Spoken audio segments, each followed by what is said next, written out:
second day of the Europe Minute League, and we're so happy to have you back here on the broadcast with us. My name is Anne, I'll be your host for today, and as always, we do have Alfama and Fresh with us. Guys, did you actually stay here like you said you did after the last stage? I can confirm that this carpet is in fact very comfortable. Really is.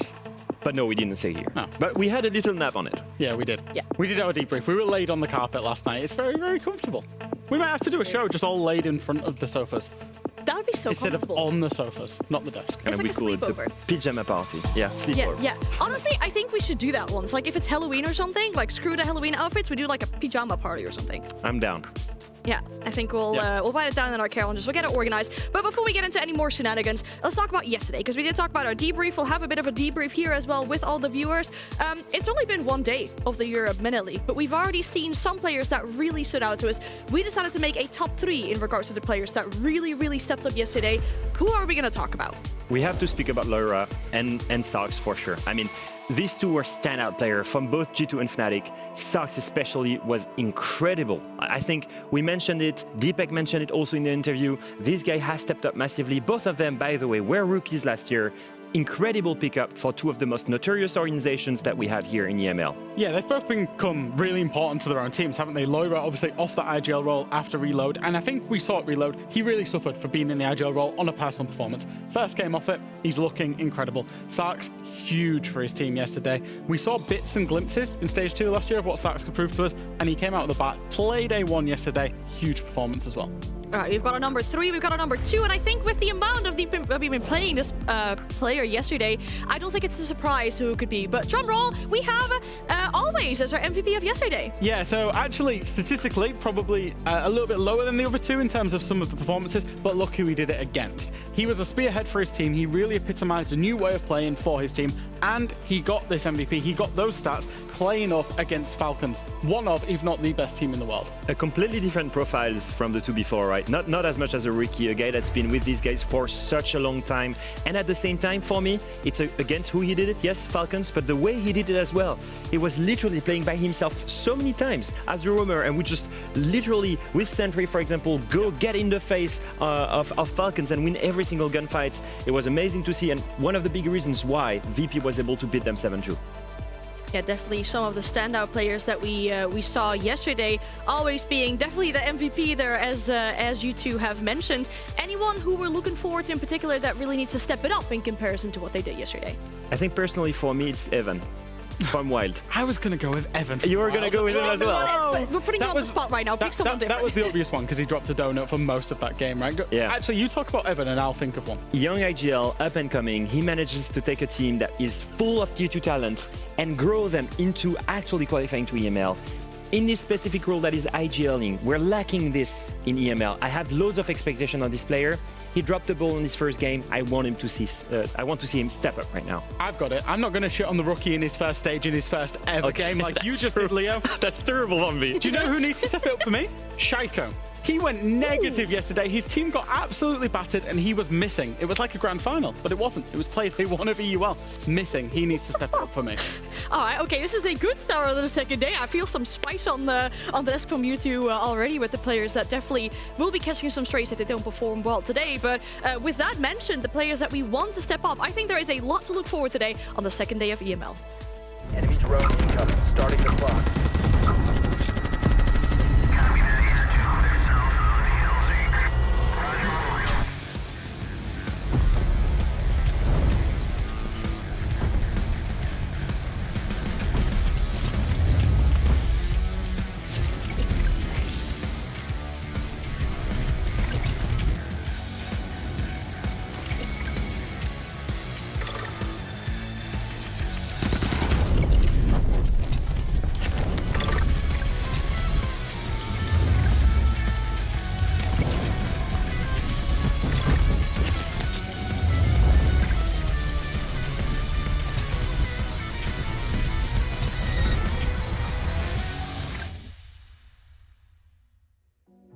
And we're still going to stay with some things that happened yesterday because Leo's over at the Telesphere to show us some great Aura plays. Please do not judge my accent. It's gonna be indeed a Riora analysis. And we're gonna start, that's gonna be from G2's side. And actually Stompin is the one playing the Aurora. And we're gonna see it's exactly how do you attack on the basement most side of Lair, especially coming here from Blue Stairs and Electrical. Your goal here is gonna try and go to execute on that crosshair. You want to put the diffuser down at that door frame. Now the problem, you're facing 3 different line of sights. One from connector, a rotate from labs, and here the storage doorway. 3 line of sights are going to prevent you to plant, and you've got to clear them. Let's take a look at real footage from G2 right now. Ram sends the ram up here into main, and a second one directly into armory. Now this is to apply vertical pressure, and you're going to see from the defender POV here, it looks very scary. It's clearing out anyone from playing into this B-bomb site, and it will become very useful, and you'll see just now with the Monty. The Monty right now of Alemao carries the diffuser. He's the one that is to plant, and he's facing Amira with a C4 ready to deny him. He's going to call instantly from the vertical players to go and play aggressive towards that Mira. Hold the angle, free kill for Stompin right there. Now at this moment, he can now move in. What is he facing? A bulletproof camera in front of him and a fan rear gadget. He can clear that instantly with his own EMPs of the Monty. Boom, BP out. And the Fenrir gadget out, he can go for the plant. Pay attention to the Rio right now. Right now, she has coverage of the door frame here, and at the same time, the smoke grenade. That's literally, the rotate here is going to be covered by the smoke, and the door frame directly by the Rio gadget. And as you can see, it's so efficient. 2 out of 3 line of sight are gone. They're facing a Melusi. A Melusi, they can impact the Aurora and go and play aggressive. Problem is, she's facing a Monty. The perfect operator to go for the plant. And if you look at the setup on the side of G2, super interesting. Doki has a long line of sight into storage door frame holding Tyrant. At the same time, from the hatch, Stompin can cover the rotate into labs, and Blaz can hold connector. Every single point that we've mentioned before, every single line of sight is in a perfect triangle covered in a crossfire by G2. So if any Wolves player goes and plays aggressive right now, is gonna get punished. It's exactly what happened right there. And as you can see, we see the Melusi, the poor Melusi is completely stuck in there. And she just want to say, let me in, it's closed completely. That's Riora for you, preventing completely any defender to go and play aggressive towards that execution. Something you can reuse directly in rank here. Tyrant is completely stuck, needs to go out of storage, and Doki is just waiting for him. That's a masterclass on the side of G2. Incredible attack level in general, and a strat that you can take in ranked with your Riora and your rank stack the next time you play Lair. Also, great Telestrator segment as well, and I think the G2 fans used to pray for times like these, where G2 would actually communicate and work together on the attack. Crazy to think about that, but we hope that continues for them today in their match. They're playing, in our opinion, the match of the day against Secret Later as the 3rd match, but we have 2 matches before that, so let's start talking about the very first one. We do have Virtus Pro and Gen G in the first matchup of the day. Virtus Pro, amazing start yesterday, beating Falcons. I think back about talking to Dad at the Montreal Major, where he said, oh yeah, when we play BDS, it's always a 7-8, and it's always BDS who win that game. Back then they were BDS. Now they actually came out victorious. Yeah, they were super impressive yesterday. I'll keep harping on about it time and time again. I think, personally for me, for the longest time, I've probably been a little bit of a VP hater on their playstyle, not on the quality of their player. It was so nice to see their playstyle be fast. It was so nice to see their playstyle be confident, be aggressive. For them to go out and just dominate a team as good as Falcons, I was genuinely blown away yesterday. Yeah, for me, it's the way they did it as well. You're gonna see here like some example and highlights from their game onto Chalet. It's the coordination, the Montier, the Capitao, the plays from these teams were amazing. The executions that we've seen consistently throughout every single round. They were always aware of a possible flank, always aware. It's the VP that we know. Strategical, methodical, but so much faster. And we were asking Joystick, we're asking him, you were going more aggressive, you're taking more of the risk, but at the same time, you're keeping to your own playstyle. Yep. And this is the scary VP that we're seeing right now. And we started seeing that, this glimpse of that at the end of last year. We were all expecting, are they continuing to that upwards trajectory? Are they gonna go and back up to that giant titan of Europe? And so far, destroying Falcons, the way they've done it, is a huge testament of that. And what makes it scary is the way that teams used to play against Virtus Pro is they would get in the face or they would sit back. You cannot do that anymore. And as a reminder, the big reason for this was always, once again, Pasha was great, for sure. Dan was great as well, but always dropping double digits, going that aggressive. He was the key playmaker for these guys, and we've never stopped saying it. Although the playstyle might be an issue and maybe the map pool might be an issue, the talent on this team, no one can question it. No, and when we're looking at their opponents for today as well, I mean, we saw Gen G, the first game under this new banner for this team. A close one, though, 7-8 versus Matchco. And I think our main concern lies with the fact that they maybe were a little bit too slow at times. Yeah, it's a tough loss. It's a tough loss, 7-8 against Matchco, a team that just comes from Tier 2. And we've said it before, right?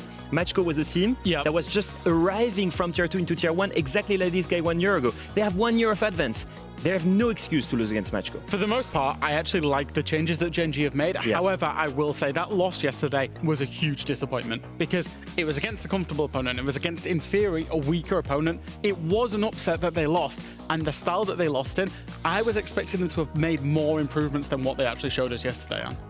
Of course, it's going to be difficult for Gen G as well, right? I mean, we're looking at Virtus.pro. It's only been 1 day, but they find themselves at the top of the standings so far. Given how fast that game happened against Falcons yesterday, the round differential working out in their favor, this is going to be tough again, even tougher, like you said, for Gen G then.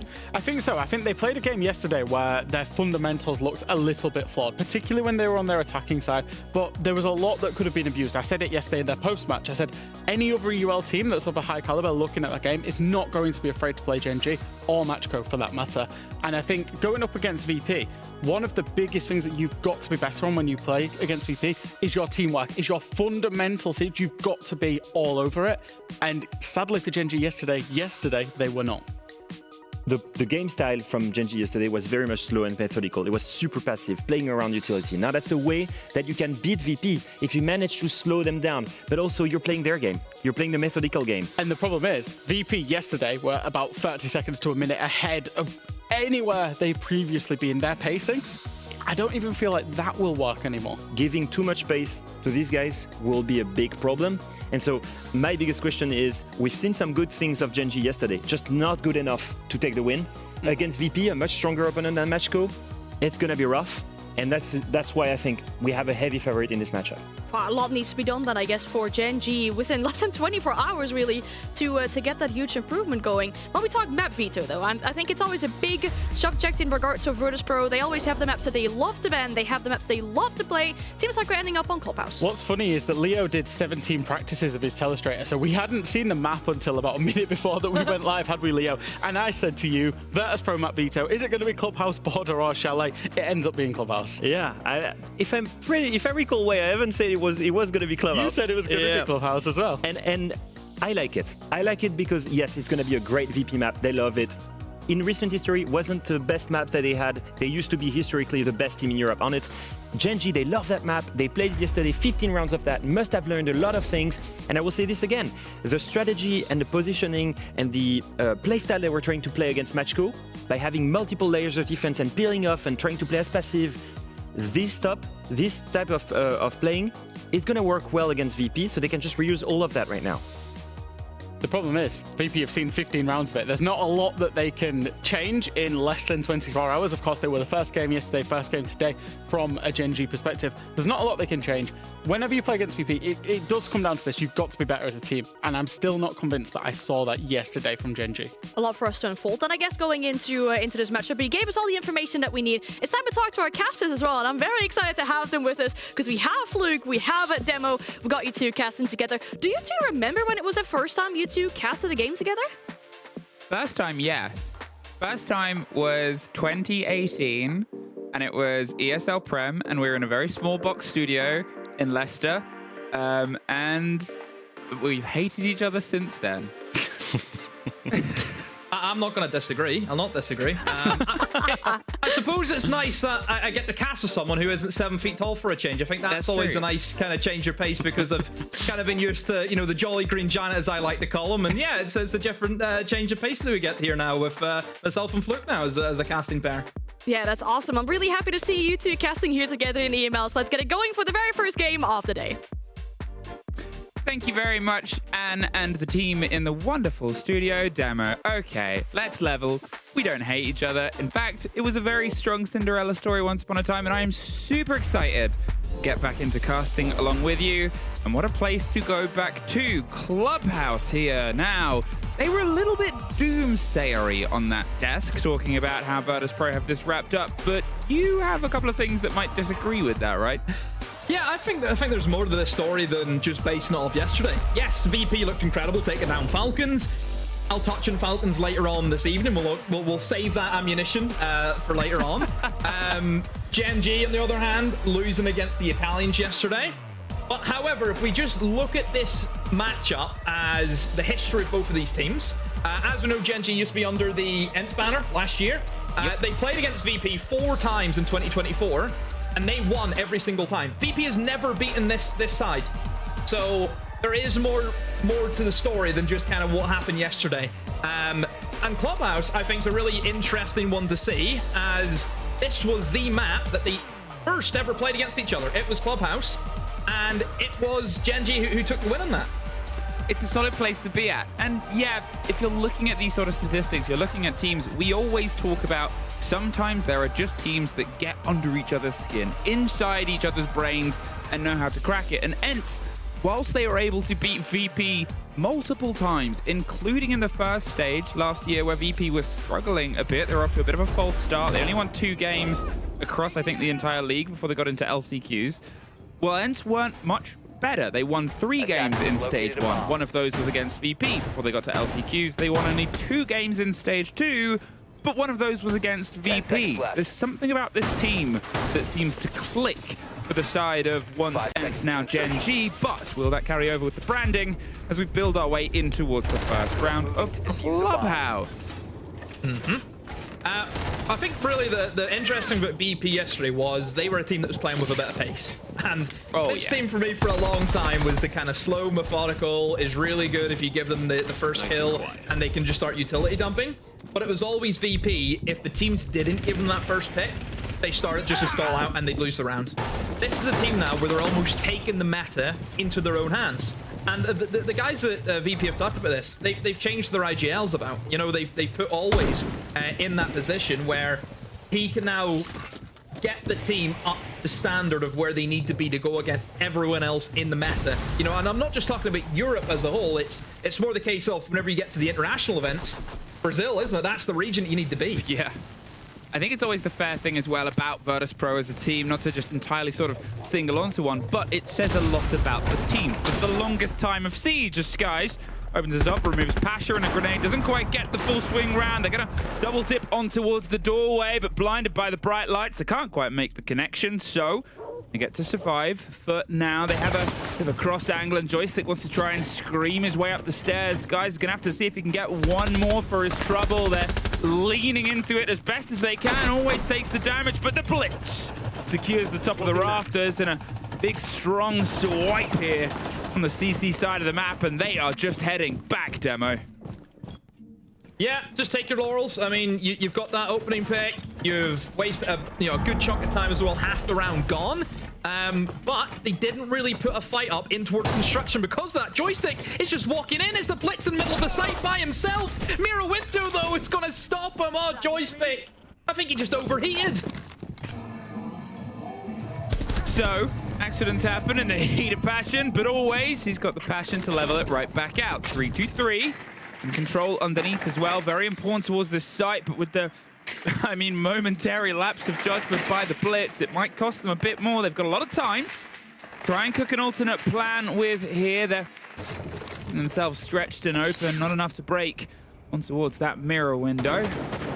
But here, with the heavy ideals sort of put towards this take on the construction side, tuck in. Without that, you've got this clash on Logi. It feels like they're going to have to pick up and rotate. They cannot hit that side. Yeah, the clash, you can't go Logi. You're going to have to try and look for windows, but the scary thing is having nobody towards Jacuzzi Breach allows Deadshot to play in this position very close onto that bathroom rotate and can try and deny this gym window jump in, but never mind, he's not, as Dan's got the inkling that he's actually going to play passive and back off. That's exactly what happens now. The remaining 2 players have to try and scramble. Below, a C4, maybe that could be what they're looking for. He's trying, flash. It could but be he's good. failing. I mean, it was a last-second decision. They know what you're doing. What a take. They've got the second one encircled. They're going for the electricity on towards the cornered player in the bathroom, but always he's got a bit of shoulder support, and he's surviving and thriving. Gets one, gets dropped, gets himself alone. Now 26 seconds. Shepard, he's got himself a long watch here. The kit placement plays, and he's deciding he doesn't want to play. Instead, rotates away from where the clash is, and this is brilliant.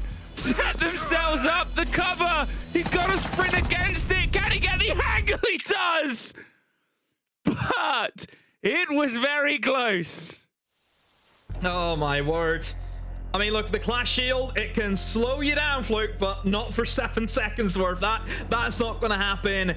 Probably need it to come off there. Probably needed to try and play for the kill. Almost just go for 1 tick, come off, try and bait the attacker in, which at that stage for the attacker, he is out in the open. You know, if a swing comes in, he's going to be dead, but he stuck it. He tried to go for the stick rather than probably playing for the kill there. So the round had a couple of questionable moments. I think it's fair to say. The joystick one was fun.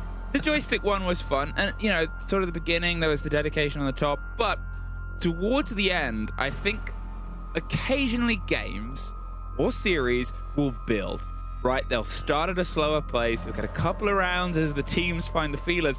It almost felt like that happened entirely within just that round. It started a bit slow, a bit cautious. You could see Joystick was doing the sort of double dance thought around it here. Just going for an exploration. And then, you know, the decent trade. But then you suddenly started to get this massive spark of life. Pick back up, change to the plant spot, the attempt to go underneath with the C4, the clash, with the placement. It just felt like this was a fair few gears in one. And I'm wondering what pace we'll start round 2 at. Again, it's not the VP that we expect, is it, though? Like, the pace, bringing in the blitz. I mean, Joystick just wandering in. That's not what we're used to seeing from this side. But obviously, from what we've seen yesterday against Falcons, you know, this is it. We need to accept this. You know, this is what they are now. They've elevated their game. They've added another bow to that big old quiver of arrows that they have. Or another arrow. Wait, what was I saying? Another arrow to the quiver for the bow that they have. You've added another bow Another bow to the quiver of arrows. That's it. Another bow. They have a second bow. This is a really quick bow. Like Legolas. I mean, Legolas is sick. Yeah. Who's your alliance? No, it elevates their game, you know, because they were always kind of seen as a one-dimensional, kind of one-trick team. And now that you have this other play style, because you've changed around the roles and who's actually shot calling, it's just going to help them massively in the meta, because they were an outdated team. They were. I think we'd said that for the entirety of the past year. Yeah, it comes to a level where sometimes skill can hide things that need to be improved, right? If you're putting it into different context, F1 fans, Max Verstappen, so good, they didn't realize how bad the car had gotten. 5 seconds That left. can be applied towards how good the Virtus Pro players were, was how far they drifted away from what they sort of needed to be doing in the game. They were still hitting performances at international stages. They were still sort of getting themselves marked in, but when this team first sort of hit the stages, when this team had their biggest sort of initial successes, was when the meta was being driven in part by them. So now, whilst they're trying to find a new shape and get their fangs put together and maybe see if they can fix the arrow, maybe tweak it on the blitz shield a little bit, they might be entering a bit of a new era here. Tool hold, as classic. They're just going to cut it in the middle, and they almost catch the first kill, slipped through their fingers, and they'll regret that one dropping. An interesting hold, though, coming in from Gen G. They're going to go for a full-on top floor, mid-floor roam. I mean, even somebody in kitchen with a kitchen hatch open. This isn't something that we see all too often. So they're really going to try and make VP work for these kills, and they're going to waste a lot of time, a lot of utility, as we know. Mostly a lot of drones is one thing that you're looking for on a Roman clubhouse. It's about trying to take out as much information away from the side, because as we know, on this kind of bomb site with basement, that kind of droning phase that happens in the final, 40, 30 seconds to figure out, okay, who's where, and then what hatch can we drop. If you don't have that information to know where you want to drop, there's a bit of an issue. But Joystick, oh dear. I mean, he doesn't strike me as, a blitz player per se, Fluke, and maybe it's true. Maybe it's not for him. He's not striking Gen G as a blitz player either at this point. He's just being struck out. Dan gets the drop from underneath, but they've still got to clear this top floor. There's still this castle. As you said, they almost had the grasp on them very early on, holding it at this point with 1:10 and everything left to do. What do they do here? You can see they're pulling themselves away. The big rotate underneath. They might see if they can try and dedicate to a pinch. No, instead they pull back on. Pressure onto Logi Hatch. Spent another he's stuck now. 15 seconds, but he's done everything right here because this is time just taken away from the approach. It's a castle. His stuff is probably still set up elsewhere in places. He's dead. I mean, that's the guarantee, but no! It's baited him into the Capcan! The drone went through, but it did not see the Capcan traps. Oh, no! He gets a kill full blind as well! Are you kidding me? I said it done enough, and he said not quite. Always in Shepherd, 30 seconds, a 2 versus 3, and they're stacking themselves up here on towards Pipes, but a bit of a circus on the top floor, and they really didn't want the tickets to it. The spray down the corridor. They missed another player exchanging their way across, but they do get a big bite out of Azox. Still blinded, still moving. 9 seconds. Can't get an entrance. The fire on the pipe on Pipes is going to blow, but so is Gen G.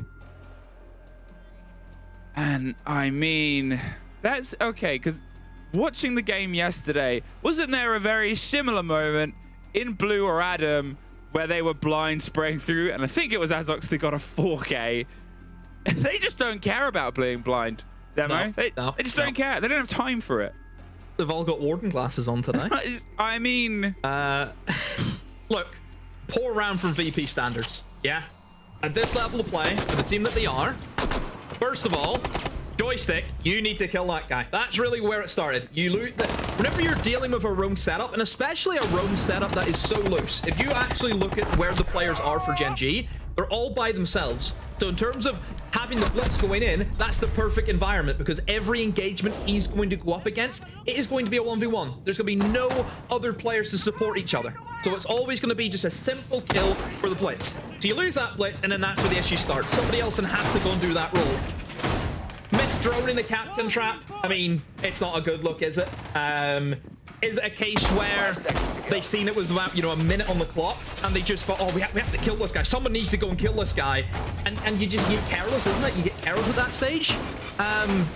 Yeah, I think you have to look at Joystick on the blitz. I think if you're playing that operator and you're playing that role for the perfect setup that you're going up against, which is this loose roam setup that's perfect for blitz, you need to make it work. He needs to. Or, yeah, Demo, he needs to swap off, which he's done.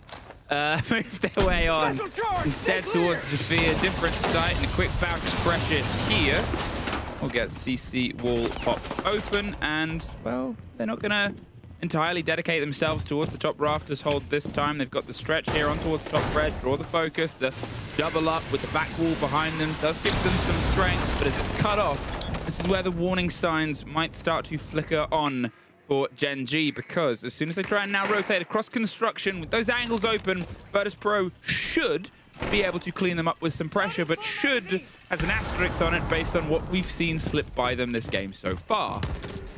Yeah, different start for Gen G compared to where they were the last time they were up here. Obviously, we've seen that kind of hold over towards Catwalk. You know, they had the Jaeger. Just seeing if he could waste some time, get some kills in towards Catwalk, which he was successful to do so. Whereas this time, Gen G a little bit more reserved, not looking to take it to VP. They're more than happy to fall back and almost use the layers that they have, because don't forget, you're dealing with mirror windows, you're dealing with the clash. Those are all, you know, safety operators that you can simply just fall back into site and sit behind. So I think that's the kind of idea here from Gen G, is just relying that the util will be able to see them through. And obviously, if you look at the lineup from VP, it's not as though they have an easy way of dealing with the mirror windows. It's not as though they brought Ash or a Kali in. They're probably going to have to try and use some Havana pellets maybe, or use a fire arrow to see if they can try and push the guy off. That could be an option for them, but still, a lot of util that VP are going to have to deal with. Oh, that clash set up there on the Logi construction swing, that is just so oppressive. And, I mean, I'm not saying entirely safe. They're trying to get the bolts round, but the smoke back and forth, it hits the front, but they can just take a couple of steps back. And yeah, because of the pressure being applied, the Sevilla does get round the corner, get rid of the shield.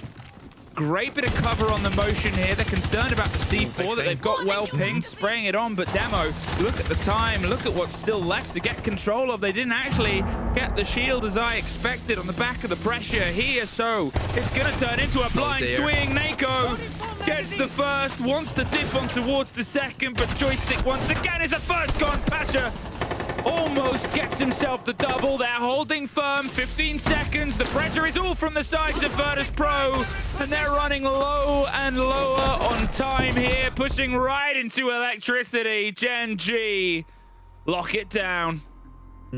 Yeah, amazing work. I have to say, though, from VP, where's the jacuzzi pressure?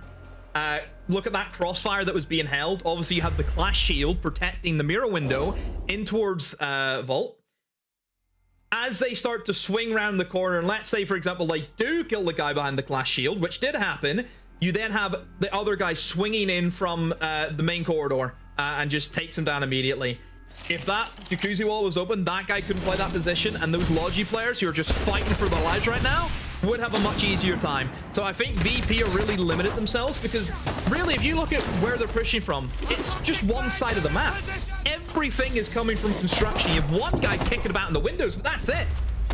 VP are just playing in to the util of Gen G. That's where they want them to push into. They want them to go for these mirror windows, go for these Clash Shields, have these great crossfires being established, because VP are just not doing enough to apply the pressure.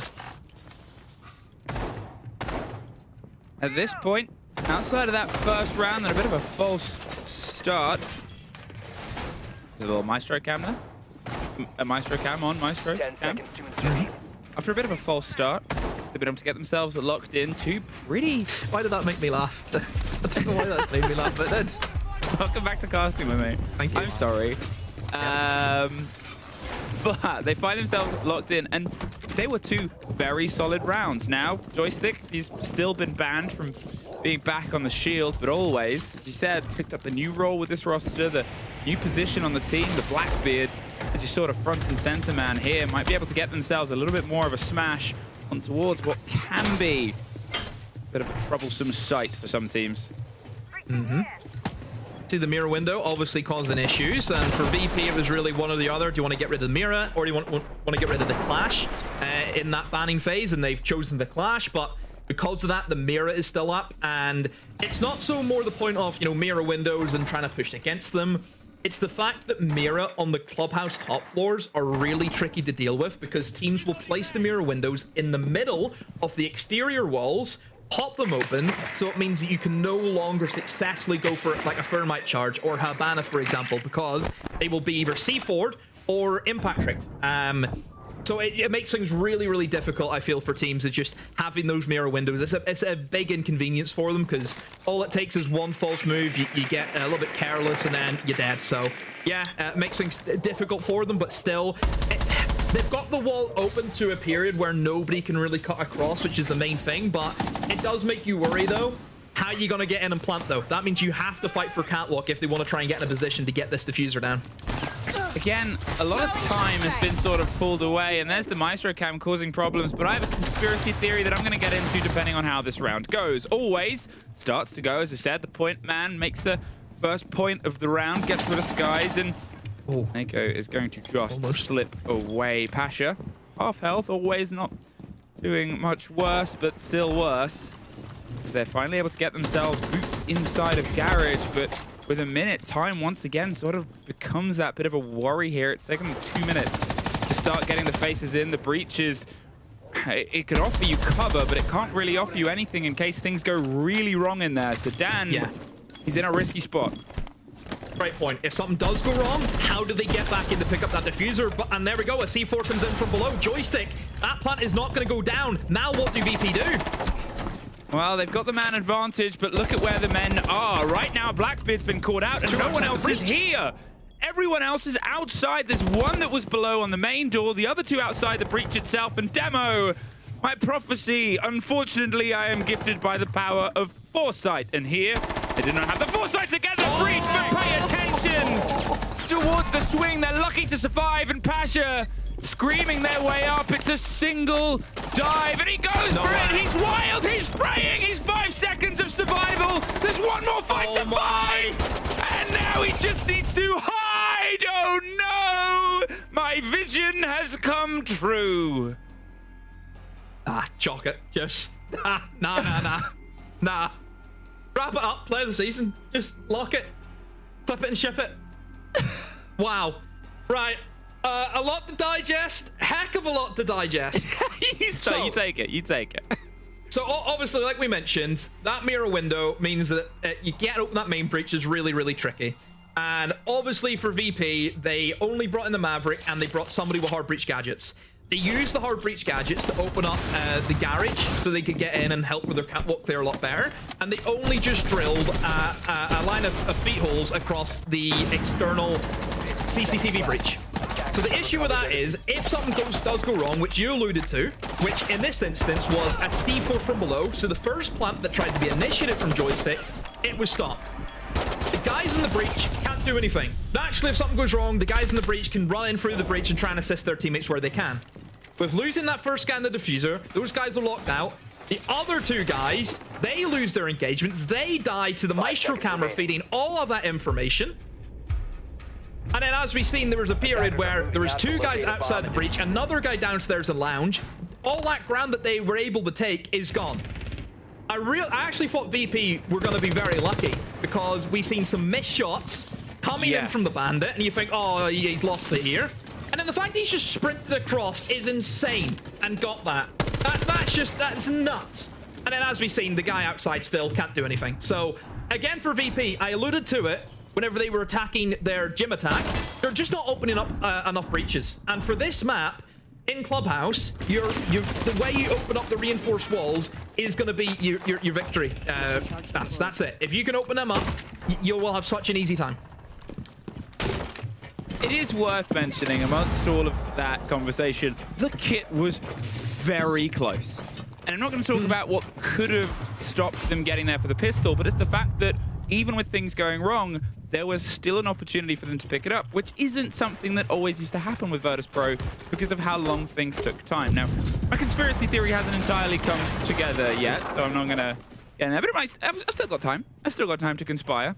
They've got themselves here, locked down all the way towards the basement. You can see they're shotgun happy and ready for the angles. The pings on the players above, and I mean, they're thirsty for the fight, but it's mainly to bait the engagement here on towards the C4, the same way they led people into the Capcan traps of before here. Always, it's the breach angle. There's the shield running its way around. It's hit by the stun. The Echo drone is doing what it can, but there's the cover, and it's just a full stack here. VP, for questions of pace before, they have made sure the floor is theirs. Yeah, a nice attempt though from Genji, though, has to be said, using the Echo in combination with a Warden with a shotgun. Very unlucky not to get that kill onto the Blitz, but then VP, you could see the teamwork. You know, they had 3 guys working 1 guy in that scenario. The Blitz had enough support there from his team to be able to get that kill. So yeah, credit VP, a good clear out, and that sets them up nicely now as they have already got control of that triple wall, as it was fully reinforced to begin with. They forfeited a lot of control just by reinforcing those walls. Oh no. Oh, fuse kill. You gotta be kidding me. We're just seeing everything today. We're just being treated. C-Jax, thank you so much. Here, for the fight through the bars, it's just sort of scratches, nibbles, and bites at each other, but the angle is caught up. Heads up and locked down here. Deadshot does find one to at least ensure it's not a flawless, but with 20 seconds, okay, Asa gets the second. I thought that was another drop onto the blind, but the plant should be secured. The hold of the pistol angle, the spray through the soft. They didn't quite know about the position of the shield. Leaves the single player for always to mop up. Virtus Pro keeping the peace and the pace. Even not the peace for now. Keep the peace. Sort of the opposite of what you're supposed to do in this game, I guess. Gotta say. Yeah. Look, again, VP, they had the game plan. Pretty traditional take. That's a year 1 strategy, is go for the triple wall church attack. And the reason why is we have seen that full triple wall reinforced up. And I'm not a big fan of that. I'm not a big fan of just fully reinforcing that wall up, unless you know that a hard breacher's been killed and if no hard breach left, then yeah, you can probably go for it. But at that point, you know, in their setup where there is still tons of hard breach at the disposal of VP, that triple wall is just asking to be opened up. You know, it's really, really easy for the attackers to move in and get that open. You have blind spot plants as well that you can go for. Nobody can really play in church at that stage. I also like the addition of even just having the fuse to almost clear them back as they try and get the Thermite in. Just nice little details there from VP. You know, a couple of niche, strategies coming in that a lot of teams aren't really used to. Typically, whenever you think about, Clubhouse, especially Basement and how it plays out, you'll see a lot of pressure towards Kitchen Dirt. Blue is your main one. Church is probably the side that we don't really see a whole lot of action to. So, yeah, I think VP, all credit to them going, the road less traveled by, but it's worked for them nicely. I'm glancing at mirror windows. Once again, concerned. But at least this isn't the place where we're going to try and have that final push. They've got themselves the angles of the pressure. We were here a long time ago with this extended hold on towards the sort of rafters, and they were able to use the blitz well then in some degrees. They've had hits and missed moments. They used it. They used it. And listen, silver lining. As our old duo used to be, actually, it was sort of like sweet and sour, I think, was the... Once upon a time. We've grown, we've aged since the days of the 2019, 2020 OGA pit. Yeah, something like that, yeah. Ah, the memories. And, well, this start of this round feels as long ago, really. They're still getting things weighed up. Trying to find a way, the sneaky blitz. Instead of pushing up from the top, and you can see that Deadshot has heard something he's not quite a fan of. And if they swing this blitz up here without the retreat of Skies' position of the cover, might spell a bit of a doomed end. Yeah, Blitz has to be careful though. As a Blitz, if you're pushing up the staircase, the enemy will see the top of your head because the shield naturally will go in one direction. So he needs to be really careful if he wants to go for that play. He needs to make sure that there's teammates ready to push in with him. Pasha will open up with the first pick, but again, we're just waiting for this blitz to move into action. But hey, maybe it's a bait. Maybe it's the saying, oh, there's a blitz on my stairs, but he's not the real threat. These other players, they are now picking up 2 kills, and Gen G not got anything back. I mean, that's always a worry for me, Fluke, is you've lost these opening picks and you've got nothing in return. Well, now they have the ability to enter on towards this side, get rid of the pipe, and get themselves locked in. Will they try and get some pressure onto Jacuzzi, or are they going to instead go for the plan that's been, if we're talking hit and miss at some points, because either the time it was successful, it probably would have still been nice to have. No is the answer. They are happy. Push their way here across. The blitz isn't going to do what it did last time, which, fair enough. But at this point, it's going to find itself potentially face-to-face with a bit of a close swing fight. No. All been vacated. There's the drop from the back. Hey, look, there's some Jacuzzi pressure. Netting itself some results. The swing round all the way on towards the bathroom. Bind it, and he's behind you. Dan gets the last one, and it leaves an echo that was almost very sneaky, but with only a single one drops. Not the ability to stop it again. At this point, it's a 1 versus 5. Yeah, he can, I mean, he tried, but there's just too much time. I mean, again, very effective from VP, the way they were able just to maneuver their way around the map. Again, they got the picks, the space opened up for them. Again, joystick, using the blitz to gain control of those tricky areas. You've seen him move in through construction into Logi, was able to clear out that strong position beside the mirror window. So yeah, just overall, again, VP really impressive with the rounds, but I just think Gen G, they gave too much away and got nothing back. You need to get those trades, you need to get those refrags if you do lose players early on. Well, we find ourselves here on that even half, and there was a point where you were sort of a little bit surprised. It felt like Virtus Pro were falling behind the favor. And I'm actually going to go back to our very early conversation of how these two teams have historically hit heads. Because although, yes, as you mentioned, Virtus Pro have lost all the times that they played against each other last year when they were under a previous name of Gen G were. But it was generally very close. Only a couple of rounds into it. An 8-6, a 7-5. It was all sort of down to the wire games. Will this be another one? Or will they finally break their own curse?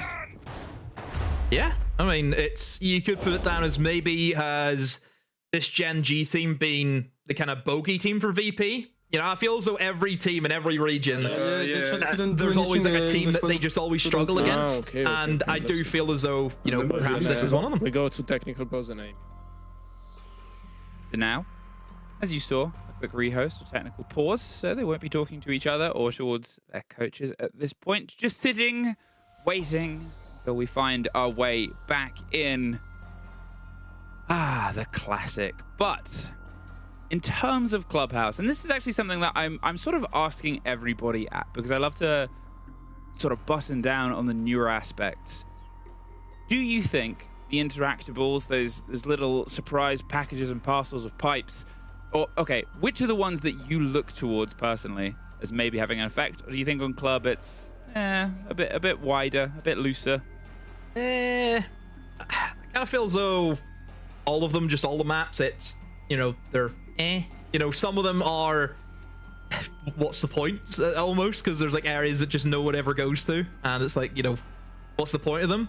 I think in terms of, you know, a map like Clubhouse that you mentioned before, you've got the fire one towards the you know, bedroom doorway coming in from construction, which I think is okay, but again, it's a Goyo counts for 5 seconds. Also, it's crazy. Same with the smokes. It's smoke's a smoke.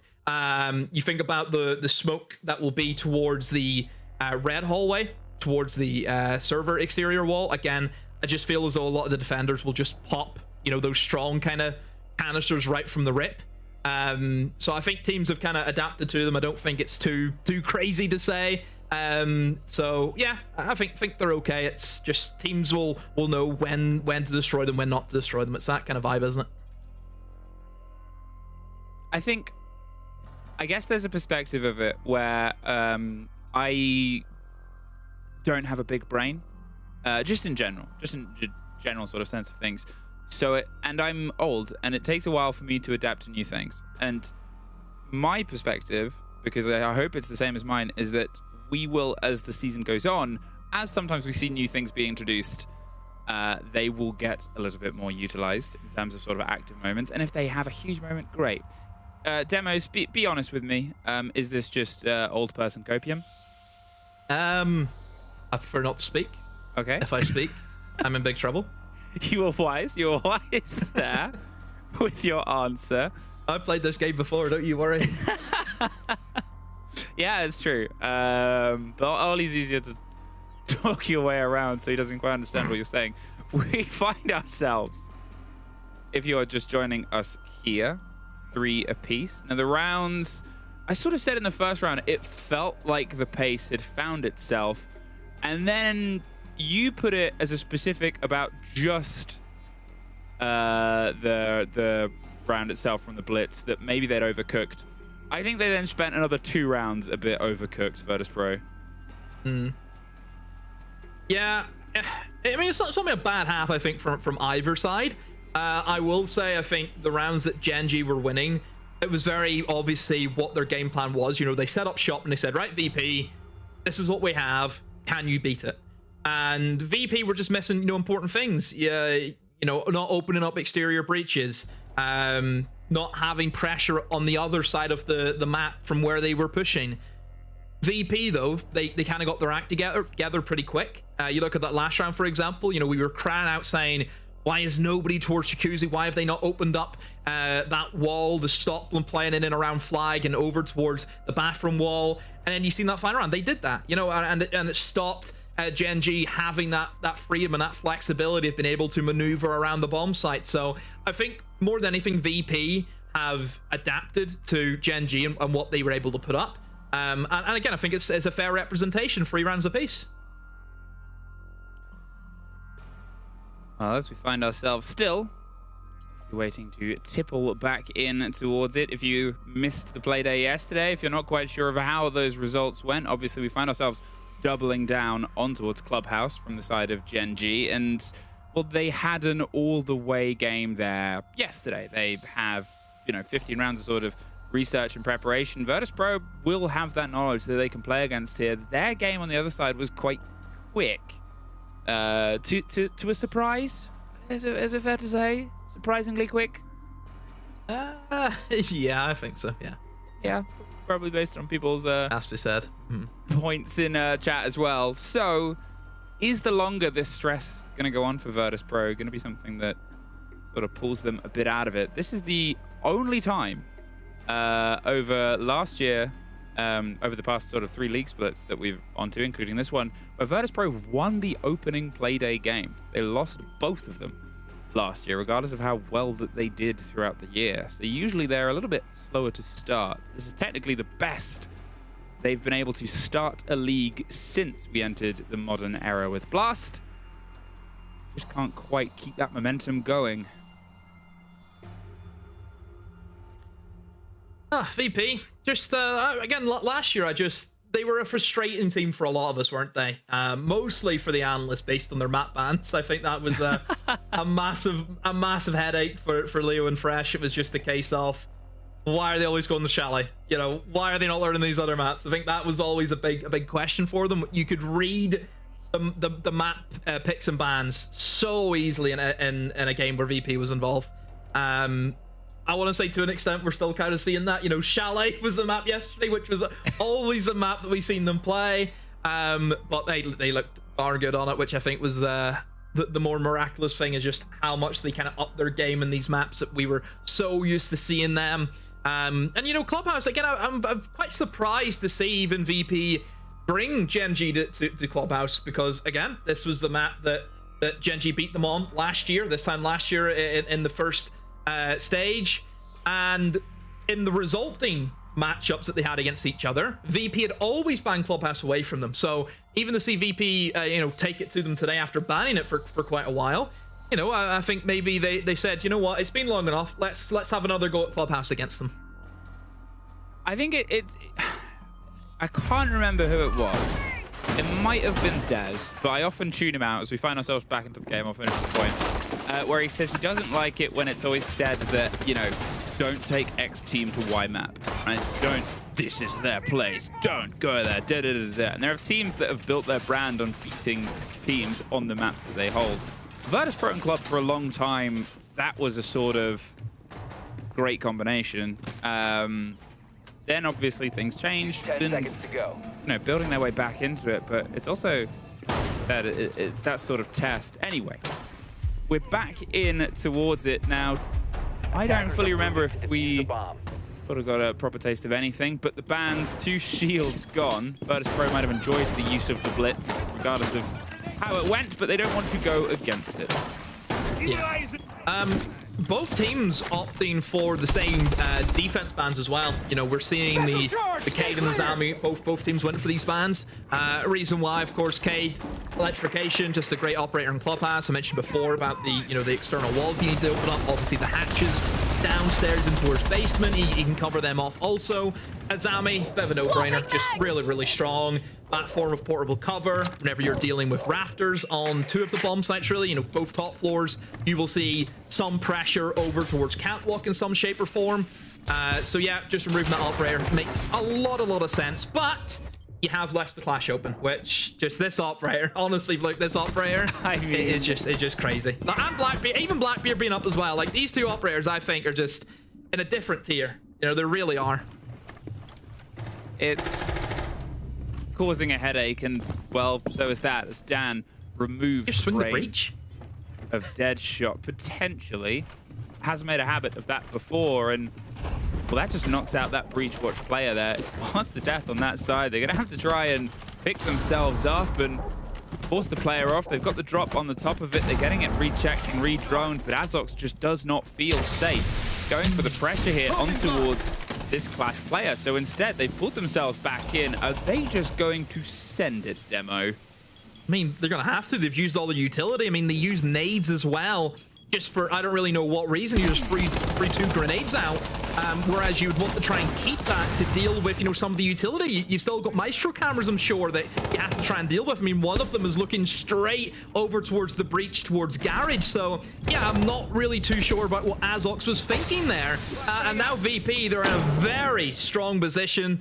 They've got that man advantage. Like I mentioned, they've got all the utility. No utility really left for Gen G because he just dumped it all. I mean, Joystick is just walking out of Garage door, for goodness sake.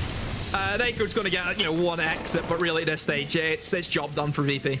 I mean, they ran out of both the breach to get a kill, and then from the bottom of Garage to get a kill on towards the breach. It just shows how much control and confidence they have on their holds here. Yesterday, Virtus.pro did not drop a defensive round. They're able to sort of swing themselves in towards victory on the tail end of it, and they are starting just as strong here on a site that I said is often a bit tumultuous for some teams. They seem to have the technology to bring it round into a decent result here. 10 seconds, nothing to be done here. So go and put your feet up in the bar, enjoy yourself.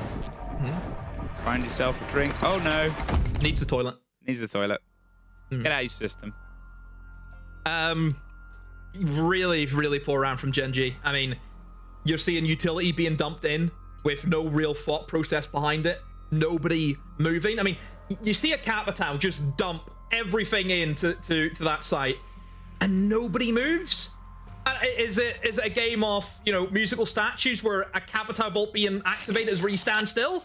I don't know, but it's very puzzling coming in from Gen G, just what they tried to attempt. I mentioned the amount of util that VP have. You know, you've got those Maestro cameras you have to deal with. Obviously, Clash is another important factor you have to take in consideration. I also feel as though VP, the game plan there for them was, you know, swing or be swung, because I'm pretty sure 3 of those kills all happened from them swinging onto players towards main breach. It's not, I think, the best start. Is that fair? Yeah, entirely fair. Look, I call it how I see it. I don't. No, it's good. Everyone knows me. You know I love to push you. I don't. Yeah, I don't mess around. You know that. I say it how it is. I'm not gonna be sitting here and telling people lies. If they don't tell lies. I've thrown the reel out. I've thrown the lure. I'm just letting it bob. Letting it bob. I've gone fishing, baby. We now have the Blackbeards still on the board. The Clash, as you said, they're in a class of their own, and our class is always in session, and they are still allowed to get themselves locked in. A bit of a hold on towards the swing here. You're looking at a lot of control of maybe just a pop in doors from the Legion, from the Fenrir, from the Melusi. It truly is this idea of let's be a bit mobile. Let's lean in towards the pressure. You highlighted it before. The attention paid on towards the swings on the breach. The game that Virtus Pro wants to play here is one where as soon as you step a bit close, they're going to step right back in always. Steps a couple of shots through the soft. Doesn't quite get anything on the end of it. But with Pasha on the Clash, keeping themselves quite mobile, they're going to probably find themselves stacking back a bit sooner as the wall gets opened.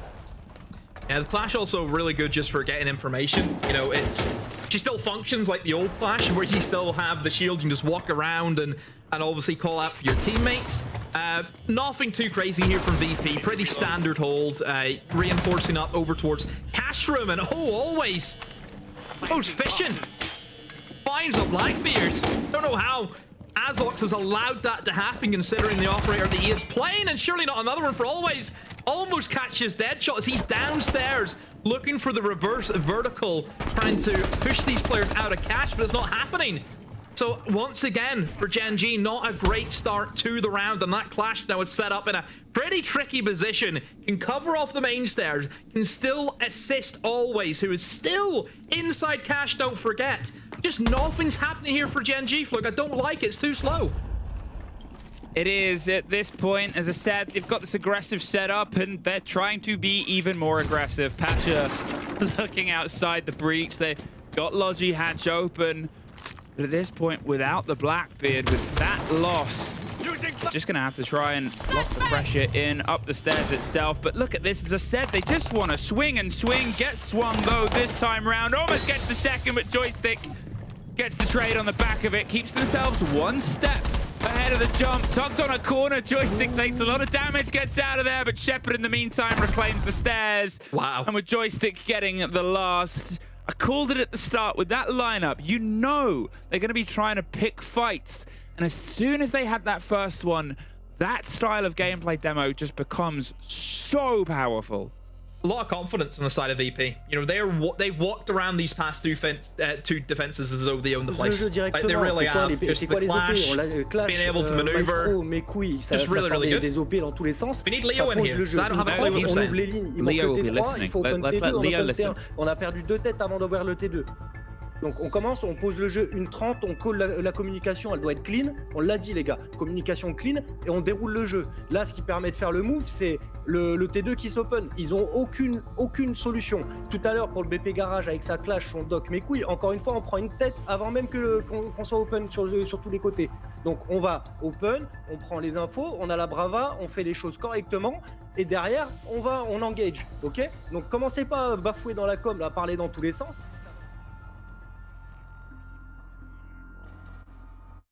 Right, get him in. Get the translator in. Leo! I understood the word communication because it is in French. Communication. Yeah. It's pretty good. Pretty My good, voice yeah. is already fried. I had a strong hay fevery weekend and it cooked my throat. If you're wondering why I sound a little bit grizzled today. Grizzle. What a word. Yeah. I've been working hard. I haven't. I was in a field camping and hay fever destroyed my life. So What combo? yeah, I'm dumb. It's like when people are lactose intolerant and just still eat dairy. Yep. I have hay fever and I go camping. You went outside. Yeah. I went outside and it was not good. I should never leave. Kids at home, stay home and play video games. Don't go outside. One thing as well about the game.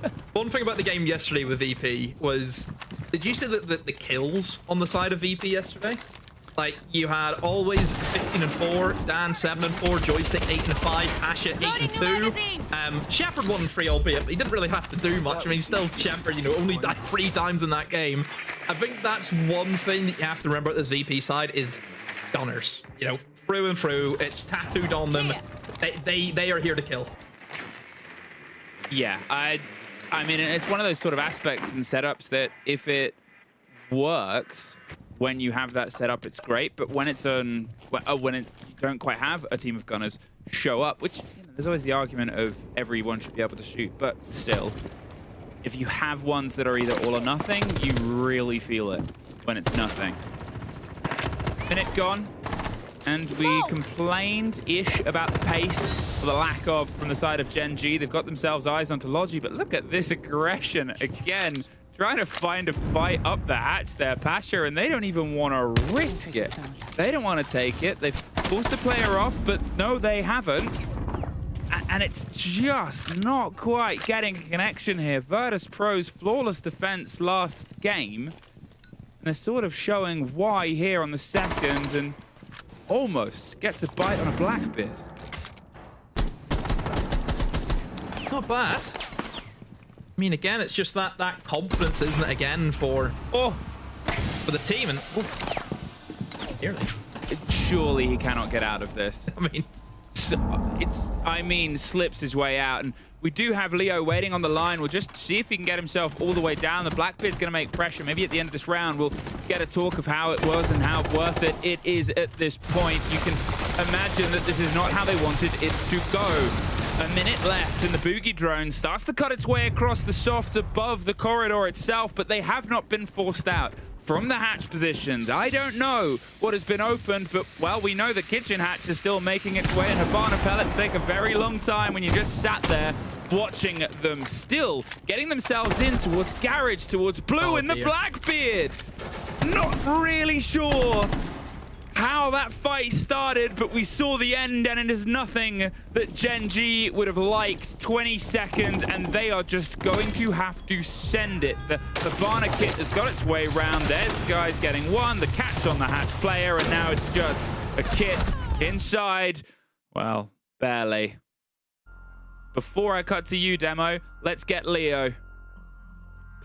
Yeah, I wanted to talk to you guys about that tag timeout. I mean, I know you wanted me to translate. So basically what happened was Agda was telling these guys, you've got to stop losing your buddies before you start problem solving. We already keep losing 2 guys when we're attacking Garage before we can evolve problem solve and open T2. It keeps happening. Basically, they were losing entries before they could do the proper stuff. That's why in that last round, you saw them play very, very passive.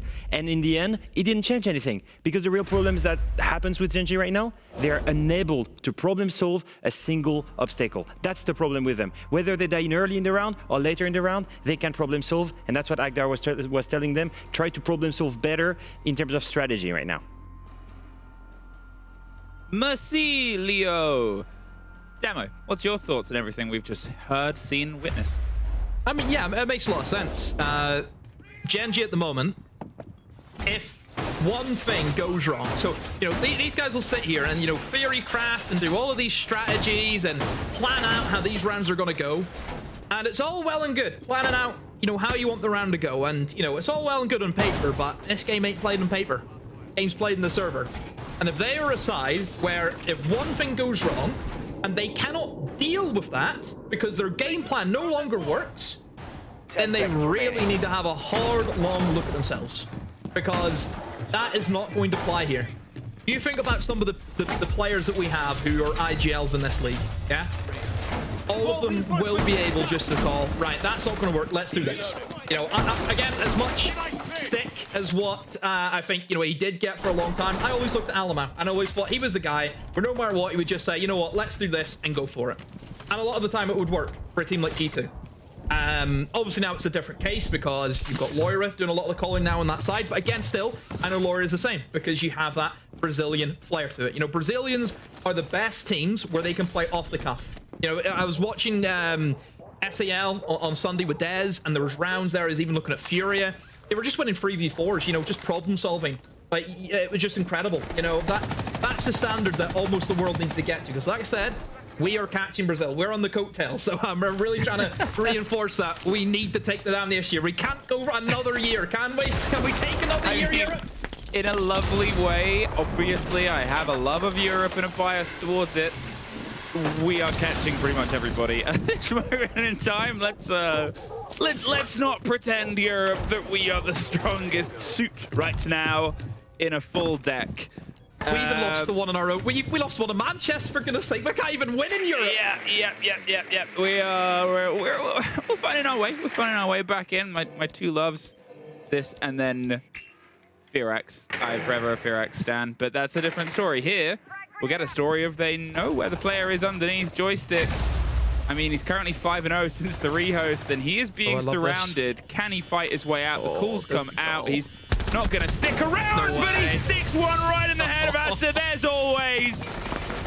And it is just collapsing in front of us as the C4 comes out long, even with all that information demo, even with the Blackbeard still on the board, even with the 3 points of command and control, they could not get the player out, and they are fighting back against being back to the wall. Blackbeard up towards the top of the rafters, sprayed over either side. He's in a bit of a sticky situation. He's gonna drop the shield and go for the engagement itself. He's playing this very well, but he needs the other player to support, hitting the feet and just peppering the bullets. Where is the backup? Where is the bait? Always is always on! And Virtus Pro scream their way to another flawless defensive half and their second win of the stage. Criminal that he gets away with that. Absolutely criminal, and no way should always be allowed to survive. Just that second half, Luke. Just the kills started flying in. VP, all the confidence in the world, and Gen.G, just not a clue what to do. Well, we had some words from Leo just before this round, and we're going to go to a break first before we're back with probably some sharper ones after.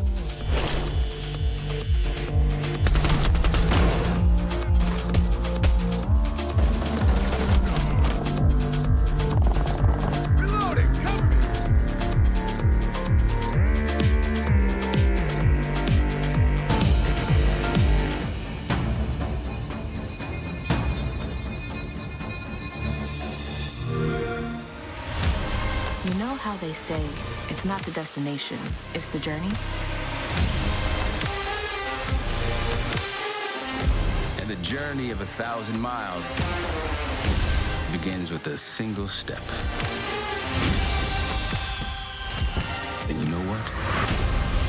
They're right.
Well, Virtus.pro continued this wonderful run so far in the EML with another victory, a 7-3 against Gen.G. It looked a bit shaky in the beginning, some good stuff on the defense for Gen.G. Yeah, I think the strat was pretty strong. I think the abuse of the clash, as soon as it was not banned, I was like, okay, wow, that's interesting. They're going to be able to play around it. And even then, like, we almost thought Asa would be able to clutch. This setup specifically, if you pay attention to this, how the clash was used to hold office, for example, in that round 3 was amazing. Yeah. In round 4 as well, they go to Garage. Why do they go to Garage, Jack? Because they eventually, in round 4, ban the Capitao. Like, everything was well thought on the side of Gen.G. It was good to see, and I will say it was, in a way, surprising that Virtus.pro had left that clash open. It was their first ban yesterday. They went away, they banned it in the round 4. But yeah, it was good, I would say, defense for Gen.G, but as soon as it was a 3-3 split, based on what we'd seen yesterday, based on how we knew Virtus.pro would play, it always felt like Virtus.pro were going to get over the line. And in fact, they won all 4 defenses. In fact, I'm going to hit you with another stat that actually Anne just gave me. They've not lost a defense in 2 days now. In EUL so far, 100% defense win rate for Virtus.pro. And always, once again, is the big hero for that. Yeah. He's the one that's holding strong positions, suicide positions. He's most of the time on the front line, and he always delivers. It's insane. Like, he gets away with it all the time.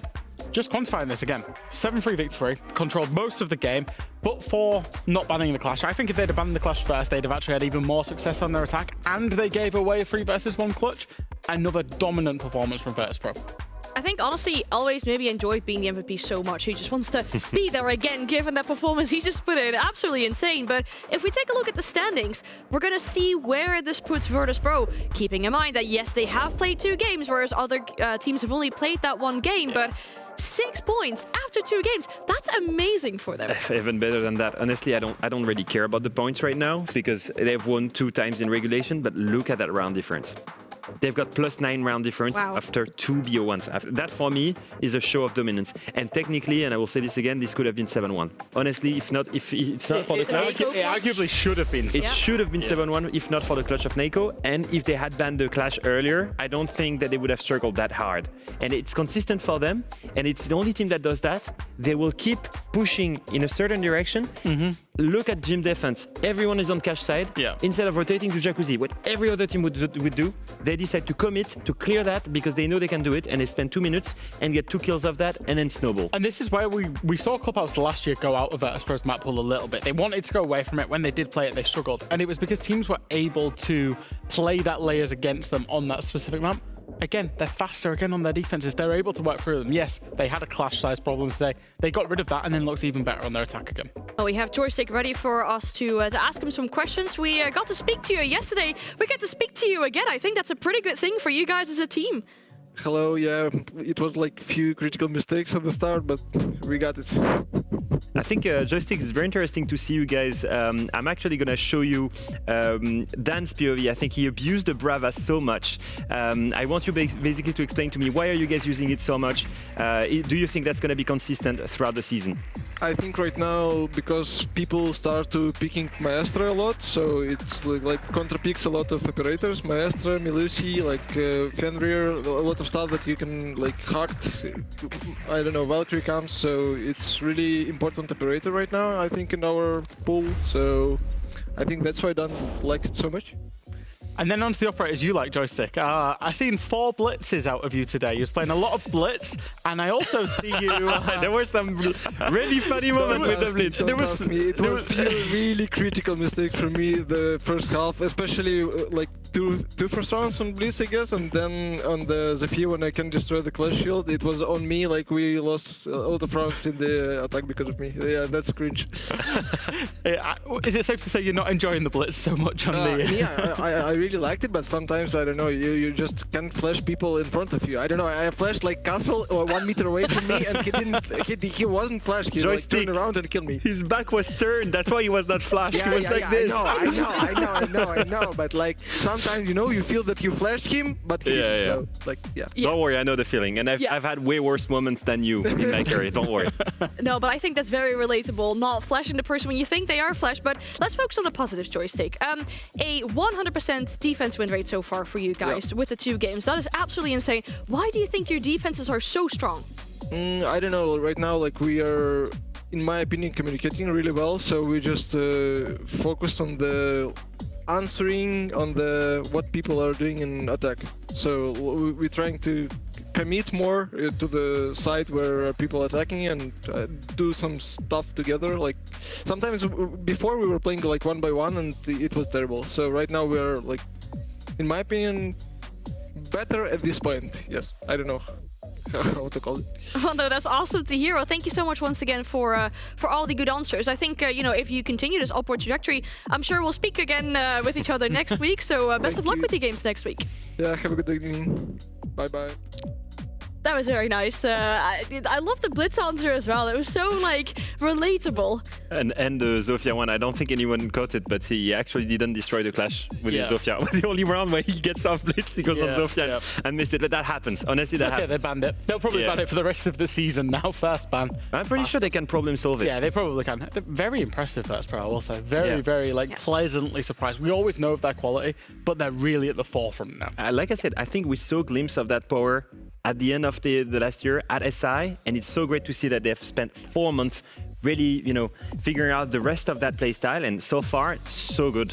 Yeah, they've proven it to us so many times, even on that international stage, right? How they are such a big force to be reckoned with. And, you know, those international stages, we do have the Munich Major coming up in November. And let us remind you once again, the pre-register is open for the pre-sale. You can now go to the R6 Esports website or check out our socials to make sure you are registered for the pre-sale that is happening tomorrow. You can secure your tickets for the Munich Major tomorrow. So take this break to go do that. And then afterwards, we'll be back with the second game of the day.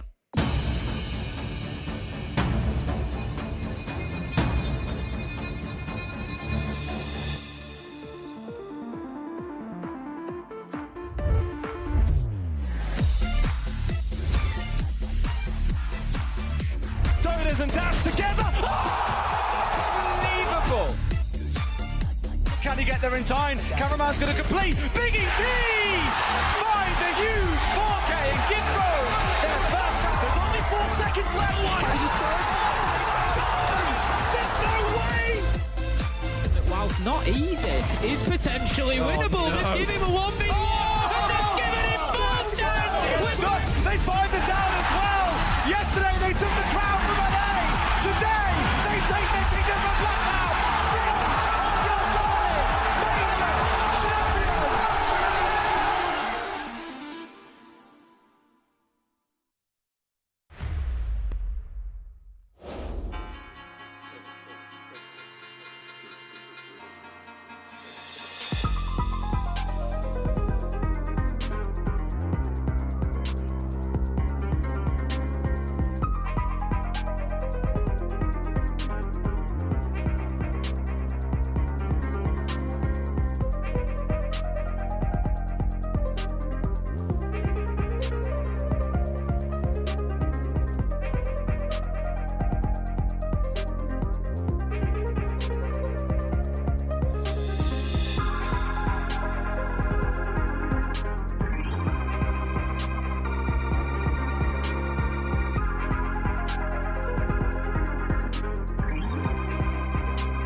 second matchup here of the day over at the EML, and we got Falcons and Matchco. Now, Matchco themselves, they played a very lengthy matchup yesterday. Their first game in the EML, it turned out victorious for them.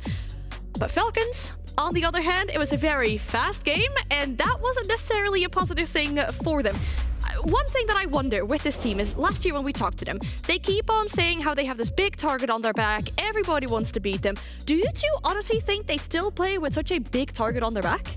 Yeah, I think so, at 100%. I think these guys are on a downward trajectory right now. I think they're struggling a little bit more. They're looking a little bit weaker. They used to be the one dominant team, and when you're the dominating team in your region, everybody wants to take you down. Right now, because they're showing signs of weaknesses, it's the moment where you're like, okay, finally you can go and beat these guys. We can get some points from them. So I think right now for Matchco, there's no better moment to look at that right now. Second play day. Yeah. These guys are looking a little bit weak. We're just coming from tier 2. Let's go hammer it down.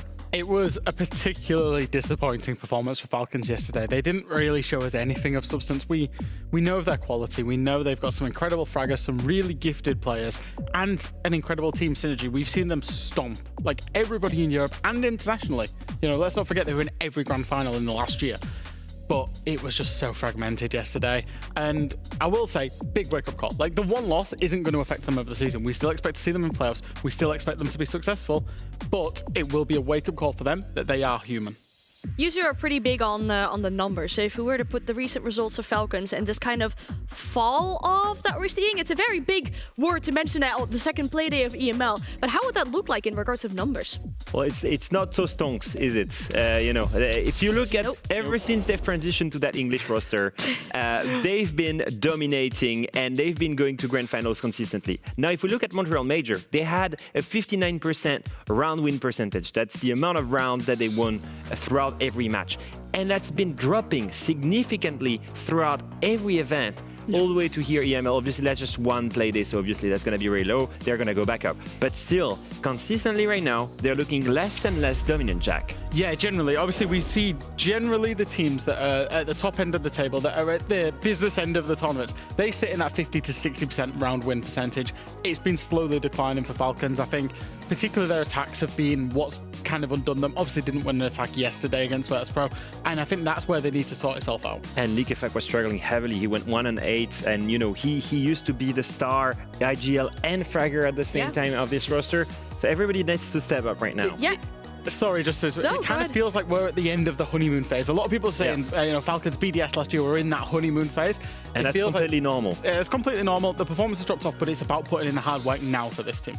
Yeah, I mean, you talked about League Effect. You mentioned Shaiko as well when I asked you who needs to step it up. It really seems like it's multiple players over on the side of Falcons, but it's only been one day. We're going to give them a second chance today. When we look at their opponents, Matchco, their first day in the EML yesterday went pretty good. I mean, if we're looking at the results, if we're looking at their gameplay as well, that 8-7 victory meant a lot to them. Yeah, it was exactly what we expected from this guy against Genji, right? Middle of the table expectations. Two teams that have a lot of talent, a lot of cohesion, lots of synergy, that play the game very passive, very much around the utility on that clubhouse.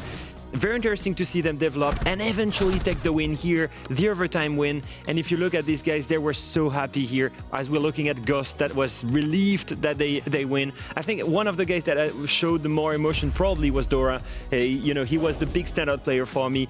T1 debut, by the way, for this guy, and he hard carried Jack. Yeah, absolutely. You can see there from the stats, 113 on the EPS, and I think that's good. That's exactly what you want for your two guys that are coming into the roster, making their debuts, as you'd say, Leo. They played very well. It was against a comfortable opponent. They got that win off the back. It's off their back. They don't need to worry about it now. I've been there. I've been in teams where you can't get over the line and get that victory, and it really builds up inside your head. But for this team, they managed to get that win. They'll be feeling great about themselves, and they'll know coming into this fixture, yes, they're supposed to lose it. I think Ted even said, we'll see what we can do against Falcons tomorrow, but it's an absolute free hit with the way that Falcons played as well. Yeah, if there's any time to take down Falcons or there's a potential there, it is probably today or at this stage that we find Falcons in as a team. So it's another big challenge today for Matchco to prove themselves and prove where they are in regards of the EML and their positioning. How do we feel like Matchco should approach this matchup then against Falcons? I think it's very much about getting in their comfort zone. I think that's kind of the story here. Yeah. They are benefiting from the fact that they haven't shown that many things going through Challenger Series. They're benefiting from the fact that they're still a little bit unknown, I assume, going in official matches. I think that's something that you want to rely on. Ideally, I'd like them to not go to Clubhouse again. I'd like them to show another map. I'd like them maybe to find all kinds of cheesy stuff, because what worked yesterday against Falcons was that element of surprise that always was bringing, for example. And that's the kind of stuff that I'd like them to see used against Falcons, because it worked yesterday. And let's think if you're Falcons, right? Let's think if you're Falcons. You've got your first two fixtures, VP and Matchco. Which one are you putting all of your effort and energy and counter-analysis and prep into? Matchco should be the free hit, right? Matchco is the free hit where you're taking liberties. Now, the Falcons have got about 1 million support staff, so I'm sure they prepared both of the games equally, but if they were going to take their eye off the ball, it would have been against Matchco. So, I agree with your assessment. Go to somewhere new, play a little bit unexpected, and just try and catch Falcons off guard. If they can start defense as well, chef's kiss, even better. I mean, a new map could potentially be a thing as well in this conversation. And Clubhouse, though, I say... They will start defense, new. though. They will start defense. And I will say, obviously, Falcons struggled attacking yesterday, so they could well end up getting a few rounds on their first half and getting feeling comfortable. However, the counterpoint to that, Leo, is they showed 15 rounds on it yesterday. Falcons will have watched it. Their support staff certainly will have watched it over the night and come up with a game plan for it. One more element that's interesting here. Do you see the last two maps? It could have went to Chalet as well. Yeah. So both teams actually wanted to play on known territory. Both teams wanted to play on a map that the other has played yesterday. If you look at this, I would say it favors Falcons from standpoint. They went to overtime against W7M on Clubhouse at Reload, and they beat easily Wildcard on 7-3. Yeah, sure. And I'll say that. We've seen them at the international events. But what were Falcons really poor at yesterday? The teamwork. Yeah, and you need that on Clubhouse. Synergy, and you need it on Clubhouse. So, yes, I agree, but with a little asterisk. And how much room do you think there is for the cheesy stuff? Because Clubhouse is a pretty basic map. We know we can dream about what to do and what the checklists are, but you mentioned the cheesy stuff might be really the thing that helps. We've just seen it. We've just seen it on the Clash in the previous map. And I will say, yesterday when we saw the Clubhouses from the various teams, it was a lot of Cade and a lot of Bandit on the defensive bans that the teams that are attacking going for. That opens up so much with the Azami, with Mirror, the Clash, with the Mirror. Literally. All of these different opportunities that you get. Three things I want to see that's cheesy. The Warden playing in the main stairs on the basement. We saw it yesterday. That's a crossfire, and we just saw it in the VP game right now. The Clash being abused in office on the gym bomb site that you can remove everywhere. I'm really excited. I love it. And the Garage hold with the Clash or the Jagger onto Catwalk, because Jagger has been buffed in CJX and can now stop any Capital bolts. Yep.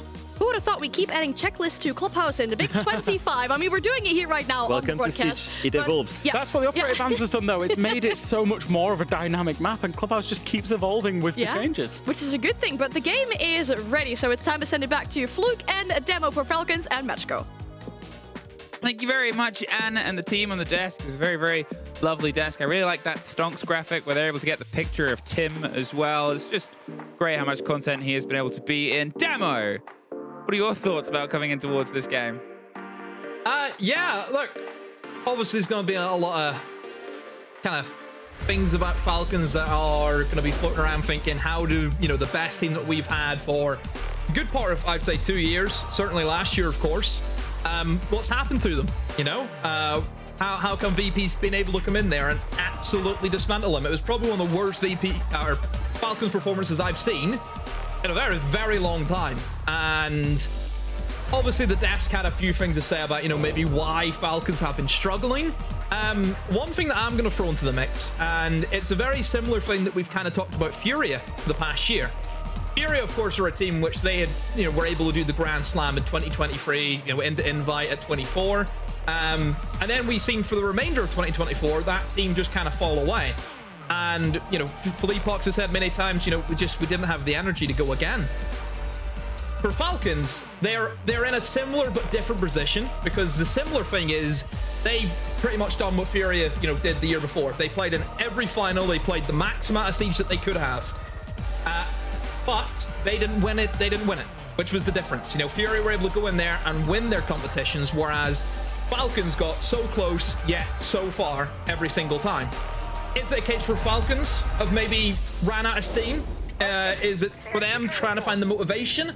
Yes, of course, the motivation can be, look, they still didn't win, the majors, didn't win SI. That should be the motivation, but surely everyone at some point in their life maybe gets to the point where, is it ever going to happen for me? You know, second place 3 times in 1 year. You know, can I be bothered to go again? It is tough, and it's always there's an interview that Liquefact did once upon a time. I think it was, you know, before we came into SI, where they said they would rather not lose it in second place and lose it earlier than lose it in second place again, because of how often it hits them, because they were in a really, really just rough spot emotionally after that, and you can't imagine the pain. It's, you know, second place is amazing, but you're a competitor of the highest level, regardless of what discipline you're in. I'm talking about you're in, they're in. I was waiting for them to finish the maneuver before they entirely fought their way into the start. No time to try and do that as Matchco goes, gets the opening kill, gets rid of users, and now the flood comes on the back, but a second one is fed in. Solotov does trade it out with Liquefact and Acqui, finding themselves back and forth. Still haven't got out of the first minute, but now we've got one player left in a 1 versus 2 situation. Lolo and Teb on the sides here of Matchco. And Solotov, well, he's going to see if he can try and get the kit secured. Turn that 2 minutes into only 40 seconds. Will they spray through? They don't trust the engagement. Good bit of motion. Can't get the connection. They're either side of him. No, he couldn't quite get out. There was the player in blue as well. And we are off to the races, Demo. That round feels like a lash out from Falcons. Like, you only see them whenever teams are just angry and they've just full center rush, but to see it in the first round is not what I expected. Yeah, look, they've tried to just force a blitz going straight down main stairs into church, and they've just tried to gain really quick control of the map. Attackers have dropped But that is just going to fall apart immediately as soon as that blitz dies, and that's what happened. Users was the first person to die. You have to credit Matchco. Could have very easily have been sleeping at the wheel, and they could have lost full site control last round. They were ready. They were, you know, Johnny on the spot, good to go. So credit Matchco. They were ready for it. They're not falling asleep. Falcons, though, puzzling, all ready to kick things off. There's one part of that as well that I'm a bit curious about, because the opening kill came from Ishkoposh. And obviously when you... Sean Connery? It's Ishkoposh. Oh, it's just fun to say. I love... This is what years of working with people like Milosh, educated people, they're often known as, drives me, is that when I pronounce operator names, I try to do it as best as possible. But I am also very aware that I'm British, so I do. You're not going to call me Milosh, so I'm not going to pull it off. Language in the world. Yeah, and I come off as a tourist that's just trying to say things louder, as if it will make sense. But the Scopus in that position, obviously is playing the sort of top to the bottom.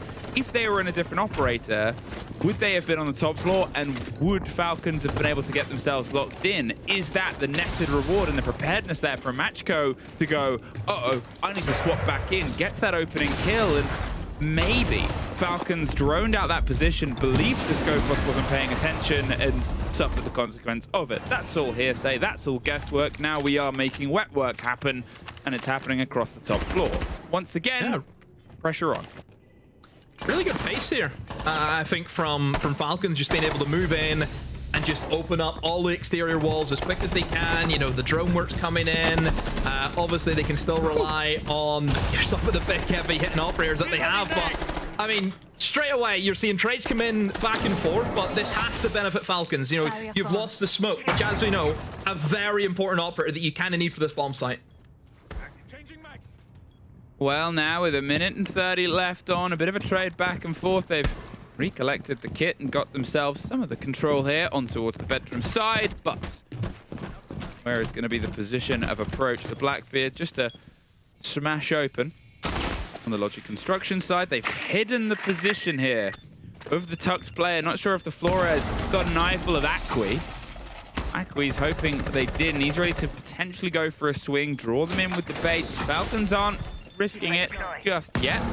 Still going to try and get some of the Flores work done. Still going to try and get these positions, these Keybers, this back line that they have built here. That Flores drone will once again force the player out. And there's the swing. They waited. They still get the Blackbeard. They go. Okay, the grenade does net the kill. It was close, and Falcons lock it out, but almost. Yeah, I mean, that round kind of shows how much pressure Falcons can apply because they did the groundwork early. They got the walls open, they started getting the drone work in. Obviously, the pinch comes in onto the roamers. They got a really important pick onto the smoke. Match go down in a 4 versus 3. And at that stage, whenever all of the walls around you have just opened up, really, where can you sit? And that was a perfect example there for the Bandit. Where else could he go? You know, he had to play in that kind of wrap position.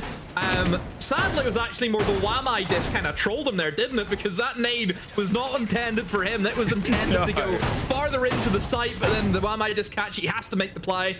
But again, it just shows once you open up the external walls and just any of the walls on that top floor, really, where can you play as a defender? Not a lot of places. So yeah, pretty run of the mill. It's what you kind of expect to see. And I think for Matchco, it's if you're attempting that kind of extension over towards bedroom. Look, if you don't get the kills, you're not going to win the round. Game of Siege, you have to get kills. We know that. So maybe Matchco, yes, you want to try and extend your legs. Why not go for, you know, a mid-floor take? You know, try and extend in towards lounge. Try and use C4 from below. Don't forget, that entire bomb site is destructible from below. So there is different ways to go about it rather than exposing yourself to windows, which some people forget that there is on Clubhouse, because there is a fair few of them. Well, traded back and forth these rounds, and we're still going to find ourselves pushing on towards it. I'm just going to double check something very quickly, but I think running on the numbers, Solotov, compared to where he was yesterday, if we're looking at players to step up a 3K either side, not often, the big gun player for the team has been on days, has been on occasions, and was a lot more consistently with the previous team of once upon a time they used this sort of M&M dual death stack that would often lead the front on there. To him being able to come in aggressively, step up here, just needs the rest of the team really to rally around behind him. Oh, alert from Akwe. However, won't even get a chance to kill that player as Ghost has taken his head clean off the shoulders, but still in a dangerous position, and I'm not entirely sure that Falcons know he's there. Well, at this point, they're all not aware of anything, seemingly. That's just a shred of players across. Akwe takes some damage. At this point, it's, you know, trying to problem solve a single player position. They've got the lock on towards it. They're going to try and pop some of the pressure onto the catch, but, you know, with all the utility they still have, they're just throwing themselves into rough engagement. Users gets one, does go down outside. So at this point, the position that Bride is in here, C4 is caught mid-fight and flight. He needs to try and get the pick back up. He does. They're trying to hunt from underneath as well, and it feels like we're just waiting for the inevitable now, Demo. There's at least Bride getting another, but far and far away from the end here. Yeah, I mean, it's just padding the stats, isn't it, really, for Bride, because there's nothing happening for him. You know, 30 seconds to go, you still have to go through, you know, the Izami up with the barriers. You still got to plug shields and barbed wire maybe as well. Just too much for him to really do. And Matchco, just sit in your hands. They don't need to move. Don't need to swing for him. He's not going to win this as long as they just stay put. We'll flash off the guy over towards Logi, make his way into construction door, but really this is where you expect to see the furthest that he'll probably get to. And hang on a minute, a swing from the shield, and surely not. Bride, I mean, yeah, planting in front of the guy, doesn't know about the second one. Okay. Yeah. Sorry, I convinced myself that he was never going to win it. Then all of a sudden I thought, oh, he could win it here. No, he was never going to win that. I finally finished loading up my stats page. I decided to do a break for just a second, and I was correct. Solotov didn't have a great day yesterday. Came into that round where he'd already doubled his kills from yesterday. In fact, he's only managed 3. Spotted out there, obviously, but it was sort of, as you said, they weren't quite aware, Falcons, of where Matchco had set themselves up here, even with all the research that could have been done from the 15 rounds played here yesterday for the side of Matchco. Falcons are still missing a couple of tricks, or those tricks have just been adapted. Yeah. Again, I think it's a case of the teamwork. You know, the fellas on the desk. Is it a desk or is it a sofa? What do we call it these days? Still said desk. It's, you know, there's a desk in Heart. Mm-hmm. For a long time, Fresh's social account was Fresh on Desk. Is he fresh on sofa? Fresh on sofa. Can we get the social change, please, Jack? And then whatever that is in French for Leo, and then in Dutch for Anne. Yeah. To be fair, on Dutch, it is probably just Anne une dusk, because it often is very close to us, just a couple of letters different. Yeah, it was the teamwork, you know, that's what they said. And I think right now you can see that clear from Falcons. They're losing these engagements, they're losing these gunfights, and nobody's there into response. You know, I think for a team of Falcons caliber, they should never be 4-2 down within the first minute of a round. That shouldn't happen for this side. Is it a case of communication? Are they not talking to each other? Is that an issue for them? I don't know, but I think yesterday, and certainly already from what we've been seeing in the opening few rounds of this matchup, Luke, it feels like individuals. Sorry, Anne messaged me correcting my Dutch. In fact, telling me that they use the French word bureau, which they don't borrow from English this time. Thank you, Anne. I love that. And yes, you're right. At this point, with the minute gone, with the pressure here across the top, they're going to see if they can try and just swing their way around, scared of everything. And there was a fist fight that broke out, but the pistols start to pop either side. It is shaky. The smoke canister is just thrown onto the door, but they are being surrounded and encircled, blinded again. But look at Usus's health there from that close quarters engagement. Lolo did everything that they could, but it just wasn't enough. Very lucky to be alive. Usus, he really is. And oh, Shaiko has just slipped down blue. Catches Amp Ghost. Had no idea he was there. And that's because there's nothing stopping him. There is nothing stopping a crouch walk coming down towards blue or any of the staircases for that example.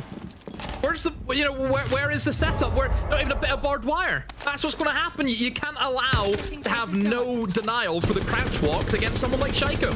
Come on, that's a rookie mistake. Yep, Shaiko is able to reap the netted rewards here, and they have a lot of time to play with, and without any of the drama last time round. Yes, the blitz is massively hurt, but with a 5-3, they don't need to be the required point man that the shield often is. They can be a bit cautious as the players tip their way out. The Nitro gets the double! Efak and Solotov removed from the board. The Thatcher gone, and the Ram as well. So the Boogie Drones would have got some work done, but they're just going to be hunting now through the soft, still droning out 40 seconds, and with a steady break on, they'll know exactly where the Deimos wants this engagement from too, and they've just popped into dirt. They're not going to risk it. They know they've been given a breath of air, and they are taking it as deep in their lungs before they hold on for this final 30 demo. Another C4, and they just battered down the hatches here on the backboards. Snuck their way in towards the site, but they don't have the crossfight, although they maybe do with the pre-fire spray. Shaiko baits the motion. They have the watch on towards dirt, and there is the free pickup, leaving just Teb left for seconds, and he is nowhere close. Bride and Shaiko, they've somehow netted it! Oh, dear. Right. I mean, first of all, that showcases the quality of that team, right? Yep. Because one, poor round, it was, because the C4's coming in, shouldn't be happening. You're dealing with things that, you know, you should be expecting on the basement. You know, C4s are obviously going to be something that defenders will use against you. But it is a case where Shaiko's just thought, you know what, I'm just going to go for it. And he makes that play. You either make the play makes you. Classic phrase from myself, you know that. Classic demo phrase that I have used on cast, yeah. Yeah. And you need to just go for it, yeah? And Shaiko did that. He took things into his own hands. He wasn't waiting around. He just went, he went for it. You know, Bride, obviously, having that synergy with him, knows what angle he needs to cover. Some teams in the world where things are not going well for them, they still find a way. And Falcons, obviously, is one of those sides. Very, very lucky, I think, Falcons. You know, even the start, you know, the fact that even Users was alive in that opening engagement is, you know, he was 1 HP. Sure, the C4 kills him in the end, but didn't really matter. He was out of the game at that stage. But yeah, I mean, what a roller coaster match. Colby kicked themselves thinking, have we lost that? Considering that they literally had nothing. You know, triple wall was completely shut. All they had was kitchen hatch open. That is all they had. And they still lost that round. So Match Colby very, very upset that they've lost that. Whereas the Falcons should be saying, Chico, thank you for being you. This is a different update. Leo also messaged me about the language, but it wasn't about pronouncing it in French. It was just saying in response to Anne taking the French word, as always, the Dutch borrowing words from the French. So there you go. I'm just going to let those two fight and await a message from Fresh now at this point, and then maybe the observers as well. Two apiece. You'll receive a message from Fresh, and it'll not say, oh, Fresh on Des's message. It'll say, Fresh on Sofa. You've received a message from Fresh on Sofa. You've received a message from Fresh on Sofa. It's so back is the message that I'm hoping. Two apiece now, and well, Matchco, as you said, you know, they got a couple of lucky bites. It was all from the side of C4s. They got themselves those, and that was really it. And those are not anything you can build a fluid defense around. That might be, but not that way. Akwi turned into a fire and turned himself background, but got the opening kill. Is being tracked, has a lot of pressure onto him, and somehow slips out of it and goes down twice. What an escape. Again, for Falcons, EFAC dies by himself, and nobody is there for the trade. Massive issue that Falcons has had over the past 2 days is just that, you know, giving away really cheap kills and getting nothing in return. And Akwi, you know, he's done amazing just to get out of there, but he's still alive. He's still an issue. You know, Shaiko's had to use another track on him as well. He's had to use 2. You know, the second one really didn't do anything. Just lets them know, yeah, he's still down there. You know, they can't go for him at this stage. They don't have the time to commit. And now you're starting to see, I would say, desperado plays from Falcons. I mean, Solotov just blindly walking in through garage, just attempting to swing on the catwalk. Very lucky he's not been killed by maybe somebody else, but, you know, it just screams desperation from Falcons for me. This is it now with 30 seconds left. They're going for the breach here on towards the construction side, and the fire and the smoke are starting to pop, so it's turning into a miasma of pain. But they have to wait, they have to hold, they have to hop and hope, and there's at least a drop and a trade out. There's Ghost getting one on the far side, but now as Users screams his way across the CC side of the site. They've got the plant covered partially, but no, without the control below. And behind Brede, one breath away from the end as Users just keeps on going. That is his round, Falcons, and you are lucky for him. So, I mean, again, the siege, it's not pretty from Falcons. It's not. Relying, once again, on a player just making a play. That's what it was. Uses, smokes off the headals and garage, thinks, right, I'm just going to jump in, kill the guy radio.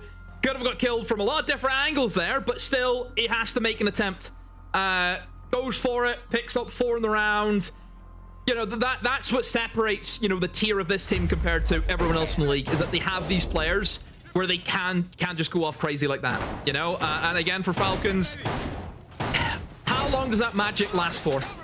You know, how long can you just rely on, you know, the setup of your rounds not being very good and just hoping that somebody's going to go big? Oh, you can't.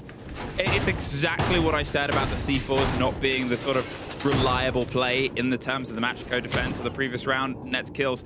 It's the same here. You cannot rely on things that are thrown into the aether. You cannot rely on somebody being on their game, somebody being on their day, because the best people in the world at anything, any sport, any discipline will have off days. It just happens. And, well, that's the things that sometimes fall into the laps of planning strategies. 3-2 Falcons. They've been able to pull themselves ahead, and obviously it's the other side of things, right? We talk about Virtus Pro having a flawless defense yesterday and today. Falcons, they did not get a single attack yesterday against them, so this is a marked and massive improvement. Different map, different opponent, and they are against Matchco, which is obviously one of those teams that fought their way up from the Challenger Series. Yeah. So it's always worth sort of noting that on paper, Siege isn't always played on paper, but on paper, it's one of the best teams in the world against a team that's here to cut their teeth and prove it. And, well, Falcons might be starting to put pen to that paper. I will argue, and I will say that Matchco, I feel, have been a side that have been just kind of loitering about, waiting to get, you know, their chance into the Tier 1 league for a while. Because, I mean, if promotion was a thing earlier, they would have been in this league 2 years ago. I mean, I honestly believe that. You and I were there at SI 2019, I think it was, in Paris, where at least Lolo and Akri... 2021. 2021, that was it. COVID times, crazy. And I'll get back to this story in a second as they break their way through with some attention there from the Iana. They're putting pressure on towards the back of the gym corner. The drones are rolling their way out. Falcons, we asked for them to have a little bit more of a structure towards their take. They're being very structured at this point, but Shaiko's concerned about somebody popping around the back end here. You can see that they're sort of just running the numbers here, Demo Falcons. Yeah, again, Falcons, I think they're just after kind of that opening pick, but nobody from Matchco is going to give them that chance. You can see they're all in very passive positions. They've kind of starting to form up the triangles that I like to see, where that triangle, each person will have 2 people supporting them and vice versa. It makes things a lot easier whenever you're looking for those trades. And finally, we see Falcons, they get that opening pick, they get that kill that they need, and a good player as well. They take out Akri, who's the top performer currently in the side of Matchco. And yeah, I mean, this is classic from Falcons. They get that first pick. They start seeing weaknesses, gaps start to appear, and then they just clean house. Well, the round comes to a bit of a startling end, and the half does as well, a 4-2. And I will quickly finish both, actually, of the overhanging stories, the Chekhov's parts that I've put into place. One, they were part of that team, Makers, back then in 2021 SI, that had an unbelievable run. Gemini as well, who is the coach of this team, was part of that roster. If you are going to point out that they have been a team that has been knocking on the door of success, that was a time where they didn't just knock on the door, they kicked it down, started playing some wonderful Italian music for everybody, and showed what can happen. And it was an outstanding sort of moment. And as you're entirely right, they have always been around the area. Yeah, obviously, yes, they've never played in Tier 1, but they've been playing against Tier 1 for ages, you know, obviously in scrimmages and stuff like that. You know, obviously in different other, you know, competitions, whenever we've seen, you know, a couple of the Tier 1 teams, you know, they were fielding kind of academy teams, but then they still had some, you know, Tier 1 players in it. You know, Secret, for example, you know, they had like Adrian and June playing with, you know, 3 guys out of the academy. You know, they'll be used to playing against, you know, these Tier 1 players also at an official level. So, yeah, I just think for Matchco, there's nothing too, you know, too crazy for them. I think it's a different story with the guys in Wild, for example, because they really are new, whereas the Matchco guys, not as much. I'm going to finish the other story that I had overhanging, and then we'll talk about the bans. I did end up getting a message from the Observer and from Fresh. From Easy, they said, I can fight Leo, in some words. And then Fresh, well, it'll point out that it doesn't matter, because Fresh just said, I think Anne has killed Leo. So, I also got a message from Lynx as well. Who says, French and the Dutch beefing, welcome back 1600s, which is maybe the most Lynx message I think anyone can get where they start to talk about history. Yeah, very good with the history. Loves a good book. Loves it. Yeah. So, the bans, as you wanted to mention, Kate and obviously the Azami, no surprise, just really good defenders. We previously mentioned this in our last game. On the other hand, for Falcons, double hard breach. You've got the Ace, you've got the Thermite out of there, so naturally hard breach gadgets are going to have to be implemented, which you can see that the Deimos has had to bring in the hard breach gadgets. Typically an operator that we would see with nades, because nades combo very well with the gadget whenever you know where somebody is. A nade to root them out of a position is pretty good, and Lolo, though, takes a very early rest, because it seems to be a quick rush. Very similar to what kind of, you know, Falcons attempted in their first round, but very similar to Falcons. It just kind of came to a halt because they lost that blitz right from the rip. I mean, what a lockdown that they sort of had there. And obviously, it was a very different hold here from Falcons compared to the rush round. And it almost feels like Matchco didn't quite read what was ahead of them. They just wanted to see if they could try and shake against it. But you got the Goyo canisters, the C4 over the top. Most of, if not all, the players were down in the basement at the start of the round anyway. it didn't feel like they went, this is the hold, let's do this to smash it. They went, we're going to do it.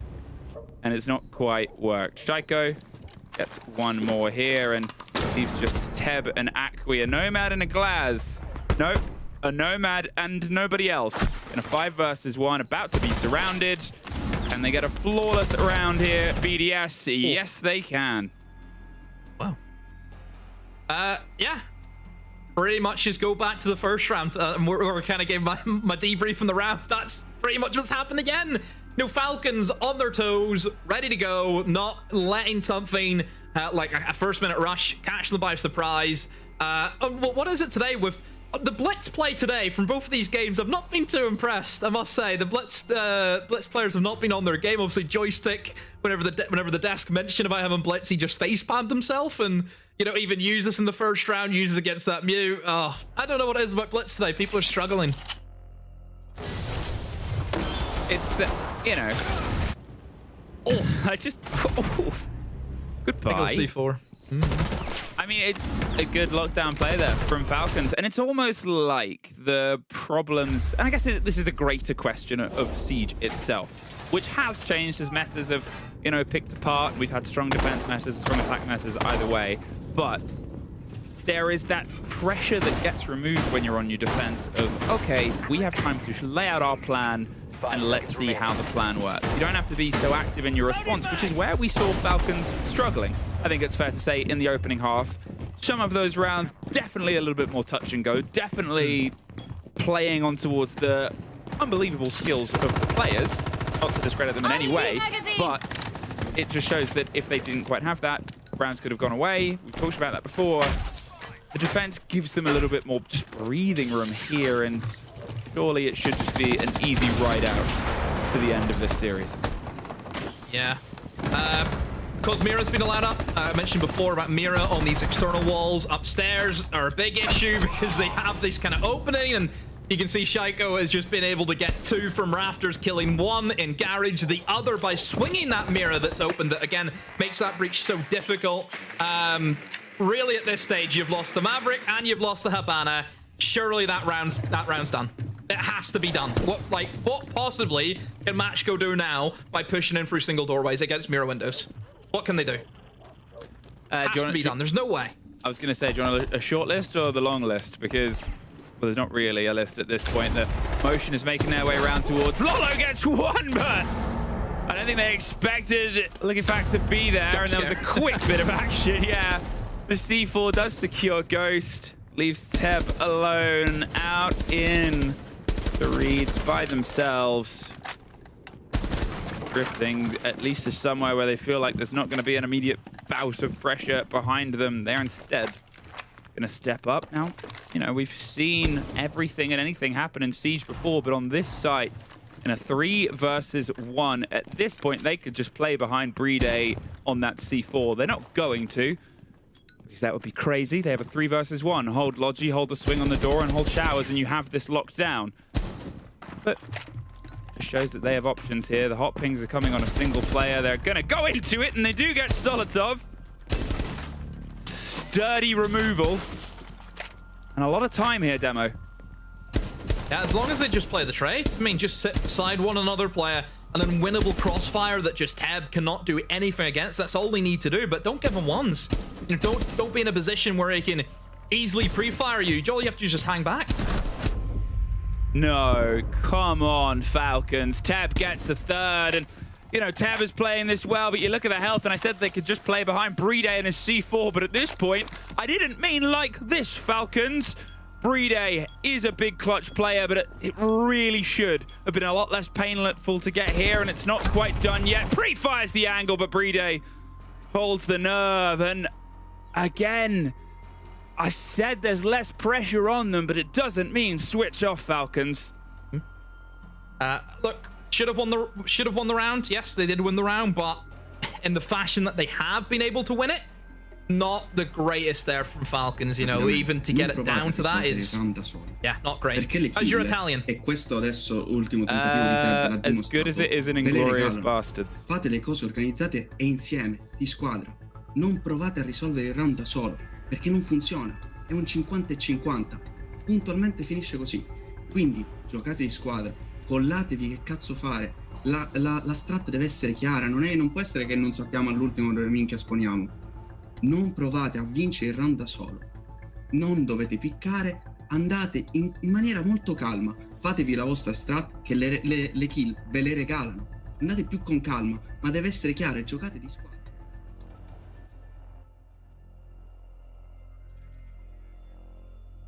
I speak third best Italian. Where are you? I'm no good. Okay. You're a movie fan. I assume you've seen that film. Yeah. Dominic De Coco. Attackers have dropped. Once more.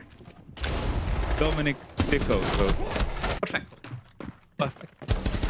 Okay, so 5-2, and again, you know, it's not that Matchco are entirely being outclassed here. The scoreline isn't fair to them, I think is very fair to say.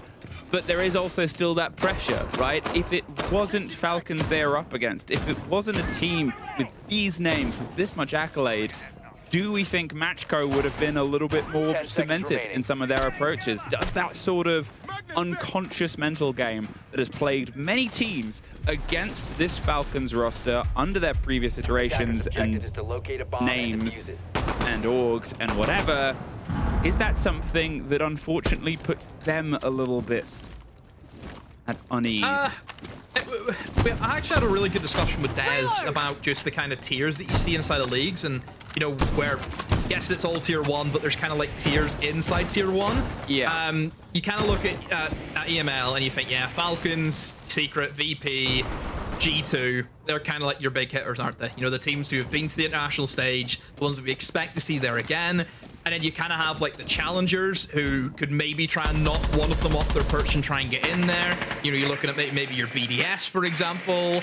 And then you kind of have the teams which, again, you're going to have to put down at the bottom, aren't you? And you could make a case saying, oh, we'll just say the 2 teams that came up, we'll just put them down again. You know, that's a bit of a football way of thinking, though, to be fair. But I don't know, I think Matchco, just because of their playstyle and the kind of team that they are, I think, again, I do think they're a solid enough team who could maybe be a challenger to try and get in, certainly in and towards that kind of top 6 echelon. Well, it's not going to be the start here. Often talked about the reference of a panic Monty. I think, again, that's a demo quote that's come through. I'm going to have to start billing you for this. You're going to have to start getting some t-shirts made or something. Like Fresh and Friends does. It will be demo and enemies. We have 6-2. Each shirt has a different quote. Each shirt has a different quote. And I wouldn't really call this one a panic. It's a known take. It's a known place, but not bringing, you know, potentially the Blackbeard or something else that could be a bit more active.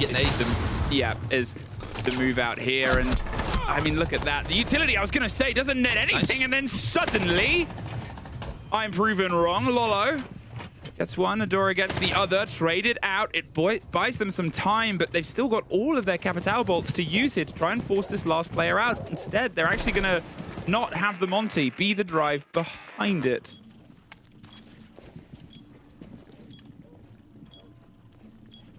Right now for Falcons, is it a case where, yes, that garage hasn't really worked for them. They're almost desperate to try and get a kill back, but things can go from bad to worse, and that's kind of what's happened with that swing coming in from Usus. And that will leave Solotov in a bit of a sticky position. But one guy in the door, you've got the Monty on the other, and it's only just Solotov does take out the Monty. Don't stand up, though. The guy's still on your doorway. He's got information on the guy inside of CCTV now. He has the pistol out, but there's the man walking up the garage stairs, able to get him. Nice attempt there from Solotov. Really rocking a hard place there, wasn't it, Fluke? Yeah, I mean, you know, the first kill went to Solotov, the swing on towards Oil, and you're sort of like, uh-oh, it's happening again. We see the grenades come through, and they didn't net an immediate reward. You're sort of like, okay, if that was a Blackbeard, they could have maybe punished on the back of that themselves. But instead, it was Matchco sort of getting themselves into position outside the breach to bait the player to come back in. Not entirely sure whether the other kill happened at the same second, but Maverick and the Valk are our next removal. And that was the first kill on towards Oil.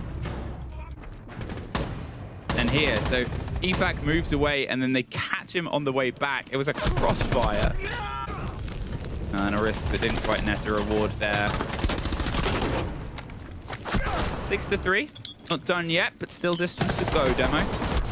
Yeah. Still a lot of work that Matchco need to do.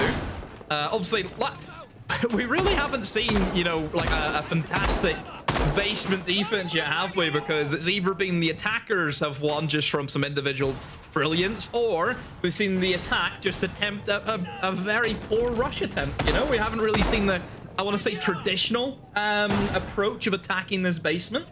So I would like to see a much more kind of slower paced round here from Matchco. Don't attempt that rush again. Just play it by the book, because the book usually does work. Again, I know you can make the argument if you play too basic against the top teams, they will absolutely crush you. Yes, that's true, but I feel as though this bomb site in particular, if you do follow the book, if you follow the checklist, and you have all these different angles covered off, really not much any team can do. You know, the bomb site ain't too difficult.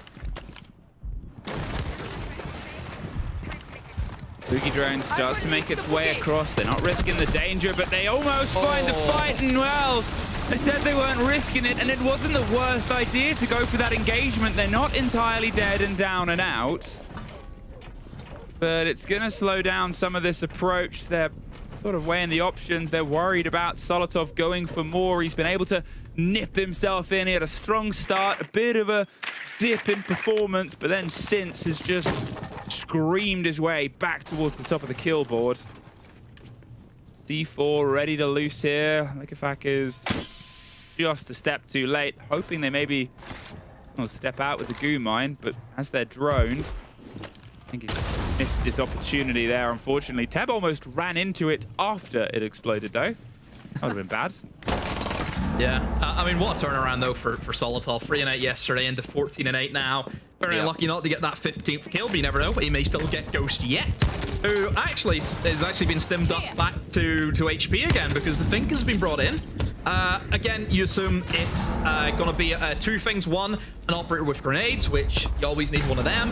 And also, I suppose, a comfort pick, maybe for Akbi, because he really hasn't gotten any kills, I don't think, since the sides have switched. So he needs a bit of help.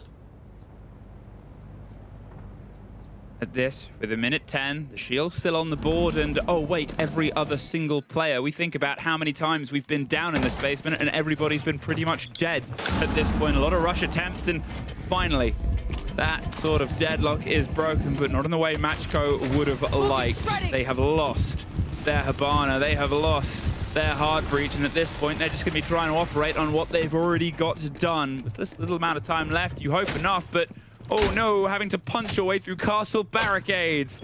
Nothing anybody wants to make a hobby, because it allows the smoke to just do this. Wait, prepare, and pop it. So as soon as that flesh went down, well, nothing was going to come on the back of it. Yeah, and that mirror window is just going to deny anyone playing over towards bottom main stairs. So having that cut off towards the long corridor to kind of split the bomb site in two, that's not going to happen for them. However, though, what a pick, though, from Akwi. Takes down that mirror. That kind of ground could be taken now by the Blitz. Well, the Blitz is screaming their way in, but the fire's about to pop on pipes, and Shaiko shreds through Lolo. Solotov gets Akwi. The door is trying to do their best to keep them going, but look at the time, Demo. Ghost can't even hit the site in time at this. Falcons, failure to launch yesterday, but the bird screams to the skies today. Again for a shield, I mean, the Blitz, you think, okay, this is good, you'll take the ground, you pick off that mirror, and then Shaiko just says, nope, not happening, not my watch, ain't nobody getting in that bomb site today. Yeah, look, Falcons, are they at their best? No. Is it good enough to be a team like Matchco? Yes, it is, and that's the main thing. Good bounce back, 7-3. Players are gunning again, which we did not say that yesterday, so all credit to them. A different team today, players turned up, that's more like it. Well, that was a start for them, but let's see if it's still starting between each of the analysts as we go to a quick break.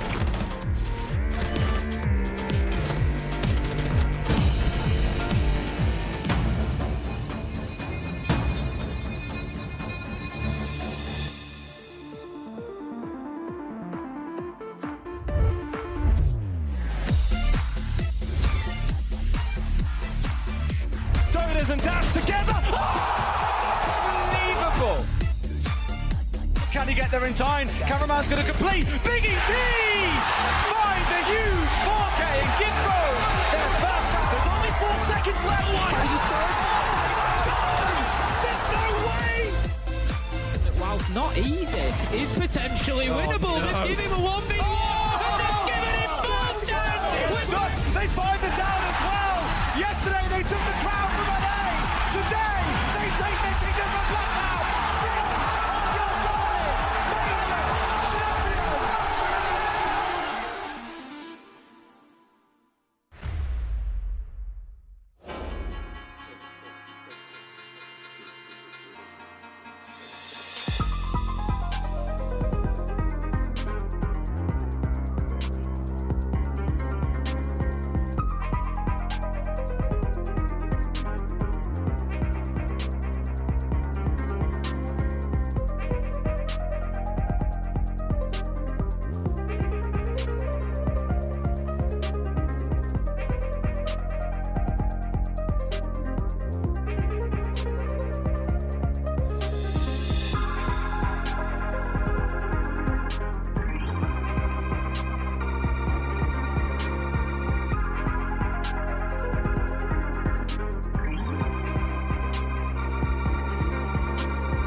good recovery from Falcons here in their second game of the EML and 7-3 against Matchgo.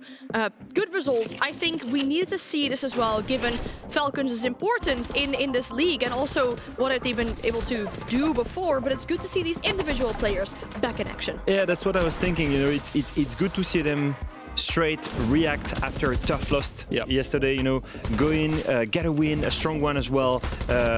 Obviously, a little bit more complexity. It's not all black and white. It's not that much of a dominance. I know the scoreboard looks really good on the side, but when you look at the gameplay itself, it got very close, way too much, in my opinion, Jack. Yeah, it took a couple of big moments in the middle half of the first half in terms of Falcons' attacks for them to really wake up. I think they were strategically losing a couple of rounds. They managed to bring them back, some big individual performances in those rounds, firstly from Shaiko, and then the next round afterwards from Users, and of course Soltov that was at the front of basically everything that was good with Falcons today. I don't think it was the most complete and polished performance, however, it doesn't need to be at this point in time. What they needed to do was just get 3 points on the board, get the result over the line, and then refine the performance from there on out. It's great to see the reaction from Soltov as well. He had a poor game yesterday, coming in double digits. Yep. In the very first 2 rounds, he got 6 kills, by the way. Also playing on the Blackbird, on the Shield. So really instrumental to the Falcons' victory right now. Yeah, it's good to see that. And there's a specific round I know that you want to talk about as well. Yeah. It shows how good the recovery can be from these Falcons players. I think it's a consistent issue that I've seen teams against Falcons, and I was feeling it when I was a player. You know, when I was a pro player, I would struggle to close rounds against these guys, even though I had the man advantage. And we're going to take a good example right now. They're attacking round 4, basement, and they're in a 2v3. And you're wondering, how are they in a 2v3? Well, they lost 3 players to C4s, by the way, so should definitely not happen. In this 2v3, 3 targets. 2 players are in church, a third one is in dirt. What do they see here? There is a complete empty space into Armory. That's probably the only entry point that they have on the bomb site. Now, we're going to move forward and look at Shaiko using the fire extinguisher right now. It's going to be very impressive. Right now, he uses it to rush into Armory, uses the cover, and at this moment, pay attention to the flash that's coming from Kitchen Hatch, directly to flash the dirt player as he picks for the church. Here, free kill, and that's only because they coordinated together. Now, we're going to see another one here. He baits the plant to make the dirt player move. What do you see upstairs? Bride is holding the line. It was another bait, and again, they play together, Bride and Shaiko, to get that kill. As soon as that's done, you're going to see Bride drop down, Shaiko goes for the plant, and what do we see here? Bride straight looking for the immediate danger. Double, church, no one here. No one blue? Okay, clear. At this moment, he reacts and is like, okay, all I need to do is check towards Moto Hatch. And that's basically what was fixed here. Clear reaction time, clear coordination every single time. These guys are in a man disadvantage. They somehow find a way to solve the situation by isolating the gunfights, and the quick synergy between these two was amazing to witness. And that was such a huge catalyst, genuinely, because they were 1-2 down at that point in terms of Falcons. They lose that round. They arguably should have lost that round, Leo, but they managed to recover it. It would have been 2-2. The very next round, Users goes in, massive 4K, wins the round for his team, and suddenly Falcons are on the front foot rather than playing from behind. Well, I think someone was already listening to you mentioning their name, because we have Users on the line to ask him a few questions as well, to ask him how he's feeling after this game, because the first point for Falcons, very good to see that. How are you feeling? How are you feeling? Hello, I'm feeling good. It's our first win of the stage, and obviously after yesterday's game, it was looking a bit shaky at the start, so I'm glad we got our first points. Users, I was wondering, I was speaking with Likefak, you know, at Reload, and we were like, obviously quarterfinals is not what you guys want to do at every single international major. I was wondering what was the best key learning after, you know, losing in quarterfinals there, and after Reload in general.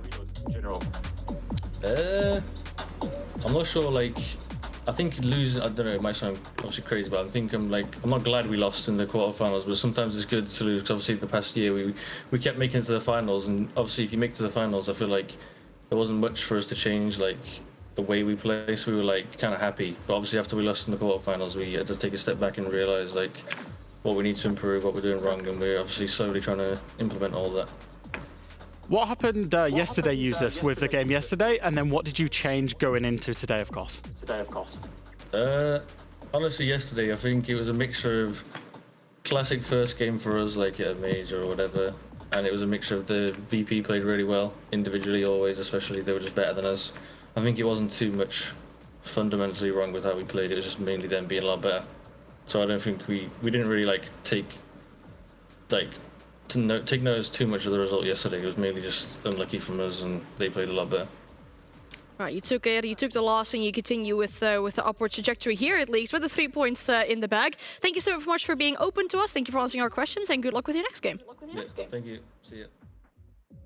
Always good to hear from these players, especially after getting the first points on the board. He mentioned, you know, we'll take the loss, it's fine, it happens. But the 3 points are probably very, very welcome for these Falcons players. However, we are really excited here at the broadcast because our match of the day is coming up after this break. For all the Stompin' fans in chat, yes, he's playing after the break with G2 versus Secret.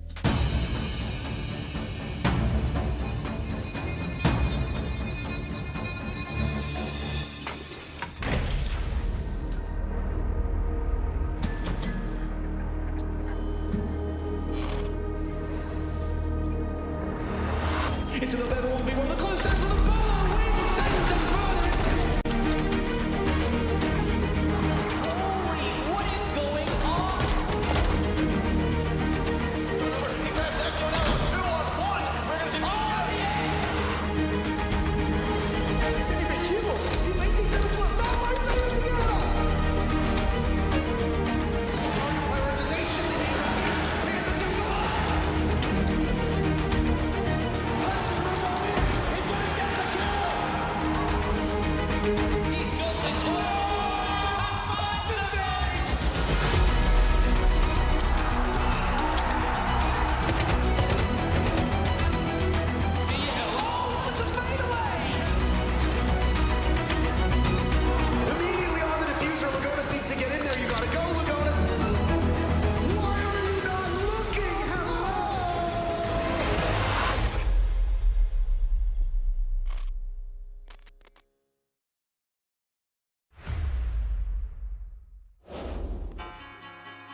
Well, I hope you've got yourself very comfortable in front of whatever device you are watching us from, because get ready for our match of the day. It is G2 and Secret. And the reason why we call this our match of the day is because both these teams have won their matchup yesterday, meaning that if they win today, they really set themselves apart as the top dog in that group. And that top dog might very well be Secret. A good win yesterday, 7-4 versus BDS. It's really funny because the more we go on, the more my power rankings start to make sense, huh, Jack? Yeah. Keep yapping, Leo. Keep yapping. I will say, Secret were excellent yesterday. I thought they bamboozled BDS. They were so good on their attack. They were fast. They were aggressive. They were energetic. And they've got the players to do so as well. June, Mowgli, Adrian, Noah, players that we've seen go absolutely nuclear at one point in time. And then Savage, he was terrorizing them on the blitz as well. And once again, you've seen these two pickups, the two most recent pickups in Noah and Mowgli, dropping heavy numbers in that team. Again, the two best rated players on that roster having joined it. Yesterday, playing against BDS, they were an absolute steamroll. Is that a cavalry coming? Oh yeah, that's Secret playing against BDS. Look at that, look at that, look at them pushing them with the blitz, look at them running around, firing rounds, going, it literally felt like TDM. Felt like TDM, but I think that's what Secret do. They play the FPS aspect of this game so well. Like I said, behind Savage on the blitz, he's running around having the time of his life. Look at round 3, by the way, straight after round 2, where they just literally room clear everyone. 204 first kill. Literally in 5 seconds, you have 4 kills, and look at that poorless player that's gonna be hunted by everyone. I don't think I've seen the bomb site once in any of these clips. They're just running around, they're finding somebody, they're running around, they're killing them, easy. For me, that's the big story right now. Team Secret, they're not afraid of being fast-paced. They've got incredible individual talent, and they're amazing at playing the blitz. And G2 is exactly the same, so I think we're in for a huge frag fest right now. Yeah, I mean, we talked to Mowgli yesterday, Jack, about how he's so comfortable with this new team, with this new lineup, how it fits him so well. Yeah, he looks really developed inside of this roster. It's not previous rosters where it was Wolves plus Mowgli. It is Mowgli inside of the Team Secret roster. Feeling good. Stop it, give me the last 2 kills. Why not? Give me the last 2 kills, Stompin'. Why not? Give me the last 2 kills, Stompin'. Why not? How's it 2v2? Doesn't matter, the GOAT's alive. The GOAT's alive, remember that. You're right, you're right. The GOAT's alive. The GOAT's alive, you're right. Good. Oh, nice save. Shot his teammate. The GOAT's alive. The GOAT's alive. The GOAT's alive. The GOAT's alive! The GOAT's alive! They're down! That's the GOAT! Come on, Zach! Come on! Let's fucking go, Zach! Let's go, Zach! Come on, Zach. So how you doing in Texas, Zach? For sure. I mean, to be fair, G2 are starting to double kill too, chat. Let's go, baby. Chat, in the last 2 rounds, he has 5 kills in the last 2 rounds on attack. Yeah, Noodle, welcome to the fucking new Pro League. Yeah, get on your phone, Tyrant. Get on your phone. Good boy. Welcome to Pro League. Whoa! I think this is like a 3-minute delay. We know Dixie likes to get very loud, and it was obviously planned. We wanted to get his hype in here as well, because obviously that big elephant in the room, we talk about Stompin's big Tier 1 debut. Jinxie watching that, of course, watching one of his friends make that big step up into Tier 1 with G2, and it's something we have to mention because G2 fans would used to pray for times like these. G2 work together on their attacks. Yeah, if you've seen them step up massively, they used to be G2, one of the best team at defense, but now yesterday, these attack rounds that we saw were amazing. And one of the big reasons was Stompin, by the way. He was struggling at the beginning, but he really stepped up. On the Aurora, for example, on that execution on the basement onto layer. Honestly, looking at this team, they're extremely well-rounded, and they've got so much talent right now. He was 1-6 on his defense half. It's not normal that you will see that somebody coming in, struggling on the defense, and then being incredible on their attack. But G2 were really good on their attacks yesterday. They used a lot of Dokkaebi, they used the Blitz, they used the Nook, they used basically the Montaigne, the Deimos, anything that they could. And that epitomizes how G2 are going to play with Alamo IGLing. It just keeps happening. And there is a big trend you guys have been noticing in regards of G2 and their international performances, because what do they tend to do when the results don't really work out for them? It's really funny because Doki said yesterday, oh yeah, we kicked Uno. Not that he was a bad player, but we needed a new player. It's really funny. It seems to be a consistent issue with G2. You mishandle a situation, you mishandle a tournament, you just kick someone. Oh, that's just the G2 recipe for you. Get your kicks in. It seems to be get your kicks in, but when you've failed at an international tournament. You know, I look at this screen and I see, you know, some of the former G2 players, much loved, of course, and I see Gemini that came in for just one tournament, didn't perform, and he was gone instantly before he'd even played inside of EU League. Of course, who know the most recent to depart, but that means that they do make place, and they've added Stomping in as well. I mean, I get you're saying it with like the IGL this and IGL that, and then this person's coming in and that person's coming in and stuff, blah, blah, blah. But let's be honest, I think the viewer's probably going to care most about Stompin and who he is as a player as well. We know we've got this really big fan base right behind him as well. So that's why we send Ace to Scotland to have a chat with Stompin as well.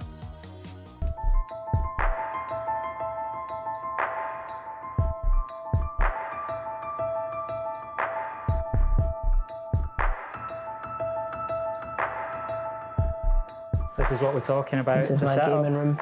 So I love it, to be fair. There's a lot of space, it's actually a lot of sunlight. A lot of natural light, yeah. I never need to put the light on usually, so it's really good. It just gets a bit hot because of the glass windows, you know what I mean, sometimes. No, it's a nice space, and we've got the medals. And then I've got my trophies. There's one I was laughing at the other day. You've got the old ESL, yeah. 2019 UK Premiership. Yeah. And then all the way up to, where's the most recent one? The reload. Reload. I did just see the reload one. Reload. Yeah. But yeah, it's just my setup. I did have another monitor, but I punched it, so it broke. Actually, it's there. It's a bit broken, so. You know, speaking of passion. Yeah. Knock on the door. You expecting someone? I'm not. Neither am I. Shall we take a look? Excuse the washing, but you know, living alone is hard. We're getting to the real view of esports here. Hey, Stompin. What are you doing here? I'm moving in. Today? Yes, like I'm ready to play. Like, let's go. You ready? You better come in. Let's have a chat. Sounds good. It's almost as if it's a big coincidence that you've arrived on the day that I'm here.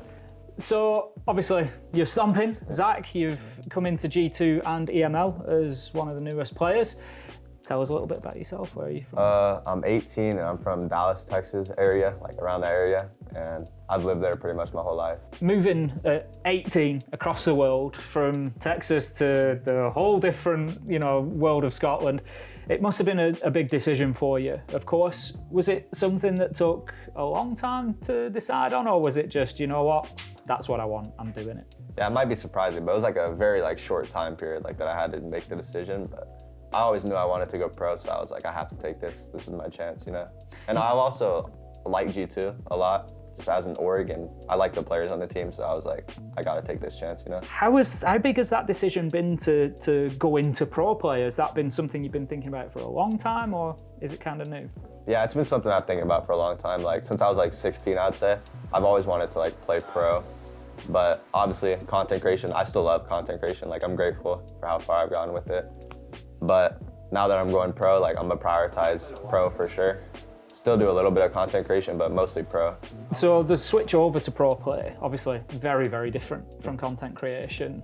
How have you found your first few days, working with G2 and with the team? Honestly, I was a little surprised on how hard teams actually work. I knew it would be a lot, but I'm adapting to it pretty fast, I'd say. Which I like scrimming and stuff, so I'm not I don't dislike it, it's just surprising, I'd say. I've got to ask, because I know obviously a lot of your followers know you as coming from a console player, arguably best controller player in the world, a lot of people would say. I mean, I didn't mention it to Dorky in his bit, but you did beat him 7-1 in the 1v1. He's good, he's very good. Looks like he's coming from a contract. I said to him he can take the G2 contract if he beats me. And so definitely some skills there. How's the transition to PC been? It's been really good, honestly. I would say at first, I was pretty bad, to be honest, but after a few months, I got good. I'm not sure I believe that. Your bad and my bad is probably going to look very different. Yeah, probably, but it took a little time, I'd say. In terms of yourself, what is it that you're most looking forward to if you had to pick one thing? Playing on stage, 100%, just it's a real experience. I can't wait to have that happen one day with G2, of course. Well, I'll tell you what, I can't wait to hopefully be commentating it. When you do, it will be a fantastic journey to watch. Stompin, it's been an absolute pleasure to meet you, and I cannot wait to see you get into EML and just see exactly how it all plays out. So, best of luck. See you there.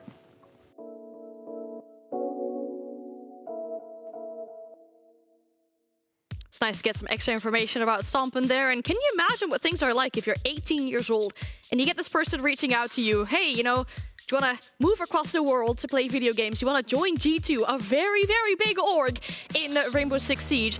That must be absolutely mental. And then all of a sudden you're finding yourself playing your second game in EML in this level of competition. And we're looking at the map veto as well very soon to see where exactly G2 and Secret are going to be playing for the specific matchup. And I hear a bit of a smirk, a giggle. Shelly, how are we feeling? I'm so excited for this one. Now, Leo's going to tell you whose favorite map it is and who's got the advantage. All I will say, these two teams' style, they both like to brawl it out. They like to play the FPS element of this game. I cannot genuinely think of a better map to play that out on than Chalet. Very clearly, BDS played that map yesterday against BDS. We just saw footage from it. It was an absolute bloodbath. They brought the pacing, they brought the blitz, they were rushing in, extremely frag heavy, and they destroyed BDS on it. Now, G2, I'm assuming they want to play on Chalet and reach that same level of pace. They want to both go really aggressive, and that map offers that.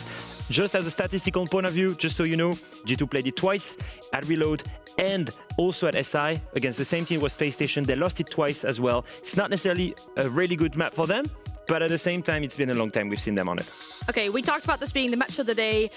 Two big teams going at each other. I'm going to ask you guys a question, and I'm not going to let you defend yourself. I just want to hear the team only. Who's winning it? G2. Secret. All right, well, I guess we're going to get into it then. G2 or Secret? Who is winning our matchup of the day? It's time to go to Chalet with Fluke and Demo to find out. Thank you very much, Anne, and the team in the studio. And yes, I think everybody knows that this is going to be an absolute banger, Demo. Yeah, we've got Chalet, which for me is always a map which I think of Brazil. I think of Brazilians being the best teams in the world on this map. And then you look at G2, you look at Secret. What do both teams have in common? Oh, the coaching staff. They have got Brazilian coaches. So already it's going to be a really chaotic map. It's going to be about space taking. There's going to be rushes. It really comes down to see how well the IGLs can deal with shot calling, more or less. Again, Loira, I think, is great at the shot calling. Again, Brazilian will understand that really, really well. I was really impressed with the way that he set the team up yesterday. You look in the side of Secret, you've got Savage, who, again, even though he's not Brazilian, he plays that style. He plays that Brazilian style of Siege, mostly because he's probably worked with Sister for so long at this stage, you know? So, yeah. There's similarities, there's comparisons to be made, but one thing that is for certain that we can agree on, it is going to be one heck of a game. I think it's one of the things as well that's often sort of said, if you isolate these two teams, their story over the past year, maybe two, G2, the heights of everything, getting the sort of hammer once upon a time in Montreal after not having it for a while from once upon a time, and then sort of struggling a little bit, roster changes and everything. On the other side, Secret, it's a team that's sort of built itself up brick by brick, and they'll perform really, really well in the league, and then they'll get to international, have some great games, and then things sort of crumble a little bit. Performances can't quite hit the mark a little bit. But when they are on their day, often in the league games, it is just brilliant Siege to watch. Usually, I'm touching wood as I'm saying this, because I want it to happen. I don't want to accidentally risk it, and it will start here. All the way on the top, that is 3 of 4 of the bands being directed towards shields, and then some Kibas in there too, Demo. Are you surprised? No, of course not. Yeah, again, bans make a lot of sense. Shields are great on Chalet. I mentioned before about the potential of rushes. Yeah, take away that blitz off the board. Obviously, for Secret, you're taking away some really strong defenders who are great at holding off-site positions. Clash speaks for herself. Obviously, Azami, whenever we look towards, Library, for example, how strong she can be just by playing in that area, playing in towards top fireplace, just covering off all those angles that the attackers would love to have. Because one thing I always think about in Chalet as well is the crossfires that you can establish from some of the exterior windows. You can set up a whole heap of angles that the defenders just can't do anything against. So having an Azami would be great just to block off that window, allow your team to retreat. So taking off the board, yeah, makes a lot of sense for Secret here on the attack. Just trying to maybe get a bit of a loose catch here. Somebody that wants to play their way around West Main, but there isn't quite an opportunity that's being given or gifted to them. It's a little bit of a cold war out in the freezing snow. Chalet is who's going to be the first to want to try and take a bite and slide their way across. Doki has suffered a bit of damage. New gunskin. by the way. Don't know if you noticed that. The new one that just dropped today. He's actually using that. See maybe if you're on the EDS so you can get a better look at it again. But it is there. I did see it. I hope we get to see the animation as well. Let's see if we can just no, I'm not going to say just spectate. He's dropped the nades in their heads and he's just, you know, he's got the gun spinning around and you know, right in front of him. That'd be great. Turns into us. Look at that. I mean, it's gorgeous, right? They're talking about one. No, it's a great skin. Anyway, you can check that out on your own team because, well, Mowgli has just checked out 2 people. Doki was too distracted by the shining lights of his own guns, and Mowgli's been able to sneak his way up behind him and shoot him in the back of the head after getting Loira as well. Not the best start for the team. Remember, Loira went 16-7 yesterday, and Doki went 9-5. And with a big drive of G2's success, Secret keep locking it down as Alamau does at least get one before Adrian trades them out, leaving just Blaz alone. What can he do here with 50 seconds? No C4 against what still pockets of utility here. They've got the stun chance from Noah on those Sophia charges. You've got Doom, you can drop down on the back, but they are just circling. And well, there's a drop. There's almost a second. There it is. There's a third, but he had the right idea. But unsurmountable odds. Too many players to deal with there. Nice attempt, but still, round win for Secret, as it should have been. Yeah, Secret in their attack against Chalet. You know, I said about how you have to opportunity spot really well. What did Mowgli do? Seen an opportunity, seen a weak point, jumped in through library, picked up 2 kills. From that point there, G2 are up against an uphill battle.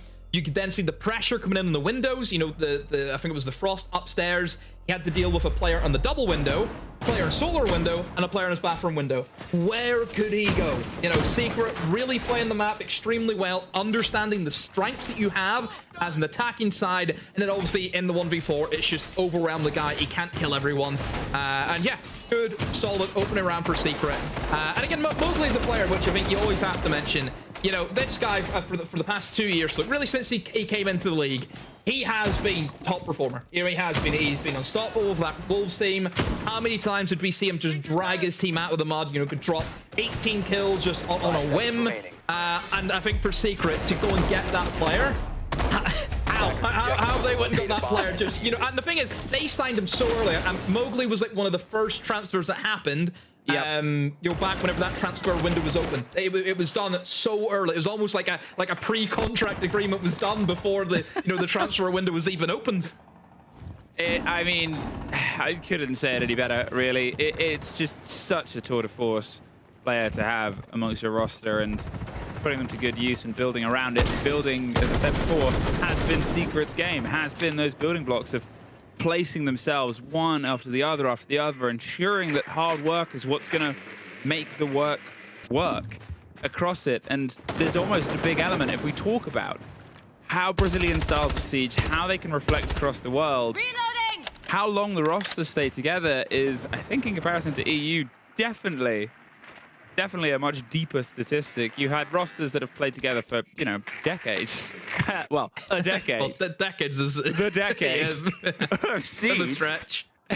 Yeah. But, you know, and in G2, as a lot of other EU teams done, a lot of changes. There is Doki, once again, changed out. Not the first body, but he was pretty much the first in the previous round as well. 0-2.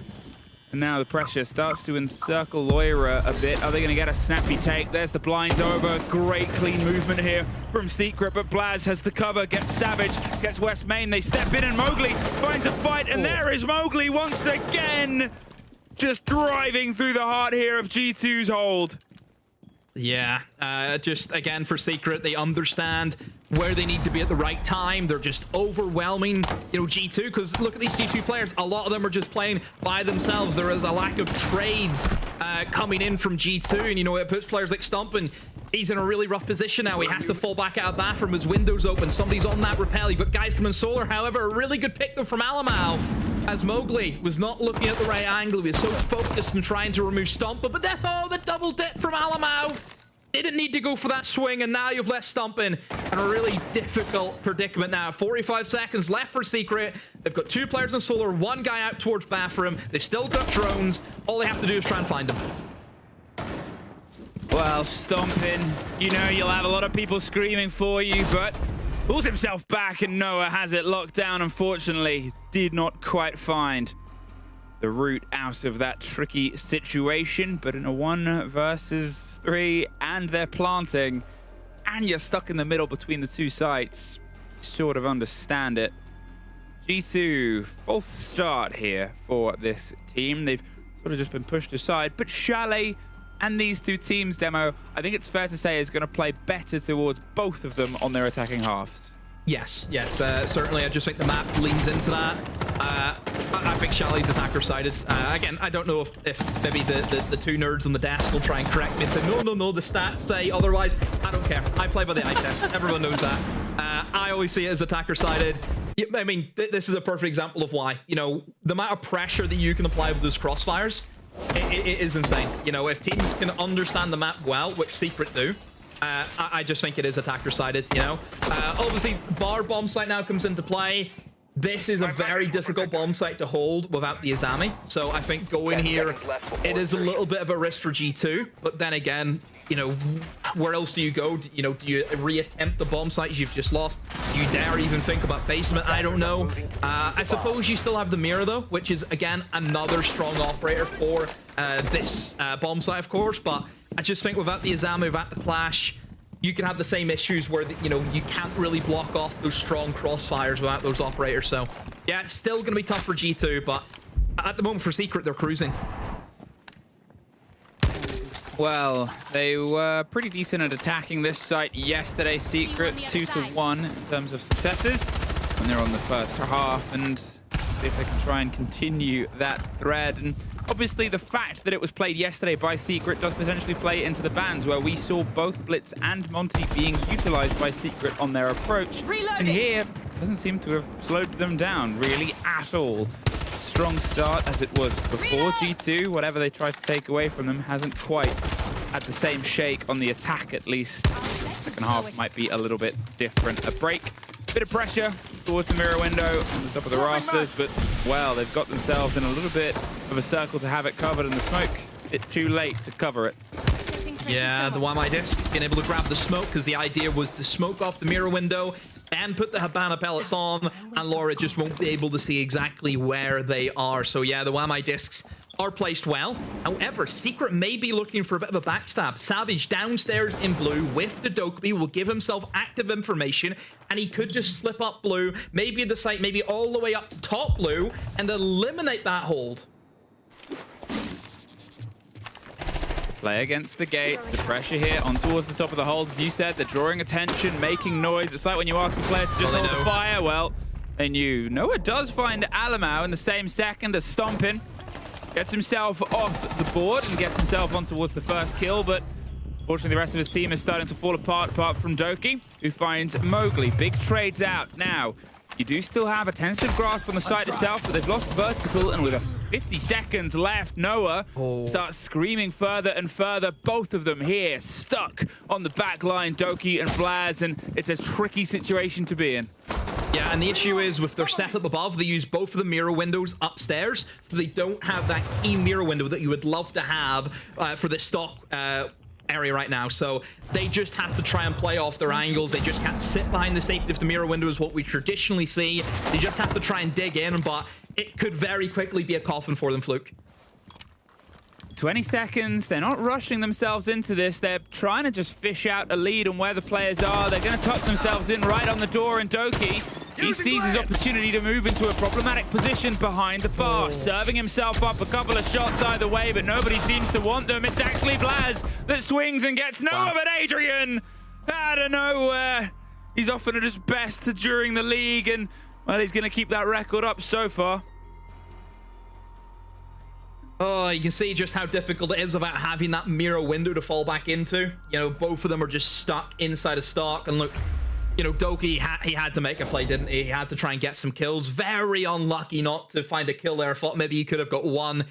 He positioned himself well, but just could not connect the shots. And yeah, Secret just steamrolling kind of through them at the moment. You know, you kind of seen the change of pace where, look, they couldn't get rid of the mirror windows because, again, the YMI discs were causing issues. They were being able to shut off their banner pellets. They thought, okay, Let's try and get Savage up in a position where he can go for the backstab. Stumpin was very switched on for that. You know, generally whenever you hear that Dokkaebi call come in and you don't really see a Dokkaebi, naturally you would assume that they're going to be coming from somewhere else. Let's try to count more drones and play impact Dok, so like you can actually play basement. And if they go for a solo, you are there like to be annoying on them, like to the run outs, you do like the impacts, okay? And if they go for library side, we just like everyone fight there, okay guys? So like let's go kitchen now. We do this, like play like aggro on them. Let's try to anticipate like the plays, okay guys? Let's not play like let it taking space on us and take like pushing on us. Let's try to anticipate the plays. And also that after this, let's go for master and let's do the cage strat, okay guys? Like let's go, you got it. Okay, good job, let's go. Sounds like a lot of let's do this, go here and do this, which is probably the right words. And you might be like, surely a coach says that. Well, a coach has generally a couple of different speeds, and it's why listenings are so brilliant, because they will know better than what the team needs right now, right? They have a perspective on everybody, but they also get to listen in towards how the players are feeling emotionally. They can't speak, they can listen. How it's sort of going in terms of the comms, what's missing, and whether it's a sort of specific that needs to be cleared or just a drive of strategy. And by the sounds of G2, it's just a drive of strategy that they want to try and rebuild around. Get themselves in on towards kitchen, make themselves set up for the fight, draw them in. Let's not stretch our way around too much. Let's just tuck in a bit closer and then put the pressure back out. Yeah, you can hear from Romalio. They are giving up ground way too easily. You know, I agree with them 100%. You can see Secret, they're opportunity spotting. They're taking a vast amount of control in and towards the map. G2 need to contest it. That's what they're not doing. They're not contesting the strong positions that Secret are trying to get themselves into. Yep. You know, it feels as though G2 are playing a little bit timid. You know, they're not really taking the fight to Secret. You know, you look at the kills on the board. Well, it's all the stuff that we talked about with Falcons on the previous map, where they were really good at just stepping out. They'd pull themselves back out, they'd step out. Same with Virtus Pro. These teams that are confident in these positions will sort of get this done, and G2 aren't doing it right now. And it's allowing Secret, as you said, to just punish and punish and punish. And will these positions change much? June couldn't quite get the Flores drone in underneath, but, well, they've got other places to be. Yeah, it definitely seems as though that Secret, they really want to try and target the kind of solar and trophy side, which, again, for this bomb site, yeah, it makes sense whenever they're not really interested in going for the more traditional approach, which is naturally go for the main walls over towards dining. So, yeah, Secret, that's where most of their util is going to be placed in and towards. Real issue for Secret is obviously going to try and reroute these players above. Using the windows obviously is going to be to their advantage, but at the moment, they're taking their sweet time, aren't they? They haven't really got a strong foothold in the map just as of yet. And, you know, minute 30 left, but you need to get some kills on the board. I think that's it right now, is maybe this sort of setup and play has worked a bit. You can see that Alamau is still trying to contest the windows and put the pressure back on. They haven't been able to catch anybody at this point. You can get the impression that Secret have got themselves circled up, but without that first take, well, things aren't going to go their favor. And there it is, Loira gets the C4, but Savage takes that opportunity and Stompin takes one right back. It is traded blows, and this is what Romalo wanted from G2. Don't let them just push themselves in without being contested. Don't let them take that very important T on the cost away from you as a team. 50 seconds, they're having to come up with a new plan here. As the drop down rotate underneath, and that's going to allow Stompin to find some fresh ground on the other side of the bathroom. Yeah, but they can't go for the trophy window. They can't. There's still a guy upstairs, and that's going to cause them issues. I mean, Adrian is going to try his best to try and hold that angle, but again, I just don't see it happening. And yeah, Jim realizes that he's going to have to rotate up in towards the solar window. Mowgli's jumped in, but there's active information. He's also got a Goomine on the stump with another before being swiftly traded off. But really, at this stage, Stompin is done well. He's wasted the time. He's got his kills. And now G2 just need to hold on. Well, Touch with a shotgun close. He's just seen the barrel and he was trying to bait the swing, but G2, lessons learned. They get themselves their first defense here, and just as we said, they're going to have a better time of it on their second half, generically, regardless of the prep that they've done of watching the game yesterday, regardless of anything else.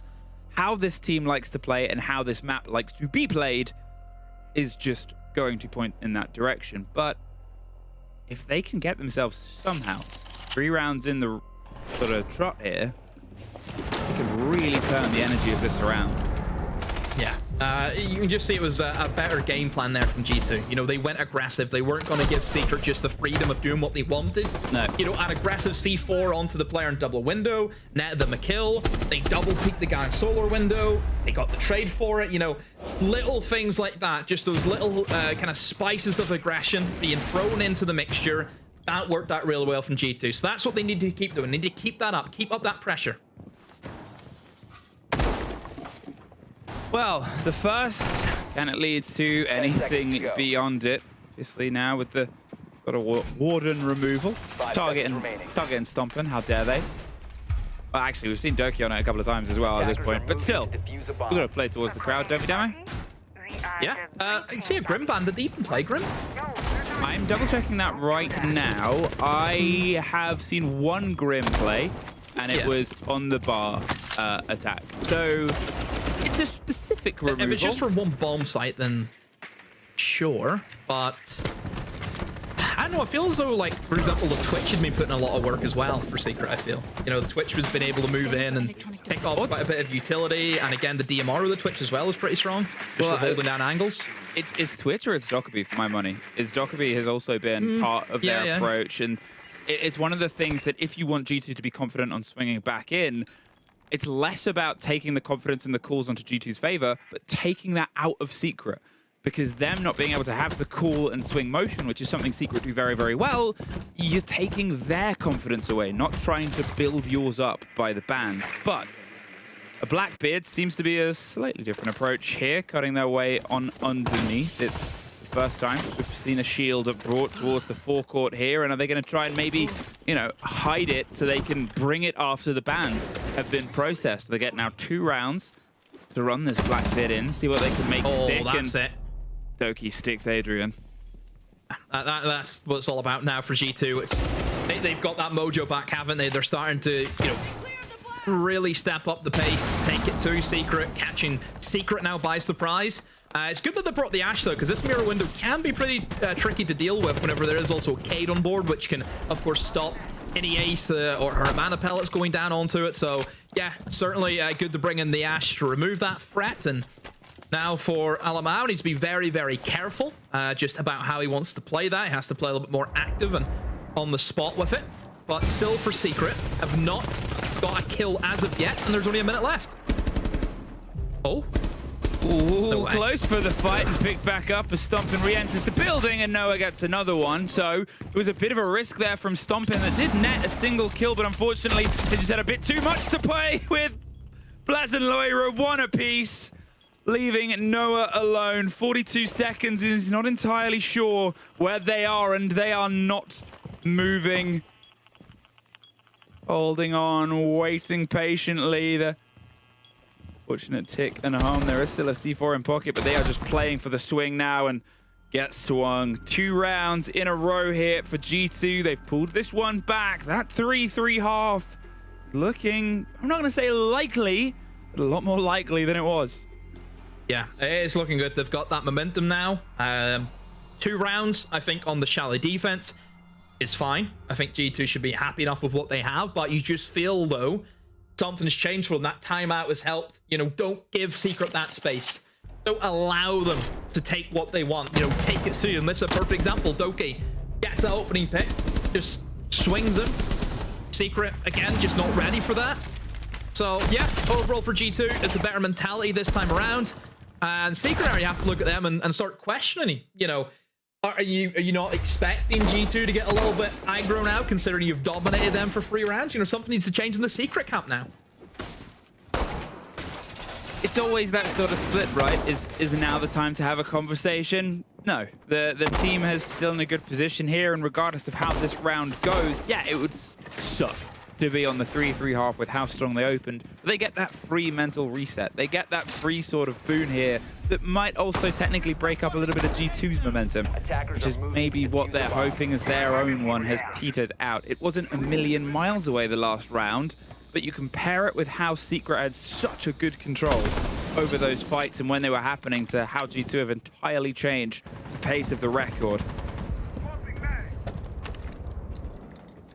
Well, it's going to be a one trick here from Secret. It's going to be a big one. The rush nade's going to go in to remove any bits of utility. In goes the smoke. Blaz is going to try and cover, and Savage puts the shield in his back and hope this sticks.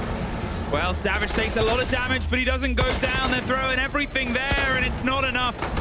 Post plant has come through. The Glaz popped a couple of shots, and this just is a very, very tough retake at this point. That is almost a trade. June goes down, and it's going to be tricky to get him up when he's the only body here. They're holding on to the defuse, though. Blaz, he's going to make it stick, Demo.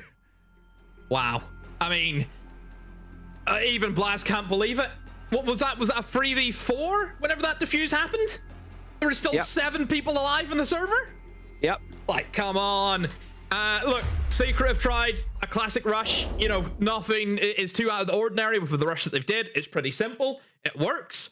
Except that time. You know, that is a play that works, you know, 1 in 10. Or it doesn't work 1 in 10. You know, 9 times out of 10 it works. That's the one. Yeah, just nobody reacting at all there from Secret. I mean, I would have to go back and see the position of the play. Yeah. I think that's it, right? Because so that retake is really, really hard because you have to approach it onto the window, and it can be, I'm not going to say easily covered, but it's not a tough cover, right? You can get yourself above. If you want to try and put the pressure, you can do it all external. Here's the replay. And this is it. Because of how many people are still alive, there was only the shield in that position. And this is what I was sort of saying before we cut back, was the Blackbeard was toying with the idea of getting the player up. They couldn't and shouldn't in that situation because somebody needs to watch the damned kit. And nobody else was currently in that position with them. They weren't far away, but unfortunately for them, Blaz was much closer. 7 seconds closer, roughly. Personal fake. I mean, the fact that in that corner as well, just a fun bit of drama. The C4 didn't quite kill the planter, but the grenade didn't quite kill the diffuser either. Both of them took about half health damage on it, which is... I mean, we're playing a game of inches and fractions here, Demo. Yeah. Just, it's irony, isn't it? Just the way that works. You can stop worrying about where Just the C4 doesn't connect, and then the grenade doesn't connect, you know? Beautiful. Full circle. So, really good half from G2 to recover from where they were. Secret, open up first 3 rounds. G2, respond. They take the next 3. Now we see the side switch. We have G2 going on, I would say, the easier side. And then, obviously, Secret are going to have to deal with a lot of the, you know, the issues that you have as a defender. You've got the windows, the crossfires that you have to go up against now. Looking at the bans, G2, they banned the Fenrir. You know, that screams we're going to see some backstabs. Yeah, oh, 100%. They're going to see if they can try and get themselves around, and Mowgli, well, he's going to find a fight, but Doki does get the trade. Stompin, unfortunately, gone. And with Doom getting Alam out, though, the G2 players are starting to fall right in front. A very tricky shield, and... Ow. I felt that. Felt that through the game. That was brilliant. Things fell apart a little bit there for G2's in the approach. You said they were going to try the sort of sneak approach there. They also obviously had the Nook. They had the Nomad to control some of the flanks round as well. Nothing that we saw from the side of Secret, who are much more, you know, they wanted to be a bit more active in their takes and take what they needed and lock it down and take a pick and go from there. G2, I think they had a plan in mind with those operators, which differs from the plan that we saw play out, right? Yeah. I think the operator that you have to highlight, which obviously Secret, you know, they're a smart team. If you see G2 ban Fenrir, they're going to be looking for those backstabs, which obviously Alabama on the Nook, he was looking for that. What's another operator that can do similar things to Fenrir? Oh, the Melusi. So the Melusi has just been brought in as almost that substitute, hasn't she? So again, for Alamau, looking for these entrances into the site to try and catch Secret by surprise, that's not going to happen. So If they still want to play that way, you have to then try and adapt like a Brava. You know, Brava, perfect counter to Melusi. You can hack them, and then they'll also start working for you, which is also great. So if G2 want to continue on with that playstyle, you need that operator fit it in. But then again, it's an operator that you have to sacrifice for someone else. So I wouldn't be surprised if they change up their game plan. It's also, I mean, it's the same two bans that we saw from the side of BDS when they played Secret yesterday on this map. The Keeper Barricades and Fenrir gone. The Melusi was the next one they got rid of. So it's not, you know, unknown territory of how Secret like to play, but Secret themselves have shaken things up. They've gone with the double shield ban. Yesterday they went with the Grim instead and then moved on to a Twitch. So they are responding themselves instead towards what they think G2 want to do here. Yeah, certainly. I think G2, you know, they have that style, don't they? You know, I don't think their style has changed massively on a map like Shelly, even with the addition of Stompin. You know, Alamau and Loira and Doki and Blaz, they're still going to play the same way as what they have been for, you know, the past 3 to 6 months. So it's not, you know, Stompin coming in isn't going to drastically change that. Obviously, you have to mention as well the kind of role that Stompin, you know, has been put on as well. Yesterday, it looked as though he's put on the support role, you know, playing ace a lot of the time. Now you look at a map like Shallow, it seems a little bit more into the flex role because he's on the Grim this time.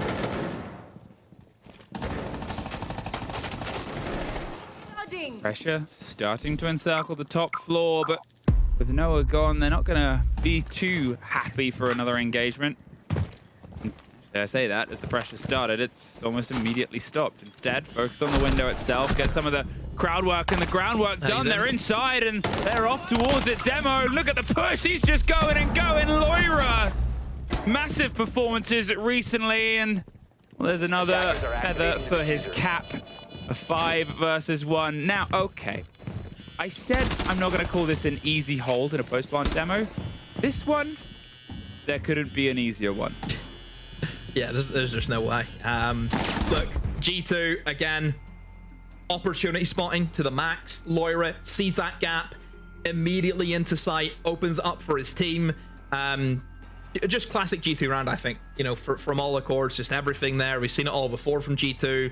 That's the level they can play to. That's the kind of Brazil magic that this team has, of course. First round, they tried to win for something with Knock, and now second round, they were trying to do something about Dokkaebi as well. If you guys can, you guys should play a little bit more off traps and resources for a site over there, like a Goyo or something, just to have this first layer denial for us, you know? So we can have more time to play because our reactions are being good, and the lucky round that they're getting is basically just based on that, you know? So more resources so you guys can hold that a bit and give more time for people that are far away from the side to react, and you guys should be good. Remember, confidence and keep briefing, okay? Let's go, you guys. We guys got this. Let's go, guys. Let's play some full traps then, guys, and swing them out, okay? Like, we can go master here, we can play the full traps in case they want to go for side. There's occasionally lines coaches say. They're like, that's just good general advice. Keep breathing is up there. Keep breathing. Keep breathing. If you're in stress, keep breathing. You'll get there. Thank you, Vista. I needed that today. And, well, let's see if his team needed it as much. He's not wrong.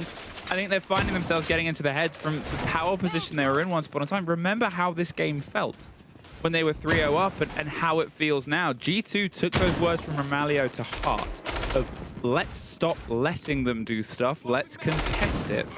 And they're contesting it on their attack just as much. They are testing, they're probing, and then they're pulling things apart. In Secret, they just seem a little bit disheartened.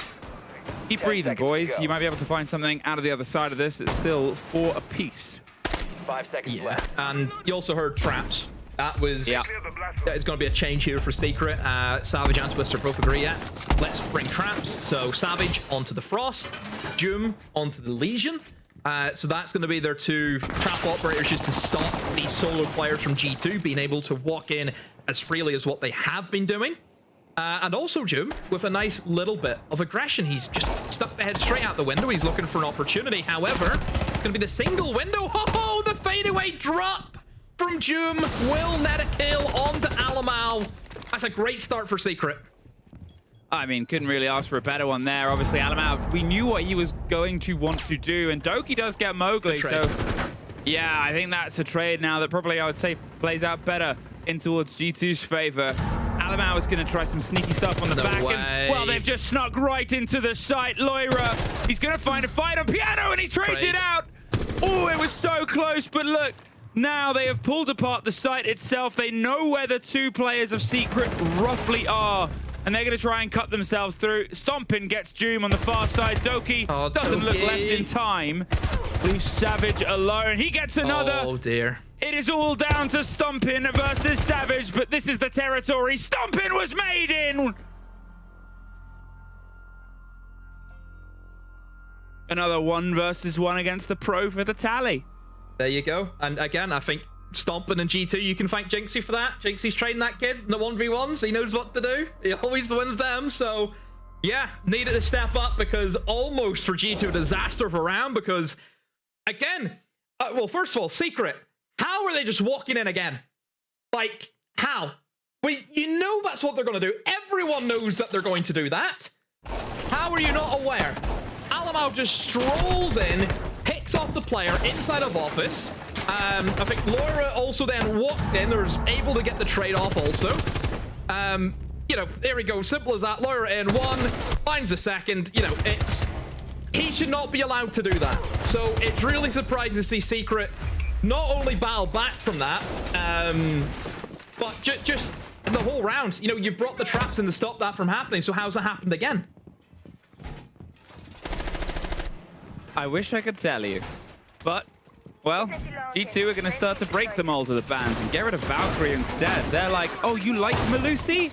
Doesn't seem to matter when we are just walking into your site and killing you multiple times. 10 seconds left. Instead, it's the removal of the Dokkaebi, the one that I sort of maybe talked about as being a good one for G2 before to get some confidence against the aggressive swings coming their way. Secret, well, apparently they're listening to my advice, so we'll see if that's something that pulls them together because, you know, across the split, it wasn't a big showing against them yesterday. This fight so far, or this sort of map so far, it's been used once as well. It's not the biggest persistent problem, but it might be a problem removed for them. And instead, what do you bring? A Lion.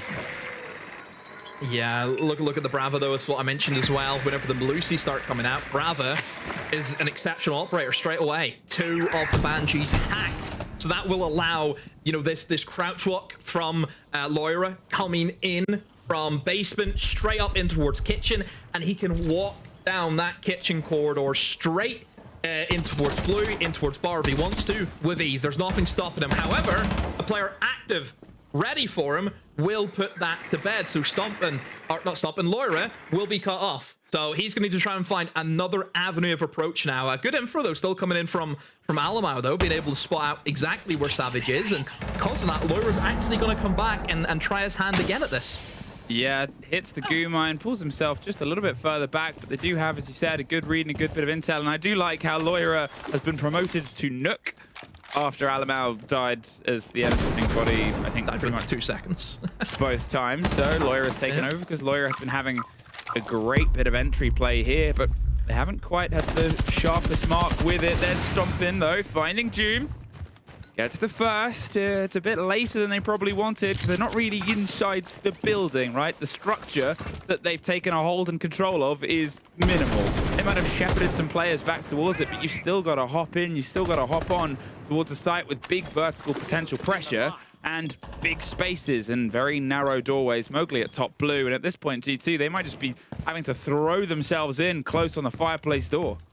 Yeah, I think maybe they might try and use Stompin with the bees upstairs to bait that it's going to be a top floor collapse, and then try and walk in through lobby and collapse on the Savage instead. That could be the option for them. And then look, yeah, the bees, it's going to flood them out of that position straight into that lobby trap, and Doki picks up an easy kill.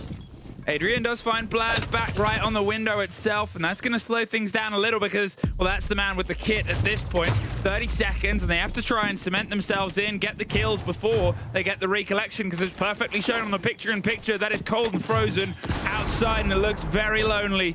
G2, so you got to try and make some company with it before you get yourselves making company with the site itself. But the bar is still barricaded. It's still locked down. They have the back line of prep because it was so long to get in. There's still all of that vertical. Instead, as I said, it's a narrow fight on the doors, but they're making it work. Adrian He plays sharpest on the online leagues, and as he sprays down one, he ran out of bullets.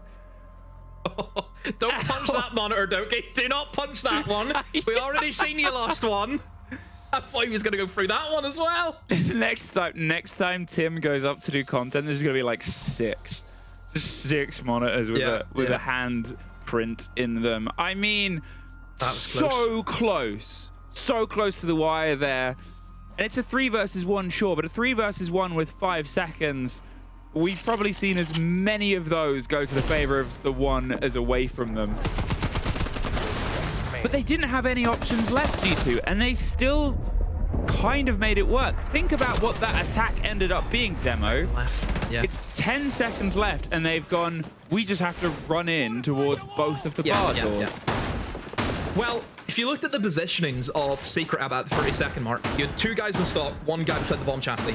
They were claustrophobic. You know, all 3 of them were touching shoulders. Like, Secret had no map control whatsoever. They were just buried into the deepest site. They had to swing, and that just comes down to Secret, or not Secret, G2 having that extra man against Secret. You know, they were able to take those gunfights and take those trades and just battle back until they get the last man, which thankfully they did. But G2 today, and even yesterday, you know, Fluke, I've got my club back. No, that's what it feels like. The club back. I'll be honest. Anyone who has supported this team, we have been. I cannot stress to you, in the bin for a good part of 18 months. We have. You know, we went through hard times, and I'm telling you, stomping pickup.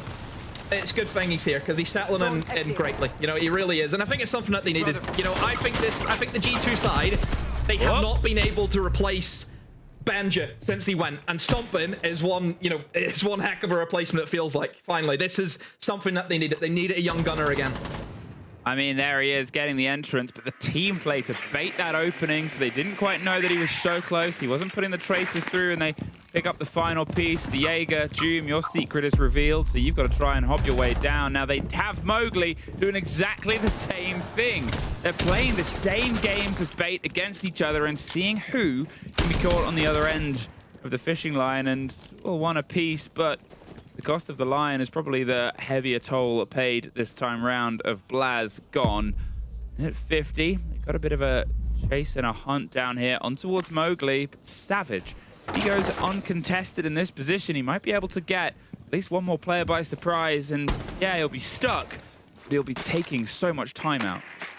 Yeah, again, this is the first basin that we're seeing here in this matchup, so we are in stranger tides, we'll say, because we just haven't seen it, and we're not entirely sure how G2 want to approach that, because it's different than really how the other 3 bomb sites play out.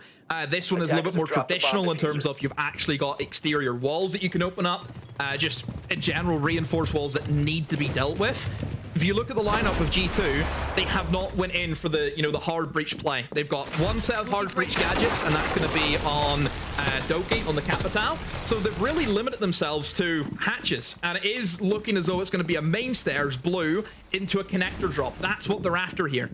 At this point, I started to think about how we're piecing together slightly more of that map control. I said it was a missing element of the previous hold, and Secret, as you rightfully pointed out, still pulled themselves back, still limited their space a little bit. They weren't adventurous. They weren't seeing the sort of results of decent resolve out on the roam itself. And, you know, they've got the stretch on towards the back of blue, the fire over the top, and it's not quite a full catch, but it is picked up by the end. It's the smoke canisters and everything, and the kitchen sink thrown on towards the swing itself. They're having to just fight across everything here, and G2, I mean, they've just been kept at bay there. Great smoke utility. The spray does get 1 more, but he's caught by the trade in the goo mine. Double from Stompin isn't quite going to be enough. A Secret find one of their own. Just a missed timing from G2's part there. Obviously, having the fire, you can push out that guy behind the cabinet, which is naturally the tricky position in that bomb site. That's the player that you have to get rid of if you want to try and go for a plant. I just feel as though Loira dropped it, you know, just too early. I think the idea was the fire immediately, you know, gets hit. The guy has to move, and then Loira drops at the right time to catch him while he doesn't have his gun up. You know, he's almost in his sprinting animation. But The Wamai disc had caught it, so that means that Savage didn't have to move. Therefore, he had his gun up ready to go to eliminate Laura. And once you give that man advantage away over to Secret, and the time isn't with you whenever those smoke canisters start getting produced, yeah, you're just not going to win it at that point. So, a little bit of a mistime. However, good utility from Secret, and well done the Savage for actually holding his nerve there. 6-5. And we wanted a banger of a game, and we might find ourselves hurtling towards OT. All down now to Secret to see if they can put the final pieces together. G2, they're still keeping things on the wire, though. Seems like it's just getting hotter and hotter as the pressure cooker. Nope. No. There you go. There we go. So your teammate need help. It takes a bit. Nope. Yeah, no. Yeah. You're still struggling. It's a really close game.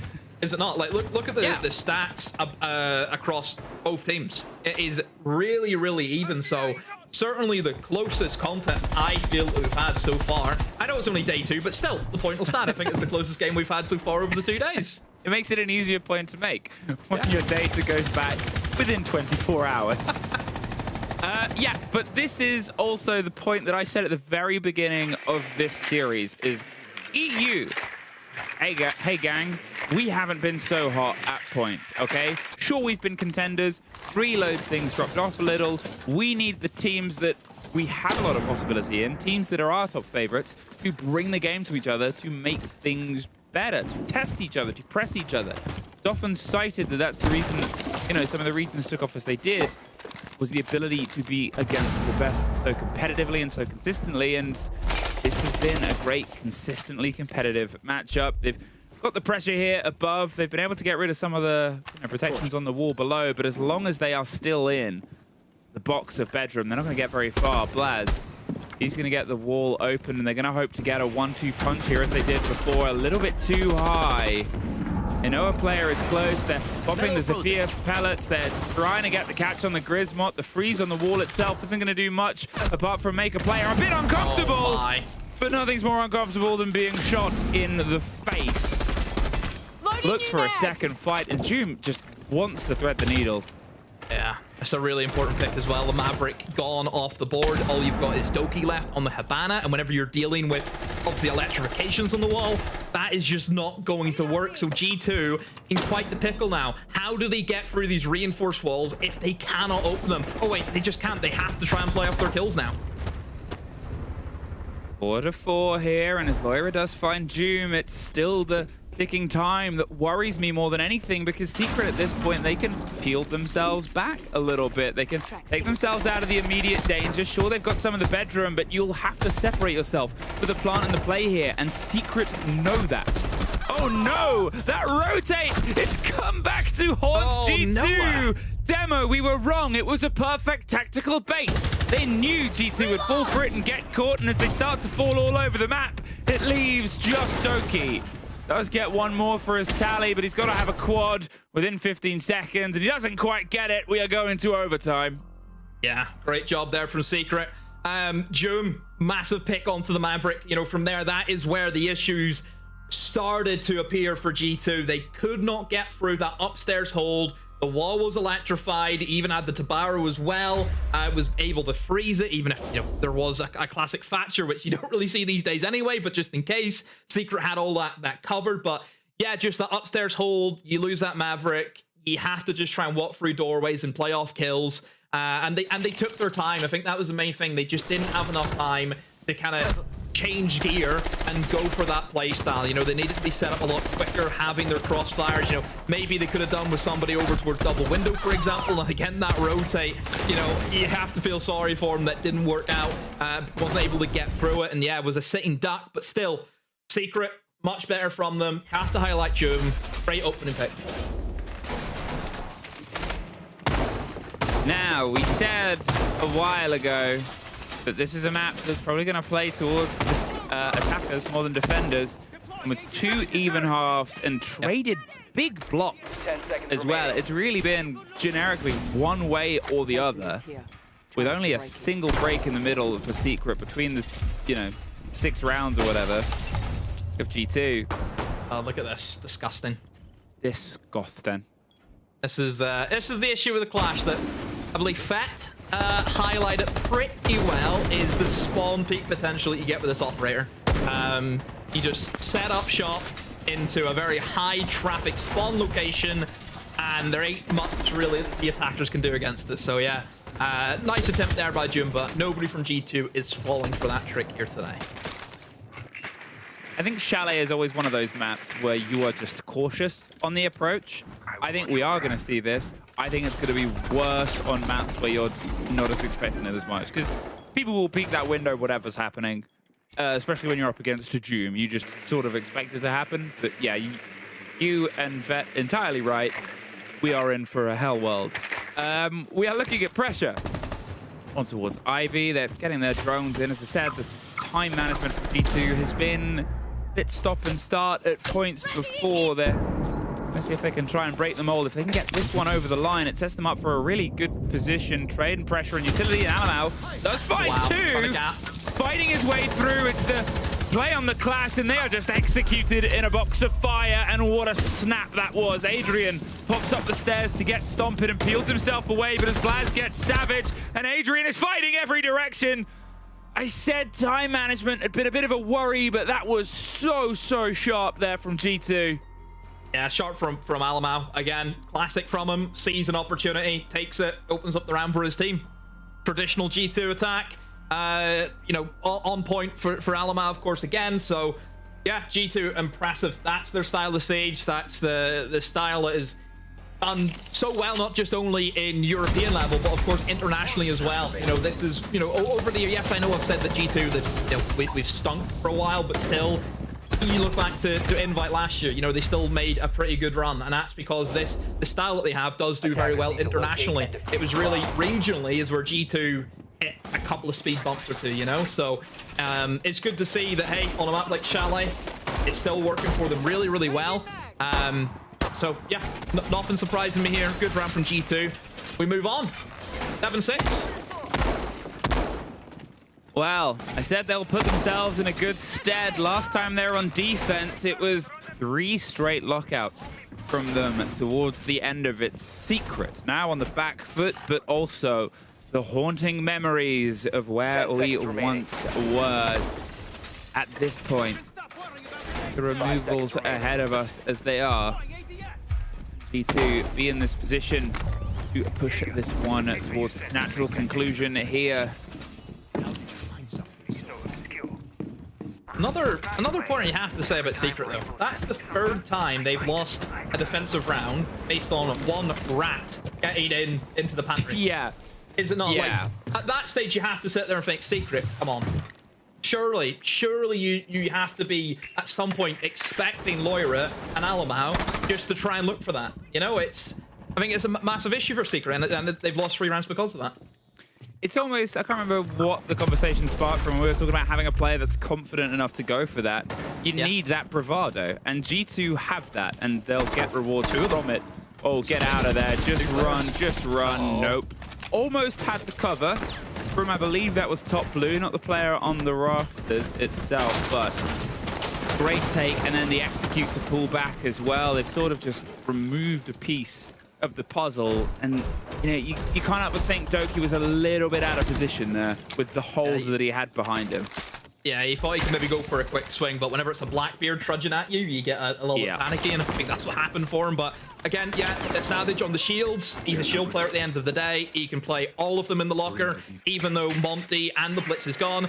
Blackbeard is still so oppressive as an operator. We're well aware of that. We've seen that a lot today. The discussion around this operator at this stage, I'm sure, will just be an ongoing factor until eventually gets hit with a nerf. You know, Des actually asked me about this on the weekend. The nades. That's the thing. The nades in this operator, the fact that he can utility clear as well as take ground and get the kills, it's too strong. Well, the pressure starts to explode here across the top, and they're waiting and fading, and Stompin gets Savage, and Alamau gets Noah. Here, the push has fallen to pieces. Demo and Loira screams in the smoke. He is the thing that goes bump in Secrets at night. Adrian, all that's left, praying and peppering bullets towards ghosts that are no longer his to find. And it is just the inevitable here. G2, they get themselves a win, but it was very heavily fought for.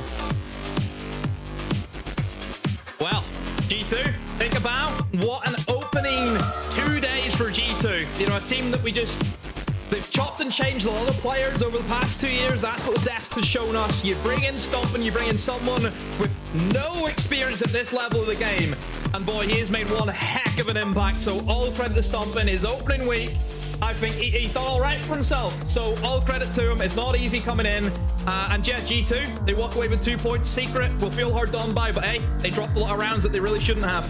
Well, we got our first 1 versus 1 stomping. We also got our third break.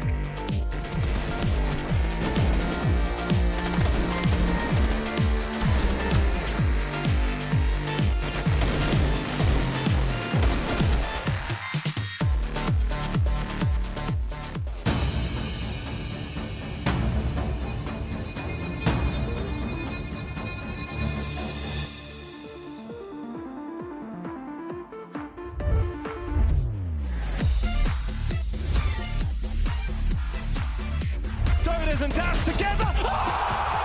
Unbelievable. Can he get there in time? Cameraman's going to complete. Big ET finds a huge 4K and Gitro.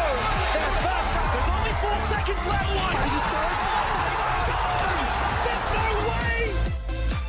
Whilst not easy, is potentially winnable. No. Give him a 1v1. And they've given him both down. They find the down as well. Yesterday they took the crown from NA. Today they take the kingdom from Blacktown.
Another success story for G2 with a victory here over Secret. And it was a very, very close game. It actually started out looking really good for Secret. But then the tactical timeout was called by G2, and they improved so much after that. It goes to show whenever you have a coach that comes in and has the right idea, exactly like Lilun yesterday, and everybody's listening, it brings value. It brings real value in the game. And I don't think we were wrong, Jack, in saying that it would be a bloodbath and it would be fast-paced and it would be revolving around the kills, because it was very much what it was from the very start. It was everything we were hoping for, everything we were expecting. We saw absolutely everything. We saw lurks in sight, we saw big plays, we saw an ace jumping through a class shield, and it all went wrong. And we saw a ninja defuse on the side of G2, Blaz on that bar game side as well. I said it, I thought Shallow was the perfect map to show these two teams. It really played into the strength of these two teams, which isn't fundamental siege. It isn't get the plant down, it isn't play the perfect siege. It's find the gaps, it's make those big plays, have those clutches, take those gunfights, take those risks, and ultimately we end up in overtime with G2 becoming the victors. And watching those highlights, you see some really clear operator usage. You see the abuse of the shield with the Blackbird, you see the Dokkaebi, the Lions, the Deimos, everything that could crowd control. And on the defense, everything that could slow someone down, either operators that are anchors, like Mira, for example, either loads of traps to be aware of these players lurking, because both teams had the exact same play style. And in the end, it was all about who's got the best fragging power. Yes, G2 really enjoying that global utility style as well to get these attacks over the board. Looking at, once again, a solid performance though from Lawyer. I mean, it was mentioned on the cast as well. Is he becoming the new Elamau in regards of the role he gets to play? Yeah, it was certainly a change. Obviously, even yesterday we saw Elamau play a lot of the Nook and a lot of that lurking potential. Loads of shields as well. Loira on the side of Chalet was definitely playing that Nook, and it was Elamau that was playing the Brava for him to try and enable the lurk. We saw Loira walk into Master Office, just completely uncontested, open the round up. He walked into Bar, uncontested, open the round up. Since we saw him in Reload, and apparently he was IGL in the team in Reload, personally struggled. Got him off that role, and now he is thriving. My only question mark is whenever they were facing a strat that was heavily into wall denial and loads of layers of obstacles, when Secret was not giving them any opening kills, and when the lurks weren't finding an opening, that's the only pet peeve or ceiling that I see to this style of plays, that I don't think I see them problem solve enough if they're not given a kill. It was the basement Bob site where Doki is on the Capitao, the Capitao bot goes to a Wamai, and then 3 people are dropping the Connect hatch one by one, and they don't solve that problem ultimately, and G2 lose that round. Again, that's a flaw in the play style, but for the most part, it will be good and effective inside of EU League. When we get international, not so sure. Well, I'm excited to be speaking to the brains, or some of the brains at least, behind G2 and all of their takes right now. We're speaking to the IGL of G2. We've got Elamau on the line. 2 points, they're probably very welcome. How are you feeling? Hello guys, I'm feeling good. And you? Yeah, feeling good as well. It was a good game. You gave us definitely something to watch. Now, Elamau, I don't speak much of Brazilian Portuguese, but apparently you had an interview yesterday with Raza where you talked about all of your attacks being inspired by Shopify Rebellion. What is that about? I think I was talking about the lair attack, because when we practiced against them on Montreal, we got stomped by them on Montreal practices because we were boot camping NNA, and I think it was the attack for the Bunks bomb site on the mid floor. We go, I think, 2 guys from the blue hallway on top, and we play to opening, kill the guy on the stairs, and then after that we can just like hit site. We copied from Shopify that attack, and that was what I was saying yesterday. Alemo, speaking of those attacks, you know, we've spoken with Doki yesterday about the IGL changes. You guys have changed so much, from you, Loira, Uno, and then back to you. If I recall, in Boston, you told us you did not want to be IGL in the first place, and it's back to you now. Do you want to stick on that role, or is that a short-term fix? Now I feel like I want to do it. I think I was kind of tired, to be honest. Like, I think my last season as IGL was Montreal, and we were not doing so well as well. Like, we were struggling some games. Like in Montreal, we played pretty bad, and we also went to the LCQ. So in my head, like, the problem was me. Like, it must be me. Like, I have a good team. Why are we playing so bad? And then I also want to have like more freedom as a player, just like I had like when I was in T1. When you're not IGL, you can just like move in the map like so much easier. But I mean, we try Uno, we try Loira, and I don't think like we got the same team as like I wanted us to be, like the same one that I IGL when we won SI. So I feel like now I'm at least like getting back to what I was once, I think. So I think this game was really a good example. It was such a hard game against Secret today, like on Chalet, like so many variables during the rounds. Like, it was actually crazy, bro. This game was so well played by both teams. Yeah. Sorry, go on, Carl. Carry on. No, I finished my point. Okay. But I want to be like, I want to keep IGL right now because I feel like motivated to do so. Nice. So talking about Team Secret then, because obviously you prepared to play Secret, you went on the map of Chalet, which I think is a good map for both of the teams. How did you prepare for Secret? Because they're a very similar team to yourself in terms of how aggressive they are. Yeah, I feel like on the Chalet, we watched the VOD yesterday and they were more like, I think that Monty was open and they were like doing more like library clears, like playing more like together for the side of the map. And then today they were kind of like copying our split for the kitchen and the master and just like droning for 1 minute and deciding what to hit, and they were just like picking us apart. So I think like the first 2 rounds were very hard for us to defend, and after that with Ramalho timeout also I think he helped us a little bit, and also we went back to the bar playing more compact. Also they couldn't do this type of play style against us, so I think the bar defense won us a lot of rounds, 3 rounds I think, because they couldn't do that. So yeah, we studied them yesterday, but they didn't really like did the same attacks as yesterday against BDS, because I think the Monty ban also kind of like counters the library clear a little bit. So but it was a tough game. Like even like on defense they show I think like some new bar defenses like holding master. I think yesterday they were like more like turtling up on the bar side of the map. So we had like to change a little bit the plan we had. Like I had to think about something for us to do. So yeah, it was good game by us. Like they changed a little bit what they showed yesterday, and we countered mid game, so it was good. Well, that's awesome. You've given us a lot of insights. Thank you so much for that. We'll give you some time to cool down after this very intense game as well, and then best of luck for your game on Monday. Thank you guys. Good night for everyone. A lot of insights as well, like about the whole IGL thing, wanting to be IGL, not wanting to be, but it seems like also hearing him speak, he's really at a point where, okay, this is the way we want to be as a team. I can understand the burnout of it as well. Like when you play for so long as the IGL, it's so much more responsibilities. I remember I think it was in Copenhagen, I was hanging in the lounge and I was speaking to the manager and he told me like, Alema was just like slept at 3 or 4 a.m. because he was preparing the game of the day. And like, that's just so much more work that you put in when you're IGL. You're the one watching the VOD. You're the one working with the head staff. You're the one that's going to tell certain players you should play towards those strengths or that play style. And you have, it requires so much more work. And I understand why at some point it can become tiring, especially if you're not getting the results that you want after spending so much effort. Now he's got new player in, and I think very clearly that new blood in the team seems to help motivation. It does, and it's paying off as well if we look at the standings in regards of what this does to the context of G2 and all the other teams that we have in the league so far, because they do find themselves sitting very comfortably at the 2nd spot, just 1 point below Virtus.pro currently. That's obviously due to Virtus.pro winning both their games in regulation. But even below that, it's looking good for Secret, but also for Fnatic. I mean, they are up after the break. They have to play a game against Wolves.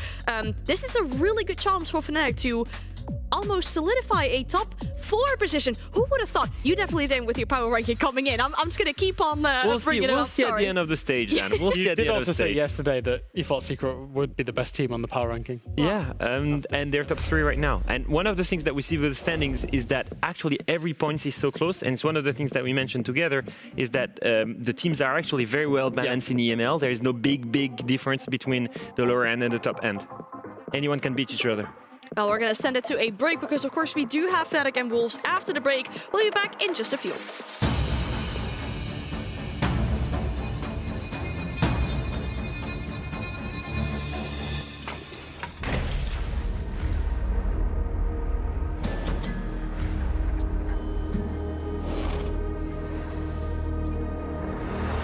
It's a little bit of 1v1, the close end for the ball, Win saves and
Well, welcome back to the beautiful Europe Meta League broadcast studio. We figured it was a good idea to show off some more of the studio by standing here and getting you ready for the pre-game between Fnatic and Wolves. Now, the fun story about this one is on both teams, we have one player. We have Krax on Wolves and we have Wizard on Fnatic. They used to be on the same team for the longest. They played console together with good intentions, and now they find themselves playing their second game in EML against each other. It goes to show that the sheer talent there is in the console community transitioning to PC because they want to become professional players is such a recurring story. Yeah. We just saw Stompin with G2 beat a really strong secret directly coming from console. Same story for these two guys. It's beautiful to see. It feels like it really emerged once that kind of cross-play came into the game and we was allowing console and PC players and the surge of content creation, and it's really facilitated a kind of joint community where some of these players are now coming through and making the switch as well. Yeah, and especially when we look at Fnatic and their roster, we talk about Wizard, he's only moved to PC about 6 months ago, so it's a very, very recent change. The first time playing that was for the EML Challenger Series, now making the big step up to Fnatic, but let's be honest, their start yesterday, pretty good. Yeah, they were also facing one of the weakest teams in this EML. We have to say, Wild, obviously zero tier 2 tier 1 experience. Looking at this roster, it's well built around, I think, especially the investment in the rookies with Wizard, with Sox, and to a degree Jags that didn't have the most experience a certain amount of time. These guys have stepped up massively. It's so nice to see from Fnatic the fact that they're willing to give rookie players a chance. The amount of players that they've signed and played where they're making their tier 1 debut is absolutely insane.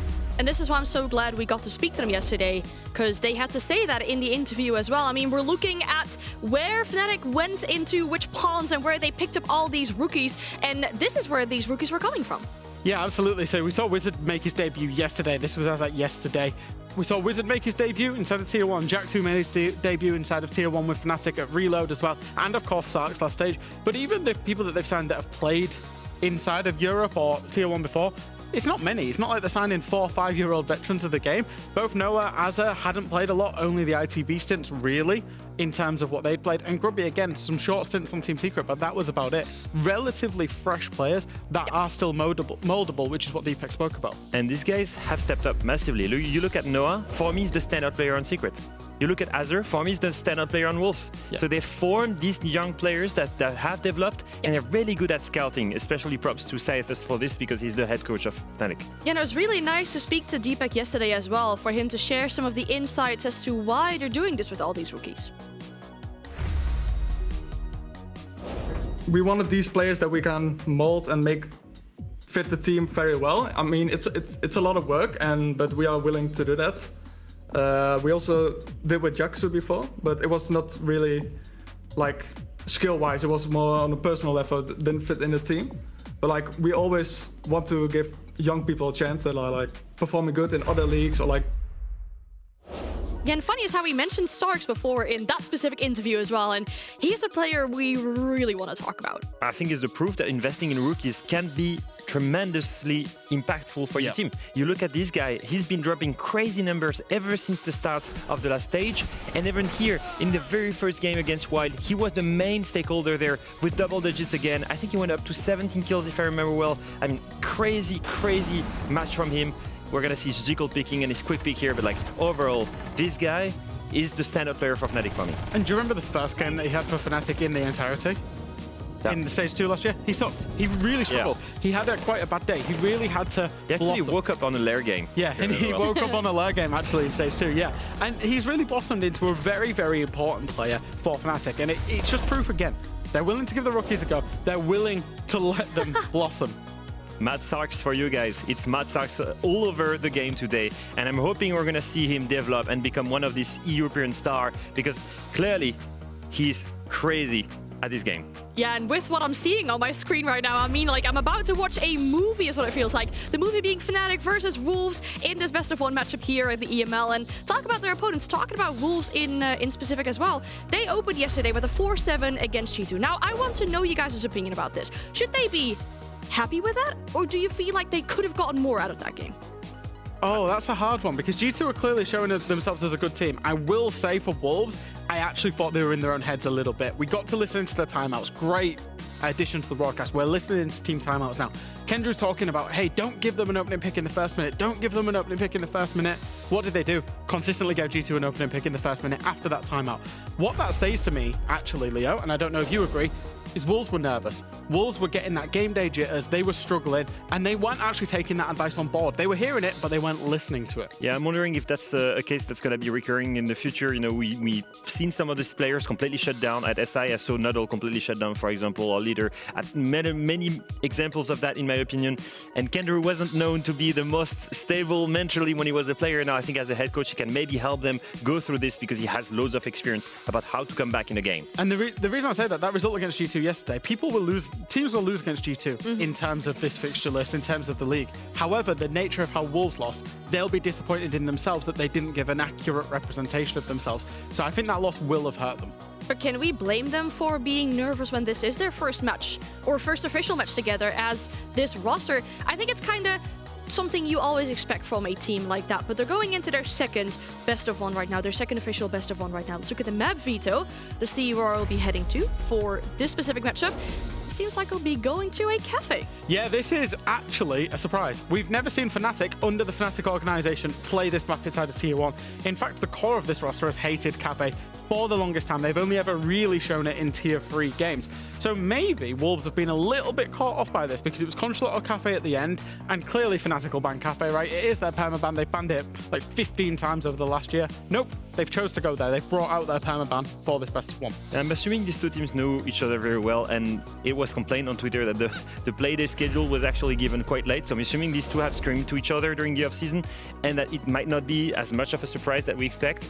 There is a reason we landed here. Yeah. Also, one thing that we'll note down, Wolves is starting in defense. That would be huge for Cafe. Yeah. Heavily defender-sided, in my opinion. And when a team struggles to coordinate in attack, that's always a good start. Yeah. 4 of the Wolves players have played under this, not Fnatic necessarily, but this team in previous iterations. You know, we've seen Leader and Noodle. They were on this team when it was Koi/Rogue, Tyrant and Azza recently as well. So they will know that Fnatic will play Cafe. Of course, it will have been a possibility, but they still could have been caught by surprise. I just think there's lots of information from either side on what the enemy team might be doing here today, given all these circumstances that we find ourselves in, with players being on rosters, players being friends before, for example. But as the match is about to be ready, I think it's time we bring back our casters.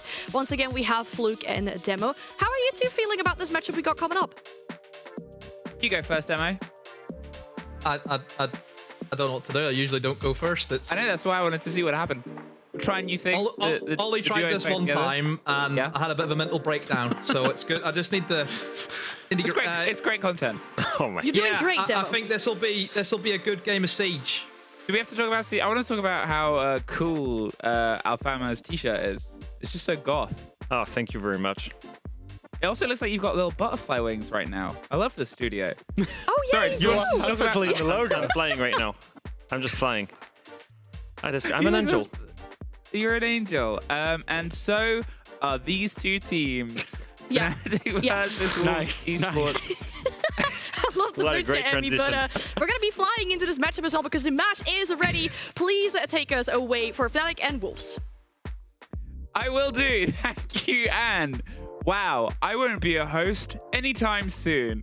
Demo, Fnatic versus Wolves, and well, let's do what I do a little bit better and build some of the hype here. But, you know, we've had some pretty intense games, I think it's fair to say, from the league so far. Some of them we didn't really expect, maybe the opener of yesterday. There's a vibe for me of this one where we might get an all the distance in a similar method.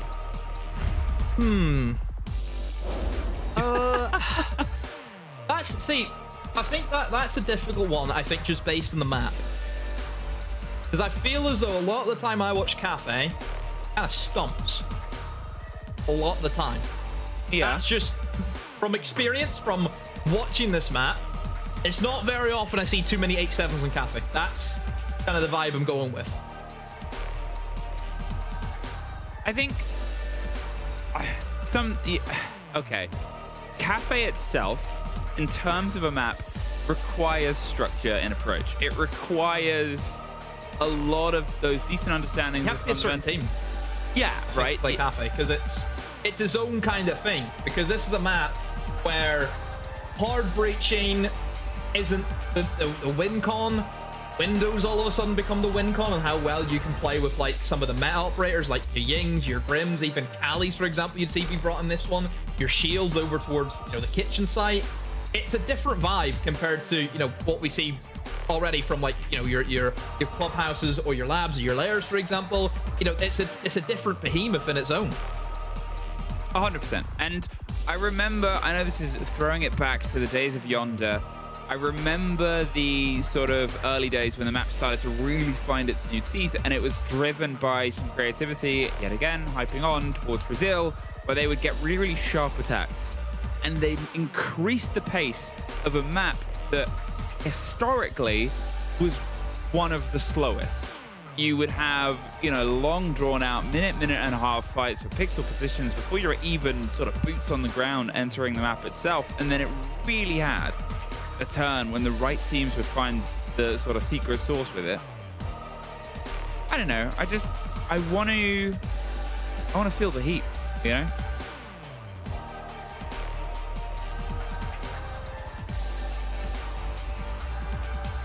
Do you know? Well, I guess Demo, I blew his mind with that. So hopefully he'll be back soon. But for now, I'll hold on over towards this. Now, if you missed how these two teams played butted heads yesterday, Fnatic, well, they're able to take care of Wild on Lair, 7-4. And then on the split, well, it was suffered the other way around. Wolves lost 47 against G2.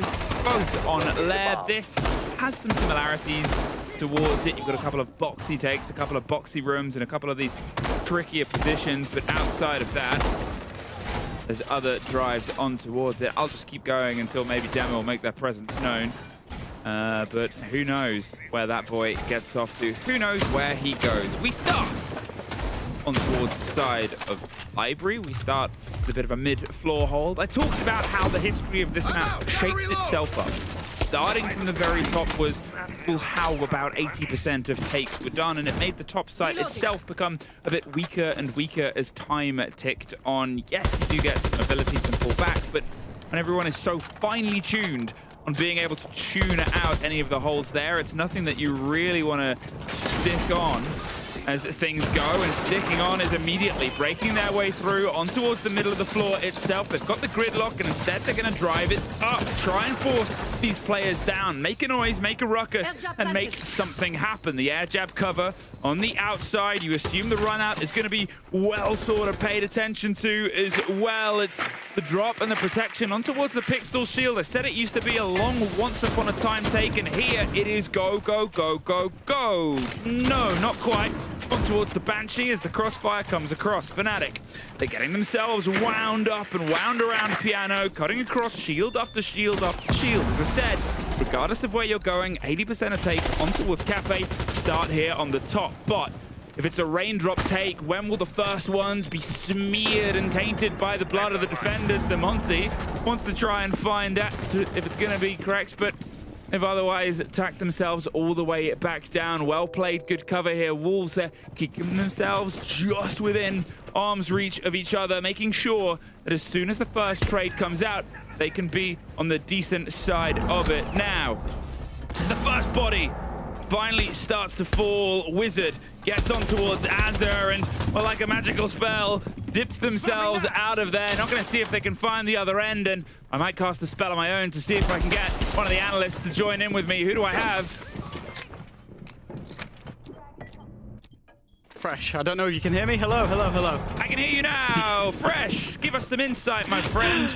Yeah, the Monty of Grubby has been great so far, taking control of the top floor. Got that opening kill for the side of Fnatic. Azur off the board. It's all about now setting up the execute so that they can convert this into a round win. Obviously, most of the time, once you get the entry kill, you will end up in a round win, as we see a little run out from Wolves to try and bring back that man advantage, but there's nothing doing.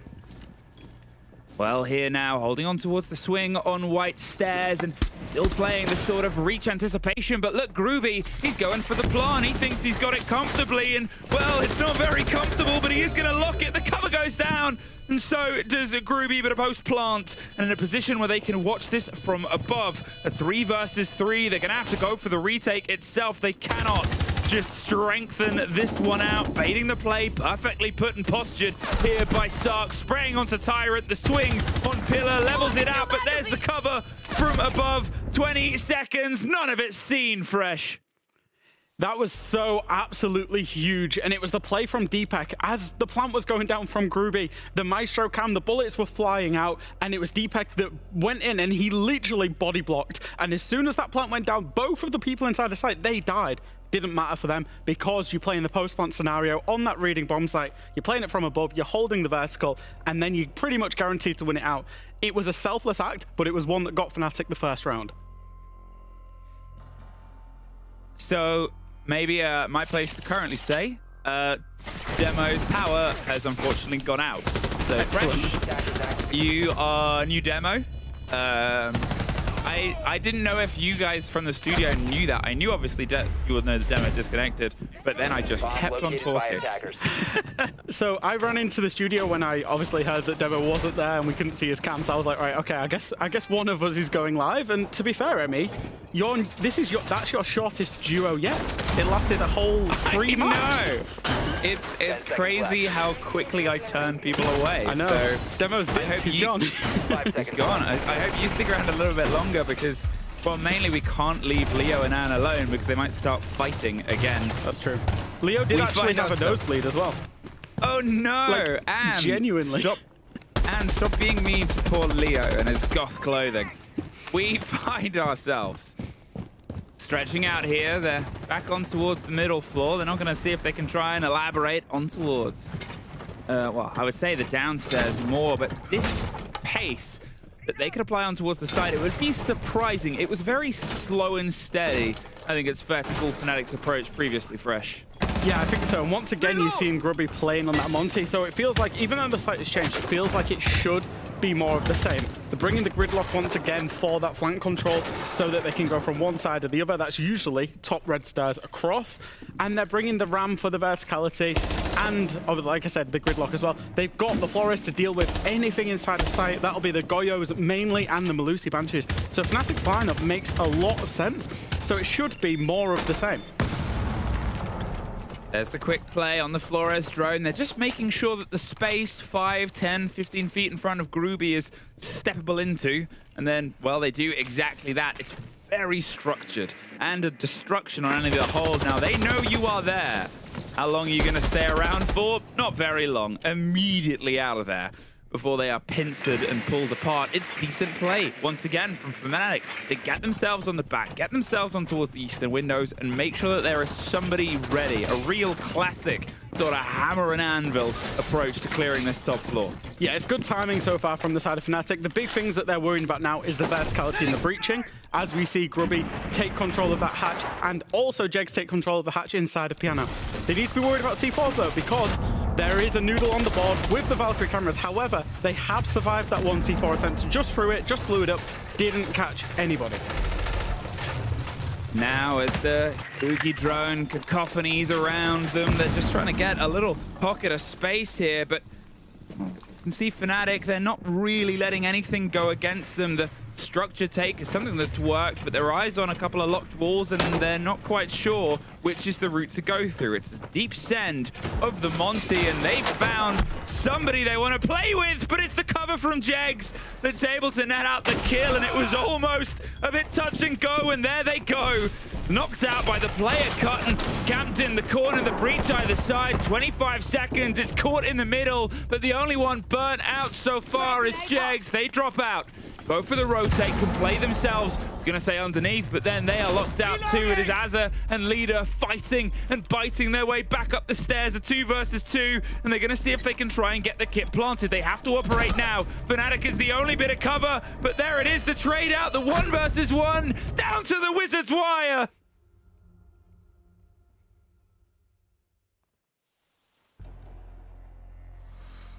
What a round there. What a clutch from Wizard, I will say. It came down to that 1 versus 1 after the trade in the cover. And I will say, Fnatic may be a little bit surprising on the way that they're attacking so far. Okay. Listen, don't forget what's open. Azami is open, so is Castle. You can make it so much harder for them if you guys play like oppressive early round with this utility, okay? You can start Azami and Piano. You can do a shop hold with a Castle and a Mute, okay? like that. Like, ban the Monty after this because they're crutching heavily on the Monty. You guys are doing a super good job of like mid-round, like realizing when you need to fall off. But I think you can do a better job just by extending a little bit more. You bring in this mute for drone denial, banning the Monty, playing the Azami, playing the castle. Okay. Don't forget what's open, guys. Okay. Yep. I'm gonna go for an entry. If we're going basement, I'm gonna go for the entry outside white window. Try and get like one of the verts or something. Okay. They'll probably just fucking go. I like the little snippet we got at the end. And usually I get to be like, analyst, break that down. It's a much easier process right now. Analyst, break that down. Yeah, that's nice to hear. I think Kendrew's obviously realizing there that the Monty is a big issue for Wolves. And I actually think it's a little bit unexpected. I wouldn't say that Fnatic have I would say a pure shield player at heart. Certainly, you don't think of Grubby and you think Monty players. It's not the first thing that you think of. But it's been so devastating and so effective. So I think half of Kendrew's time out there was because he needed a circuit breaker for his team. He needed Wolves to just get a round, get something on the board. It needed to happen at the end of round 2, but also he had to talk about what happens at the end of round 3 when they get another ban as well. So it's kind of a half and half timeout. But yeah, they want to play a lot of problems for this one team. You can see that with the lineup now. They've got the Goyo, the Aruni, Castle, lots of utility to work through, and the Maestro. They want this Monty to be as least effective as possible. It's a very early time to take the timeout, so I guess it gives the impression that this is really going away from the path of the course that they expected, but it is worth remembering, obviously, with Fnatic being able to get themselves off to a solid start against Wild and Wolves falling on the sort of mantle of G2. If this game of two teams that are both sort of expecting to play against each other, both teams that have history in this league against each other, this is your mid to top table separator, right, Fresh? This is the one where these points are probably going to be, you know, 6-point games rather than 3-point ones. And oh, the bakery is going to be where they start to cook with Azza already dead. Yeah, absolutely. That's not the most ideal of starts. And again, this was another symptom that Wolves had yesterday. After the timeout, you know, it's the same thing with G2 yesterday. Kendrew saying, don't give them an early pick, don't give them an early pick. That's exactly what they do. And Noodle was the one who said, I'm going to be looking for an entry. In the end, it was Azza who found that engagement and lost that engagement. So now, they're faced up against the Monty that they've really been struggling to dealing with. They're 4 versus 5 as well. And to be honest, they're not playing some of the best guns. You know, the leaders on the UMP, Tyrant's playing the Maestro as well.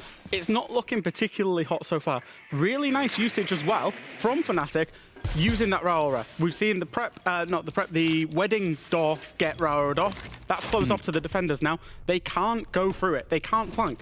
You've got the Monty as the focal point on Grubby to set up a plant. So far from Fnatic, they're doing very, very well to try and establish themselves and set a plant up inside of the kitchen.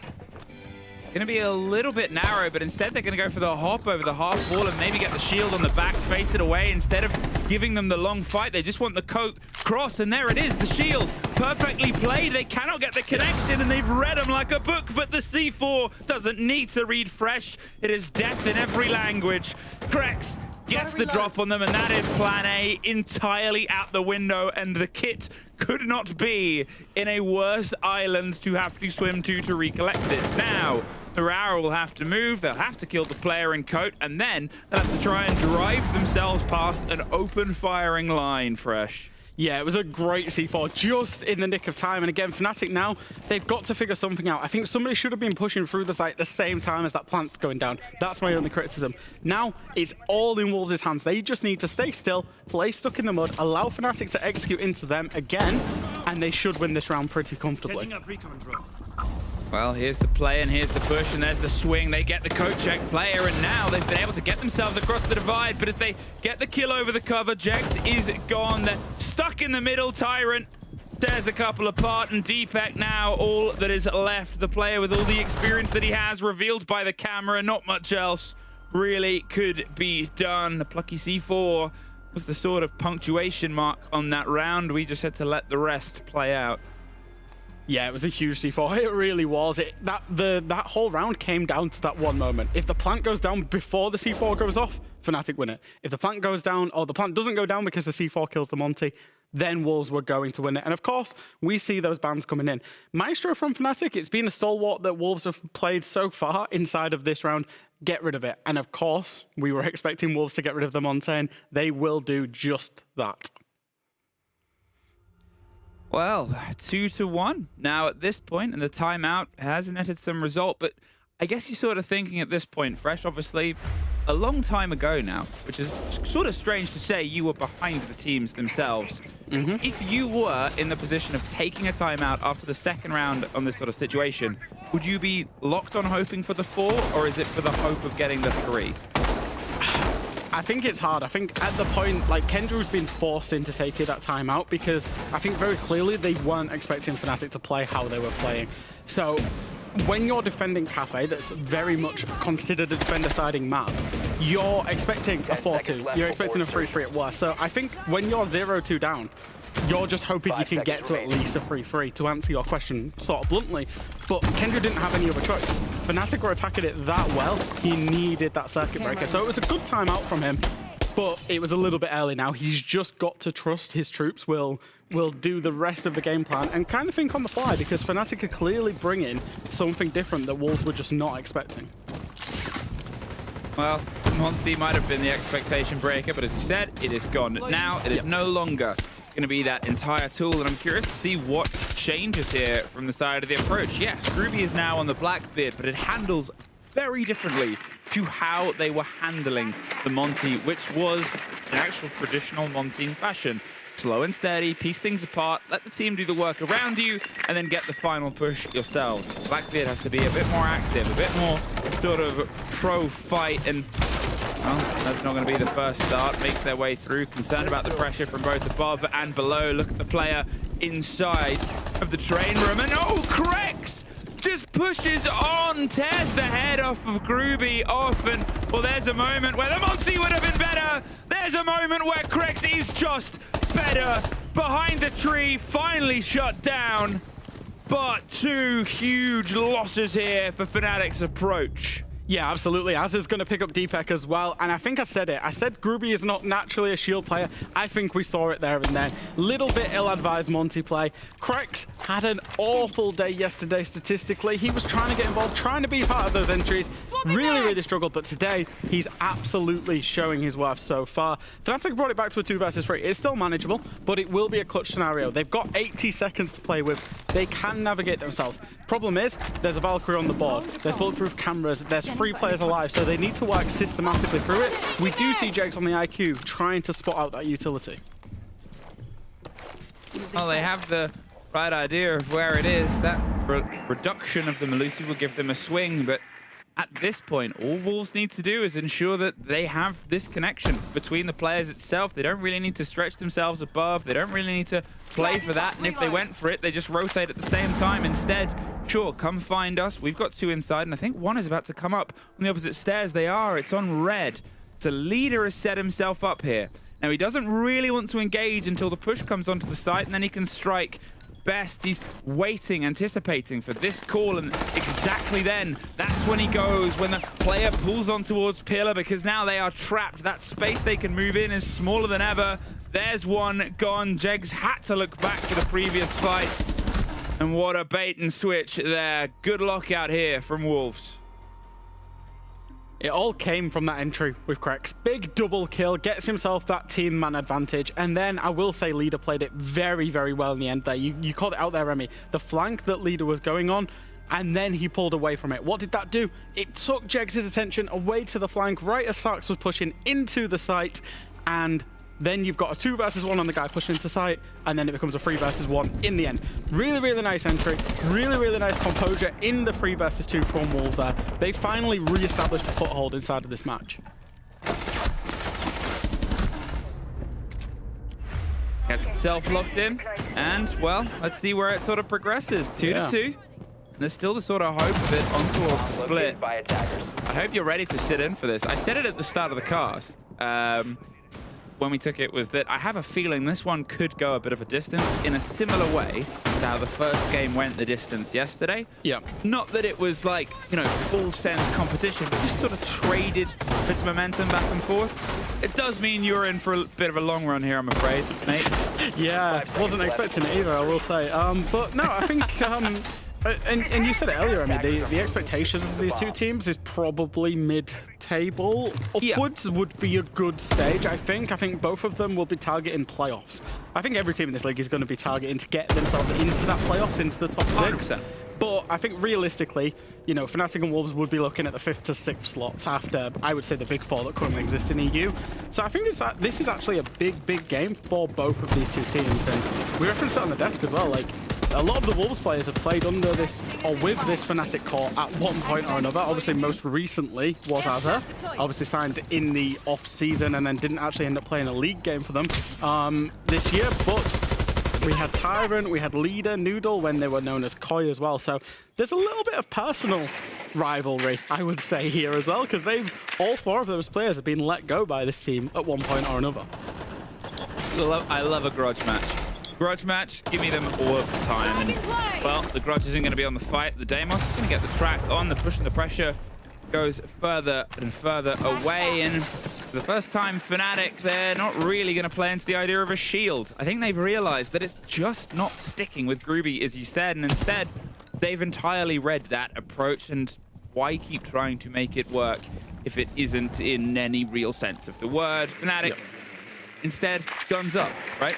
Yeah, I think so. Grubby going on to that hard breacher again, still playing in quite a supportive role. But I will say, Fnatic, for a team that's not necessarily known for being a shield team, they've forced a free ban out of the side of Wolves, so they've got a lot more operator selection from their traditional lineup, I would say. Wolves have been staying, Noodle particularly have been staying with the Valkyrie when they've been playing the middle 4 sites to try and play for the C4s. Not being particularly effective so far. Noodle's missed another C4 in this round. Tyrant does still have one, so that could be huge as we go into a plant scenario. For Wolves, it's just about staying inside the site, staying away from the lines of verticality. Of course, it's not the reading bomb site, it is the dining side, so verticality is a lot harder on the side of this site. Now with 50 seconds on, the pressure over the top, I was so hoping that grenade would roll down just because it would be really, really funny, but it isn't. Instead, Tyrant kills Deepek, the opposite. What was the trade out? The Nomad is gone, and there goes Leader. Back and forth we go, blow for blow, but importantly, the wall stayed electrified. The grenade bounced not towards the right place. The Claw kept it active, potentially all the way underneath inside the freezer, and that means the plan has to change. Instead, they rotate their way down under, try and find the fight on towards Noodle, maybe trying to get themselves some clarity, but in the meantime, they've just flooded the other side, because why not? If we can't get plan A to work, well, let's try and lock it on plan B and hope they don't know it. Well, they know something's up. There's the swing. There is 2. And Wolves, they're able to snap that sneaky little Fnatic attempt shut. Big decision by Fnatic to rotate, to go for the engine room side attack and force it through. They clearly weren't going to do that. They were trying to go for the dining room side. But as you said, Emmy, that missed nade. They couldn't open up the wall whatsoever. And Fnatic have really come unstuck now a couple of times. When plan A has gone wrong, they haven't seemed to move to a plan B quick enough or executed it well enough. I think at this point, you know, you're sort of looking towards that half time, you're looking towards the lock-in, and you're wondering, okay, Fnatic, when are you thinking about a timeout? Yeah. Because obviously it's worked wonders here for Wolves. We did actually see a timeout round 5 yesterday. So round 5 is quite an unconventional time to time out because you've only got one more round on your side. And Fnatic won't time out around 5 despite losing 3 in a row. And 3 in a row is kind of usually the marker for, hey, we need to time out. But when it happens and you're on the round 5, you've got one more round until the side swap, it feels almost meaningless. And it happened yesterday with the Gen G guys. So Akdar timed out at round 5, and I think one of his players actually asked him, why have we timed out now? We've got one more round of this half. So 10 seconds yeah, I was wondering. I was actually thinking Tristan might have timed out after round 4 to try and course correct some of these attacks. We all know how important attacks are on Cafe, but he didn't. He chose to save it into the second half. And I think for Fnatic, it really is just about that plan B and recognizing that they maybe need to switch to it a little bit earlier inside of the rounds. So one more attack, and it's strange, Emmy, because after 2 rounds, when Wolves timed out, we're sitting there and we're thinking, hey, do we think a 3-3 split would be good? Now that is absolutely the minimum that they will get, and they might even convert it to a 4-2 split, which would be expected, I would say, on Cafe defense.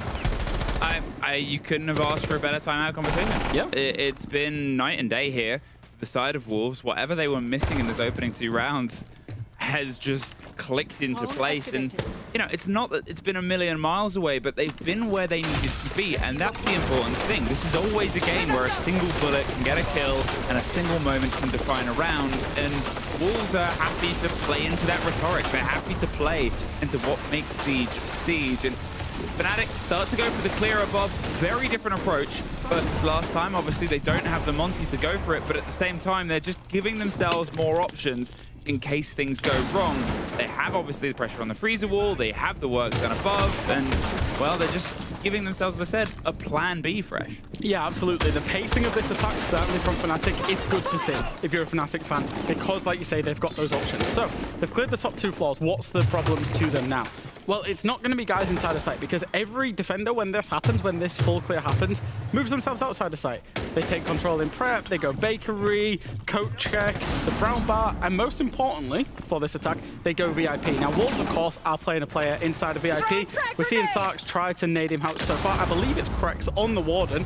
It's actually not, it's Noodle on the Goyo. So they need to deal with him and find a way to deal with him. The Sense Wall could do that because it can allow players to drop, or you can go and kill him. We've seen Furia, particularly during reload, use Sense to devastate an effect where you drop down, you bring the walls up, and then you use that on your execute and just hold all of the re-entrances to sight back from the defenders through the vertical lines of sight. Here goes the start of the action. The flashes drop and the players follow suit. And there's the play. The impact stops the gadget, but they are already through. Hopping past. There's another one. Laying it in close, and the plant is being attempted. Tyrant, he's going to slowly dabble, hop up and down, and oh, he gets the lockout. And here, Wolves, they waited and then they operated. And that just leaves Wizard alone. Gets one, but now they have the vertical as well, Fresh. They've got the player tucked on above. They know exactly where the kit is, and now they know where Wizard is. It's a 4-2, surely. There it is. Yeah, so Fnatic, if you're going to copy Furia's attacks, you've got to copy how Furia execute them.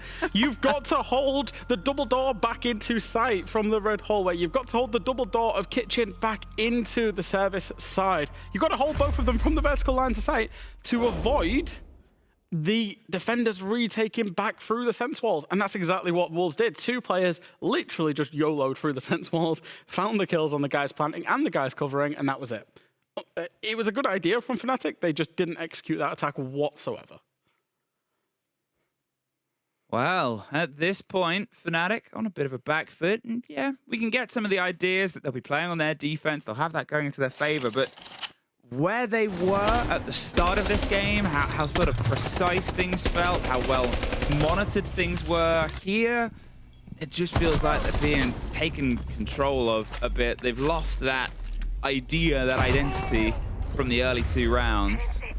They got to try and rebuild a confidence here as we fall and filter our way into our second half. Still not on towards the top as our start, but hey, it's a different era. So, interestingly, on the attack, Wolves have chose to ban away the Jaeger here alongside the Mira. Now, Jaeger's a ban that we don't necessarily see from time to time, however, is, of course, effective. You start thinking particularly the way that you'll play inside a cafe. Castle is a huge operator inside of cafe. What protects Castle barricades from any explosives? It's going to be that Jaeger. So you force Wamai if you want any kind of projectile denial, or if not, you make it easy for yourselves. Because most of the time, as we've just seen Grubby put that Castle barricade up, Piano to shop, what will happen is the attackers will try to get rid of that Castle barricade from the repel of Piano outside to in, usually using Sophia, Ash, nades, Gone 6, those kinds of things. So the Jaeger ban really makes that easy. So it significantly weakens the defense. So I'm loving that ban from Wolves so far. Let's see if it comes together. Your premonitions and I your love this, by the way. What a change. The repel? Yeah. I guess it's the little new things, Myth. There you go. It's the little new things that you want to see. We also, obviously, I don't know if you saw Doki was using the new gun skin. I mean, it's gorgeous. It's stunning. I wish I was talented enough to know how to cosplay it. But I'm not. So if you see me at a major and I'm doing it, it's probably going to be a bit naff. Your cosplays are great, Emmy. I think I'm lovingly helped by the fantastic cosplay community. who hold my hand like the idiot I am. It was so excellent in Montreal when people just didn't know it was you as well. It was so good. You were on the stream, nobody clocked anything. That's how good the cosplay was. That was maybe my career highlight. We have Manchester Major final? Nope. Cosplaying on Montreal Major? Yeah.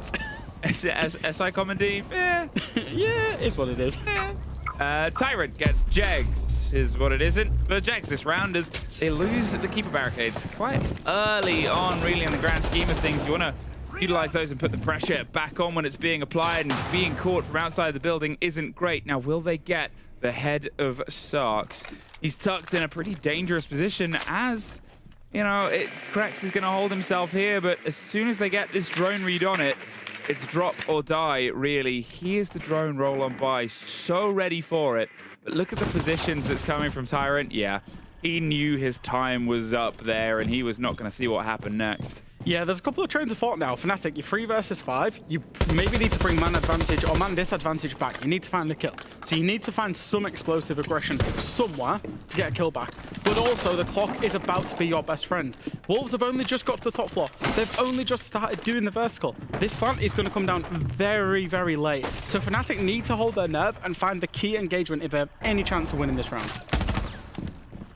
There's the cover, there's the spray. They're keeping themselves active, luring them in towards the fight on pillars, and then pulling themselves and peeling away. But 20 seconds stretch, and they're still setting up the architecture, and well, that allows them to spray through. It's 5 versus 2, as they do get the legs of a player. That's a gift, but they've got to see if they can make it wrapped up as a round. They're tucked and they're encircled. And, oh, they get one. They don't get the second, though. Leaves the C4 long-armed and caught from behind.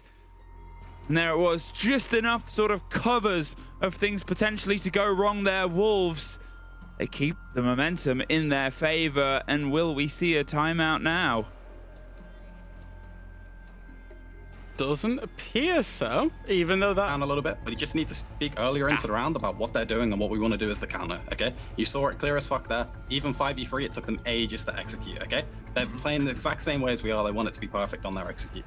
Guys, earlier in the round, if we notice they're playing Nomad, that they're playing on all these repels, everything like this, let's speak to each other about how aggro we want to play. Remember what operators we got here. We got the fucking Mute, we got the Castle, we got the Izami. We can play behind all of this shit, throw a mine there, make it difficult for them to play into, yeah? You've got options here, guys. You've got so many options available for this map, okay? Just speak about what you want to do early, listen to Groovy early on, and let's just play, guys. Nice and calm. It's cafe defense. Guys, take it easy. Just don't let them take the building for free, okay? We need to fucking fight for like every place that we can, okay? Like, don't give them like free beats. Like, don't move on them. So the timeout did come in from Tristan there, very first round of their defense, but again, I think it's because it's obviously 5 rounds in a row lost now from the side of Fnatic. Yeah. And I think he was right in that assessment. He knows that Wolves are generally going to be slow. He knows that Wolves are generally going to try and play perfect siege, as he said, and as such, Fnatic need to play around that. What they don't need to do is be different in how they approach it. Some people getting aggressive, some people being passive. And also, again, I feel like Fnatic don't particularly have a read on how Leader would IGL onto this map as well.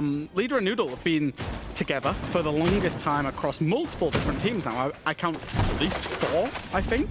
Maybe more, maybe less, I don't know. We've seen them across multiple teams be together. They tend to follow each other across their careers.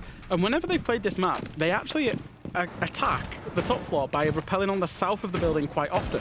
Normally you see teams attack by going onto the red stairs, go top red across, or they'll do this kind of east side cocktail push. The way Noodle and Leader tend to approach it is they like to play on those south white and the piano windows quite aggressively and look for rappels into white hallway and into stage. And it caught Fnatic off, which I was really surprised by, because, you know, go back to 6 Invitational when Team Joel, obviously, because this is a brand new team on Wolves, we've never seen them on Cafe, but when Leader IGL'd this map, that's what they were doing every single time they were playing this map. So yeah, it feels a bit strange that Fnatic got caught off by that one. Here, with the holes and 3 C4s on one side, it gives an idea, but this is the response. They're rowing through as much as they can, the quick zip, and they're off to the site itself, already in. Leader, he's driven further and further, and that C4 just misses 2 bodies, but the spray through either side There's one apiece. It is getting scrappy out here, but Wolves come off a slight bit ahead before Wizard knocks them right back. Consistently has been Fnatic's bright spot, but he's going to have to still keep stepping up this round if he wants to hold them. Now, all of the utility has been spent from the side of Wolves, and they need to try and get the kit and get it to land somewhere, but they're worried. They have a thin man advantage. If it gets away from them, the round might drop itself. They are playing a thin line, a thin margin. They're not entirely sure of where the two remaining Fnatic players are. It's a dangerous spot. They're in on the stairs itself if they're found out. And, well, Wolves, they've got a long time to do the finding. Yeah, it's a tricky deadlock to play into now because you've made your rush into site. That play has happened. It's now 2 versus 3, or 3 versus 2, but diffuser is called inside the site. And when you're Wolves, you just now need to reassess. What's your new win condition? Where are the players on Fnatic? How can you navigate that into a round victory? What are you going to do? Are you going to use the Dokkaebi? Are you going to lurk? What's the play? And then you need to execute it from there. It's almost 2 separate executions of a plan in the same round. Under a minute, and you can hear them start to close the pressure around, but oh, a bit of emotion. They're going for the fight, and somehow Wolves get that one locked in. It was millimeters between those bullets connecting and getting the trade. The watch was above itself, but imagine if the spray had been just before.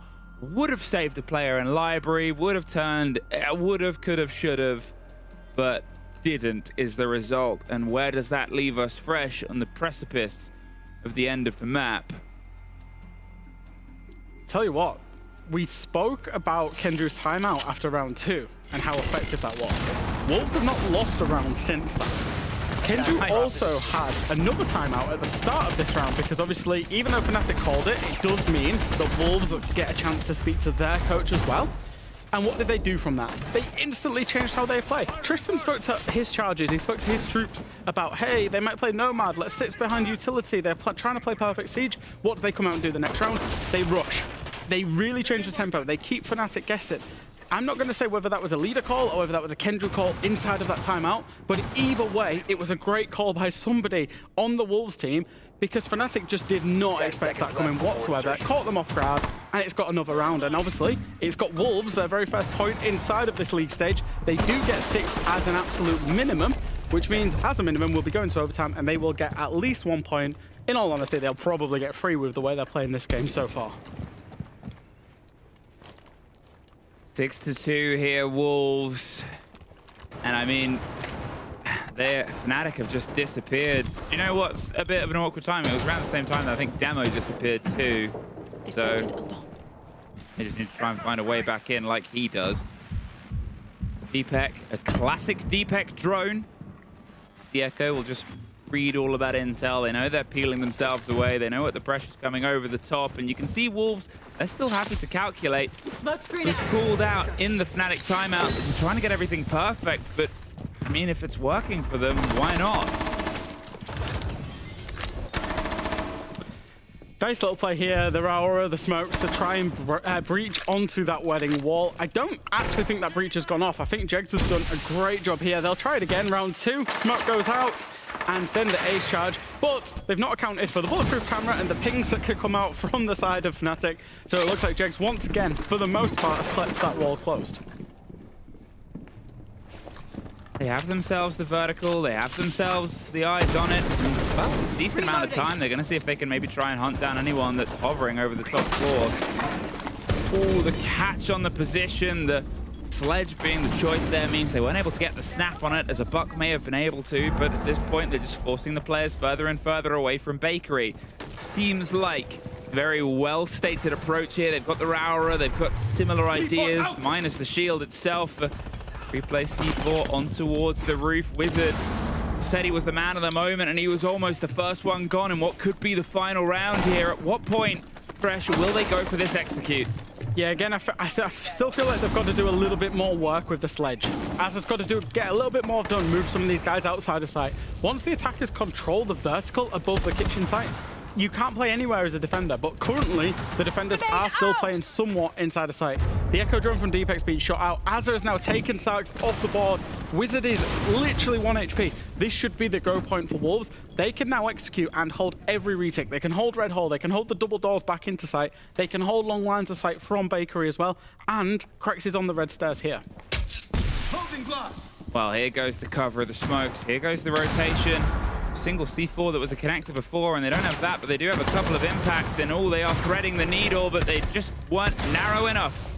Long sprays through, but at this point with 20 seconds and a lockdown, Fnatic, they just have the angles. They know exactly what the plan was, and without these two almost kills being fully connected in time, yes, they get one. They do not have the time to push themselves on towards the others. Fnatic. Oh, I was going to say not locked out. Surely Jags will get the lockdown. They got to get a bit of a move on. Where is the player? There it is. If that had gone away, Fresh. That'd have been crazy. Yeah, again, I think realistically, Grubby got a big double kill in the late end of that round. And he was in a position that should have been cleared from vertical. It's the top and bottom of that. I don't think Azza necessarily did enough on the verticals. He managed to get the opening kill. He managed to get a kill. Sure, he nearly managed to clutch up in the end. Got it to a 1 versus 1. But Grubby got those devastating kills from inside of sight. He never should have been inside of sight because it should have been cleared through verticals. So a little bit of a slip there from Wolves. Obviously, they're in a hell of a position still. But yeah, you'll see it here on the replay. Grubby gets the kill onto leader. He then follows that up with another kill. And again, it's just sat inside the site where he should have been dead. So yeah, for the most part, Fnatic recognized that they could take a couple more risks because the vertical wasn't being done. They did just that. They won the round out. And it's something, at least. They finally got around after losing 6 in a row. I mean, hey, there's always a chance to pull it back. The game is never over until it is over and until it is done. And it's not going to be the easiest route, but they've finally been able to break the curse of the Kendrew timeout. That was just seemingly the best timeout they could have possibly asked for. Wolves at this point, they just need 1 round to go their way. They have a few chances. They've got a few sites that they can rotate their way around. But at this point, you know, how much of it is just holding on? If they can push themselves to OT, it would be amazing. And even then, just removing it. But I called it before, and you sort of commented on it. This is, in a lot of regards, a 6-point game. Yeah. And it's a shame, really, I would say, for both of these two teams. Like, you know, Fnatic, it's a shame for them because they looked quite promising and controlled the game yesterday and through the first couple of rounds today. And then for Wolves, I don't think they put a good account of themselves in yesterday. Said it in the pre-desk. I think they were nervous. I think they went awry from the game plan. Whereas today, certainly, they needed a circuit breaker after round 2, but they've been genuinely excellent since then. And finally, they're showing us something. They're showing us the talent that we know this Wolves team has got because they played the Malta LAN. That obviously went horribly when they played the LAN under, you know, their debut under Wolves. They didn't win a map inside of Malta. And then they come out yesterday and they get pretty much trounced by G2, to be honest. So finally, they're showing us the substance that we know that they've got. So I think, you know, it's good for them to see that finally emerging. At this point, Wolves, you wonder, you know, when things start to shape, we talk about the sort of mental game, the lock-in and getting that last piece threaded here, and sometimes this is the second toughest round to get yourself locked in when you're this close to the edge. I've been there. I've been on teams before that really struggle once they get to round 6. Emmy, I'm sure you've casted a few of those old Chaos Esports games. Yeah, we didn't quite get there a lot, and it can create pressure. I wouldn't expect Wolves to falter, to be honest. No. I think they've been better, but round 6 does do funny things. Look at that. That was perfect, by the way. The nade at the same time as bullets going through, getting rid of that key barrier. Grubby really had nowhere to go. He's got the opening death for that. But at the same time, Jags did manage to step out and get a kill back onto leader. So they keep it 4v4 from Fnatic. They're still in control of the map for the most part. There's still a lot of attackers outside. They've still got the man advantage and the time advantage. And they managed to get it down onto Azza. So it's going well so far for Fnatic. They finish off that kill onto Azza. So this is a great reaction from them inside of this round.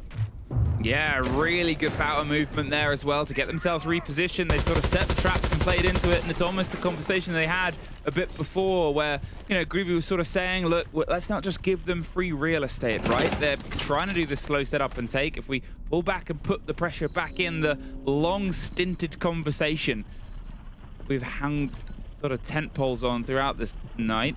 You can see, obviously, they've still got the Blackbeard, so they can get themselves a route in. The Blackbeard makes their way down the stairs, but the fight is on Pillar. And there's Sark's caught out. There's the drop inside Wash, but Jegs does get rid of the Blackbeard, a huge, huge operator to take off the board. It leaves Tyrant and Noodle, seeing if they can try and get this locked out, or if Jegs and Deepak can keep this one still fighting for exceptionally experienced players here from the game itself. 10 seconds to try and get the final breakthrough. There goes the Nomad. There goes the second. Fnatic not done yet. Jegs has had a huge round there on the castle, played it really well. He was the one that stepped in and got the refrag onto the entry kill. He then cleaned up right at the very end there as well. And I don't know, we were saying it, ME 6-2, now 6-4. Fnatic defending Cafe, defender-sided map. Do we dare to dream if we're a Fnatic fan just now? Maybe if they get another one. Maybe if they get another one. Yeah, I think it's one of those things, right, where it's always like, my heart has been broken before. I had to cast G2 earlier with Demo. You always know how that goes. Oh, Demo loves G2. Demo loves G2, but he has been with G2 through the ups and the downs. He's I like how public he is about that as well. He loves casting G2 any chance he gets. Oh yeah, he's shameless. He feels every moment. He's a G2 fan that gets to come on the cast when he casts G2. I love it. But yeah, I don't know. I think Fnatic have got what it takes, I will say, but Wolves have been good. But then, you know, I do keep coming back to it. I mean, the pressure of being on match point and converting it can do funny things to people. And I think now Fnatic have got 2 in a row. That's where momentum starts to build. That's where they'll now be outside of their heads that they'd lost 6 in a row and just focus on getting themselves back through to overtime. They're going to the middle floor again, so it's a very similar attack and defense that we've seen in the previous round. Wolves are not going to bring the Blackbeard this time. It looks like they're going to go back to that kind of default approach. They're bringing the verticality, they're bringing double flank watch in terms of gridlock and the Nomad, and then a couple of execute operators to boot with the Capital and the Lion. So I'd expect quite a conventional take, top floor down from the side of Wolves, and it's going to be for Fnatic all on how they manage these opening engagements and when they get aggressive. Do they do it together early, or do they play passive for the late round? Ooh, I was nervous for Wizard there. Chasing that drone, if somebody was rappelling on the window, which Leader was, right? He would have been an absolute freebie, but Leader didn't peek it. I think that was it. He put himself in a very risky situation, and yeah. At this point now, as the pressure starts to come around, the frag grenades over the top, the spray and the drop on towards the back. It's attention to Ghosts as they've all filtered themselves away. Fnatic, they know how delicate that first engagement is, how almost touch and go the break on it is. There's Krex getting some control of the top of the stairs. They finally found themselves in. Wolves might be punished, but nothing as of yet, I say, as immediately Wolves are punished and Azza gets one back. And okay, finally engagements start to happen.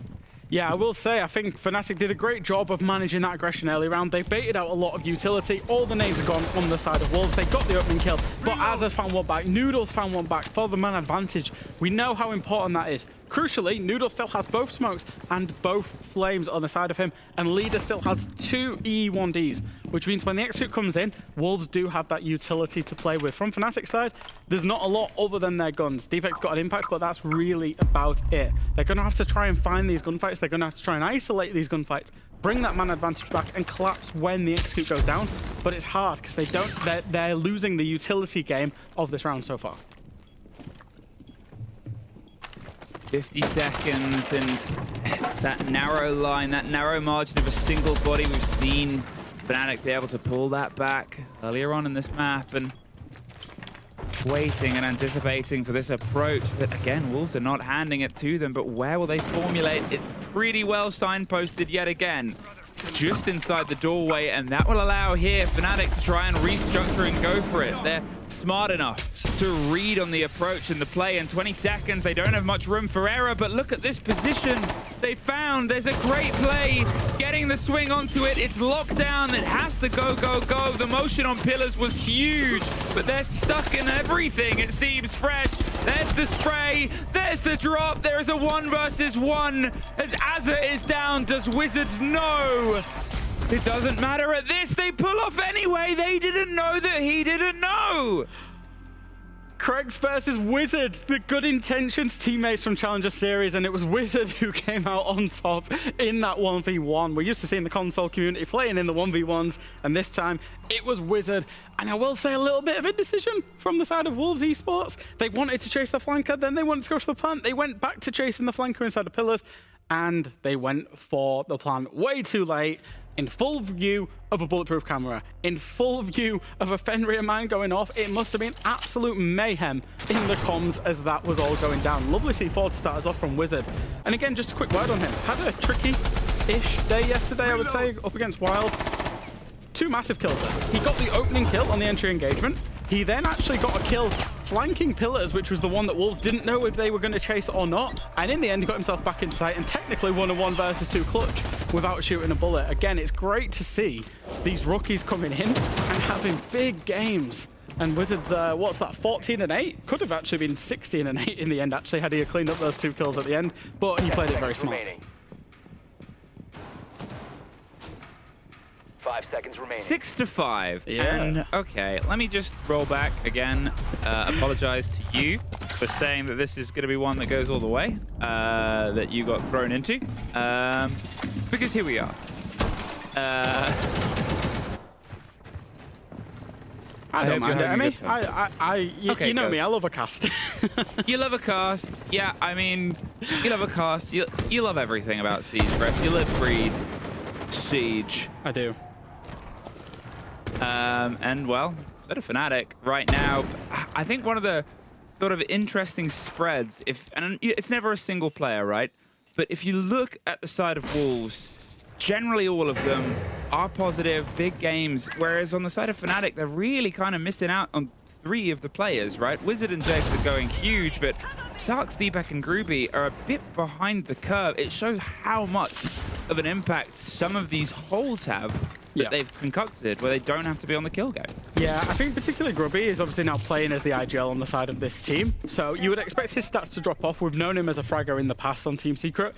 Deepak, we've always known him in that second support role, more for the clutches necessarily than the actual kills. But yeah, Starks, genuinely the rookie on the screen here. He's the one who provided big numbers yesterday, and he's the one who's not particularly having a good game today. I think he's been caught out situationally a couple of times playing up against this Wolves roster. Side of this round, though, Wolves have got themselves up into that middle floor to start doing vertical. They use the Aura to do that. They've not actually cleared the middle floor, so there's big retake potential for Fnatic here. As they're doing that, they're going to then try and work these players outside of Bakery. It's a big game of cat and mouse for who blinks first. Will it be the players from Fnatic? Will they get caught under the vertical / the push in from Bakery? Or will they retake onto as they're up on the vertical here and catch him out first? Well, 4-5, and Wolves, they have that very important opening kill, but it's what happens next. It'll be the next step in. Aura closes down above. At this point, it is just holding, waiting, and anticipating the pressure on the catch. On the side of Wedding, they're tucked in the corner. Jags does get cracks, but it's Starks that is really in this danger power position here. It's all or nothing, and he has some options to support, but Jags does not want to just give up the land. It'll make it too thin, too out of the position. Starks fights his way out, and the grenade comes. Great to get a kill from it. He has the vert now. He has the vert to use against the attackers. 20 seconds here, Fresh. The vert is his. Leader has a single bolt left on that to try and drive behind the kit. There's also still a C4 from the side of Deepak, so it really depends where they try and get the depot on, and they're not going to play underneath it. They've just taken them by surprise, Fresh. 2 quick kills. The vert is all that they have. And now as they go for the plant, you're looking for 1. Jags does get the kill, but a post-plant situation. And they can now lock it down here. It's not impossible. Jags has had a great map, a great game so far. Tyrant has taken a bout of damage, and there is no utility in anyone else's pockets.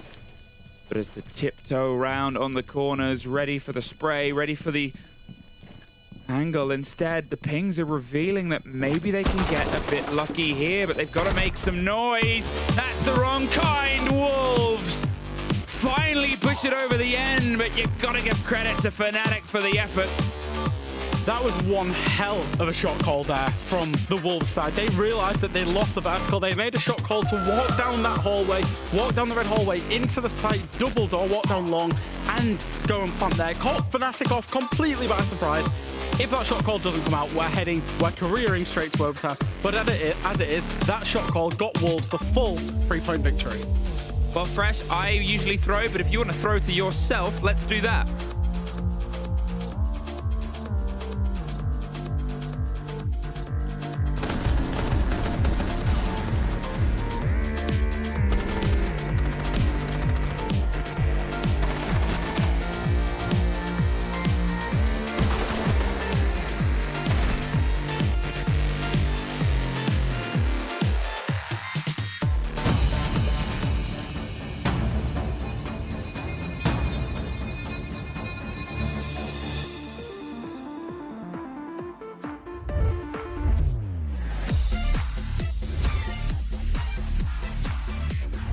And dash together. Unbelievable. Can he get there in time? Cameraman's going to complete. Big ET finds a huge 4K and Gifro. There's only 4 seconds left. There's no way. Whilst not easy, is potentially winnable. No. Give him a 1v1. And they've given him both down. They find the down as well. Yesterday they took the crown from NA. Today they take the kingdom from Blackout.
The points in the European League are going to be even more spread around as now Wolves also pick up some points for themselves with a victory against Fnatic of 7-5 though, so it was a rather close one. Not surprised at all by the results of that, by the way. I thought it was going to be a really close game. I think both of these teams are actually very much on a similar level. It's like Secret in G2 kinda, you know? Two teams that have a similar playstyle, that had also a similar game plan, I think, coming into this. Yeah. Multiple times we heard in the tech timeouts, like, play more passive, actually. Play towards the defense side. Play to peel off. Play a little bit more, give yourself a little bit more time to slow the comms. You know, both of these teams actually with a clear game plan, and both of these teams heavily defender-sided as well. Funny enough, the attackers managed to get the open kill most of the time. Yep. And they still lost the round most of the time. Yeah. They won both of the first 2 rounds of the half. And then it was a timeout after. It was a game of similarities, even if it was very dominant for periods of time. And it came down to that very final round, where realistically Fnatic should have got it done. We should still be talking about an overtime now. I don't get it. It was a great call, though. Yeah, the call is really good. And I kept looking. I saw all of the guys on the side of Fnatic were on bulletproof cams. I don't know where they were. I don't know how you don't have the information that someone is running down that main hallway. As soon as you know someone is upstairs, you know that guy's going to be watching prep and is going to be watching the breach. That means that the rest of the anchors, at least one needs to be watching the hallway. And I don't understand how that just didn't click in them. Yeah. I think the bulletproof from memory, because I did the same thing when this play was going on, Emi was taking it through. I think it was in pillars.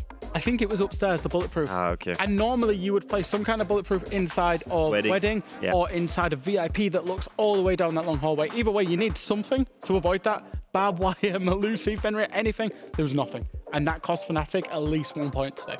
It's really unfortunate how such a mistake could lead to such a big result in the end here, but speaking of individual players, because the general consensus between us two is in the green room was that Wolves look like a real team. We've seen the players step up individually. A big part of that as well, someone who was mentioned in the pre-show, Krex, stepped up. He did it against his old teammate, Wizard, on the enemy team, but also stepped up in that regard. We have them in the head-to-head against each other. Both rookies, both with a strong start into Tier 1, both with loads of anger, and both on different rosters when they were previously teammates, dropping double digits in this game, Jack. Super impressed. I know Wizard is going to be, sad he didn't win that one because he clearly deserved that win. I'm not going to beat around the bush here. I didn't really know either of these players 6 to 9 months ago. I'm not going to pretend I did because they came out of nowhere. They came from the console, that whole Good Intentions team. I first came across them when they were playing in the Challenger Series qualifiers, right? And even then it was like, who are these guys? What are they about? And, came to learn about them very fast. How good is it to see that story, by the way?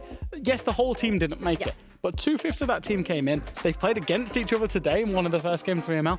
Both players were basically MVPs for their team. It's a really nice story to see. You look at Wild, you look at these two guys, you look at the amount of rookies that come up from our grassroots, and we've got to be proud of our region. I will say this, we're developing clear grassroots with clear talent in our league, and it's great to see that Tier 1 is there, to put up these names and get some people to know them. Yep. You talked about the timeouts that we heard from the teams. Well, I'm glad that we get to speak to the brains behind those timeouts as well, as we get to speak to Kendrew on the broadcast. Quick turnaround for you. 24 hours between last game and now, but you get some points. Must be a good feeling. Yeah, especially after yesterday. Yesterday I kind of take responsibility because I felt like I could have done better in my timeout, but I'm a new coach, so I'm learning. But yeah, it feels good to get the points today, even though it was, again, too close for comfort. Kendrew, speaking to that, you've said that you're a new coach. Can you run me through why did you give up on being a player? I felt like ITB last year was progressing, had some amazing results, and you were a player there. And I'm going to say it was a big surprise for me to transition to coaching for you. So can you run me through that for you? Well, I always had like the idea that if I'd stop playing, I'd want to be some form of staff member. Coaching with being an IGL was always kind of something that I'd look to anyway. But to be honest, with after what happened to me last year with the whole ITB situation and stuff like that, it kind of like took a bit of a fire out of my passion. To be fair, not for competing, and I really enjoy the day-to-day stuff, but I also knew that I'm 26 now, you know what I mean? You look at Krex, you look at Wizard. I've got grey hairs, guys. Look at me, man. Sometimes, I was spamming shields all the time. That's all I was good for. Sometimes you just gotta realize, it's time, Maybe you bring more value in this position. Maybe, who knows? Who knows? So in terms of the games then, Kendrew, obviously, you know, the first outing for the team at Malta didn't, I would say, go particularly well. Yesterday, I would speculate that you didn't put in an account of yourselves that you think was accurate to the quality of the team, but you did today, you got over the line. So how's the team been going, and are you proud that finally you got over the line today? I mean, yeah, for sure. I mean, it's always, I think, the same way as in the game. I think the first round is the most important round, and then also like the first win is also the most important win, because once you get the win, you get the confidence. Okay, we can actually do this, you know, especially for a new team with a rookie. Obviously, we've got some experienced heads on our team, but like it's always getting over the hurdle of the first one. Like that's what I used to tell myself as a player. It's always the first one in the game. It's always the first kill. It's always the first round. That's the most important. So hopefully, like we can build off that. Obviously, both games weren't exactly clean by any stretch of the means. I think. We definitely need to look at them, but a win is a win at the end of the day. So let's look to the future as well. I mean, your next game on Monday is against Secret. You know the coach, you know Savage, your old player or your old teammate. How is that going to be? Oh, I'm excited to play Noah. It's always fun. Noah Savage, Noah's my boy. But yeah, it's they've been playing good. Obviously, they lost today, but I think to be fair, like G2 have looked really good. So I'm excited for it. Yeah. Awesome, that sounds really good. Well, we'll wish you the best of luck for that game, and thank you so much for your time. Thank you very much, guys. See you later. I love Kendrew. Yeah. I love competing against him. I played my first international LAN event in 2018 against this guy when he was back on Pact. That's a long time ago. The Polish team. That's a long time We've been playing against each other for a long time, and when he said, you know, I was turning 26, I was only good on shields. And I was thinking, oh, maybe it's time to retire. That just resonated somehow for some reason with me. So he wasn't good on shields, my friend. I was good on everything. I'm winding you up. I even was entry when I came to NA. That's how bad NA was. Yeah. I mean, they're really good now. We shouldn't. Yeah. We're not speaking from a position of strength. That's why I said was. Yeah. I mean, I'm 27. I feel attacked with the whole conversation of like, oh, you know, getting older. My time has come. It's time to get into to coaching. I think it's time for us to take a little bit of a break because we're about to head into our final game of the day. Time is flying today on the EML broadcast. After the break, we'll have BDS and Wild.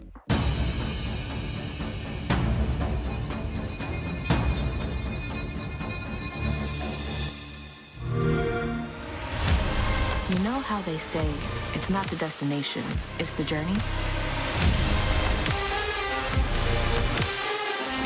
And the journey of 1,000 miles begins with a single step.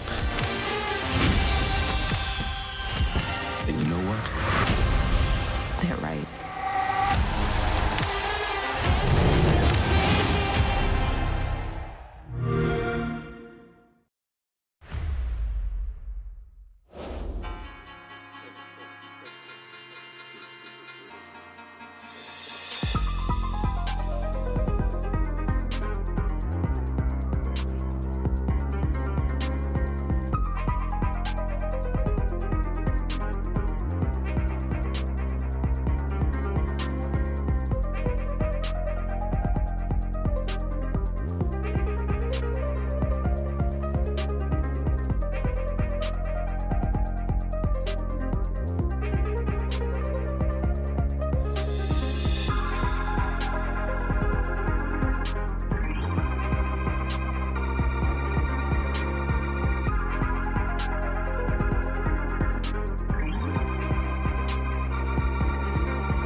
Welcome back to the EML broadcast for the final game of the day. We've got BDS and we have Wild. Both these teams looking to bounce back from a loss yesterday. I mean, we saw BDS, they mentioned on socials as well how this game was closer than it probably seemed like for a lot of people. And then for Wild, it was only their first game on this level of competition. So can we really blame them? But we're looking at BDS. No, I don't think Copium. I think Team Secret, and especially Mowgli in the interview, but also on social media, came out and said, hey, easy, we beat these guys easy.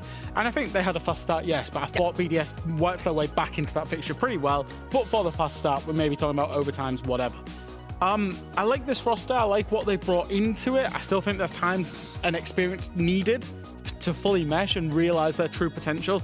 But yeah, I think they probably were a little bit disappointed with their performance yesterday. Who wouldn't be after a loss against an opponent that they felt they could have beaten? Looking at this roster right now on your screen, and you think, wow, you know, you've got players from 4 different teams. You've got Robbie, Virtue, Lasmo, players that don't speak that much, you know, they are quite maybe a little bit more shy, don't have that much energy. Also, you see P4, who could not speak English a year ago, and he's now the IGL. And I was looking at all these things, and I was looking, oh, maybe that's all kinds of ceiling for that roster. But then when you think deeper on that, the way they've been built and the way they're placed into each role, they make sense. My only problem right now is that in the short term, it's not working. Out of the 6 games they've played so far, they've only won 1, and it was against APAC. And that's because fundamentally, they've not taken a team. You know, it's an amalgamation of players that make sense on paper, but it's a long-term vision to force them into a team. We've actually seen them spamming ranked 24/7 together as a full team inside of ranked.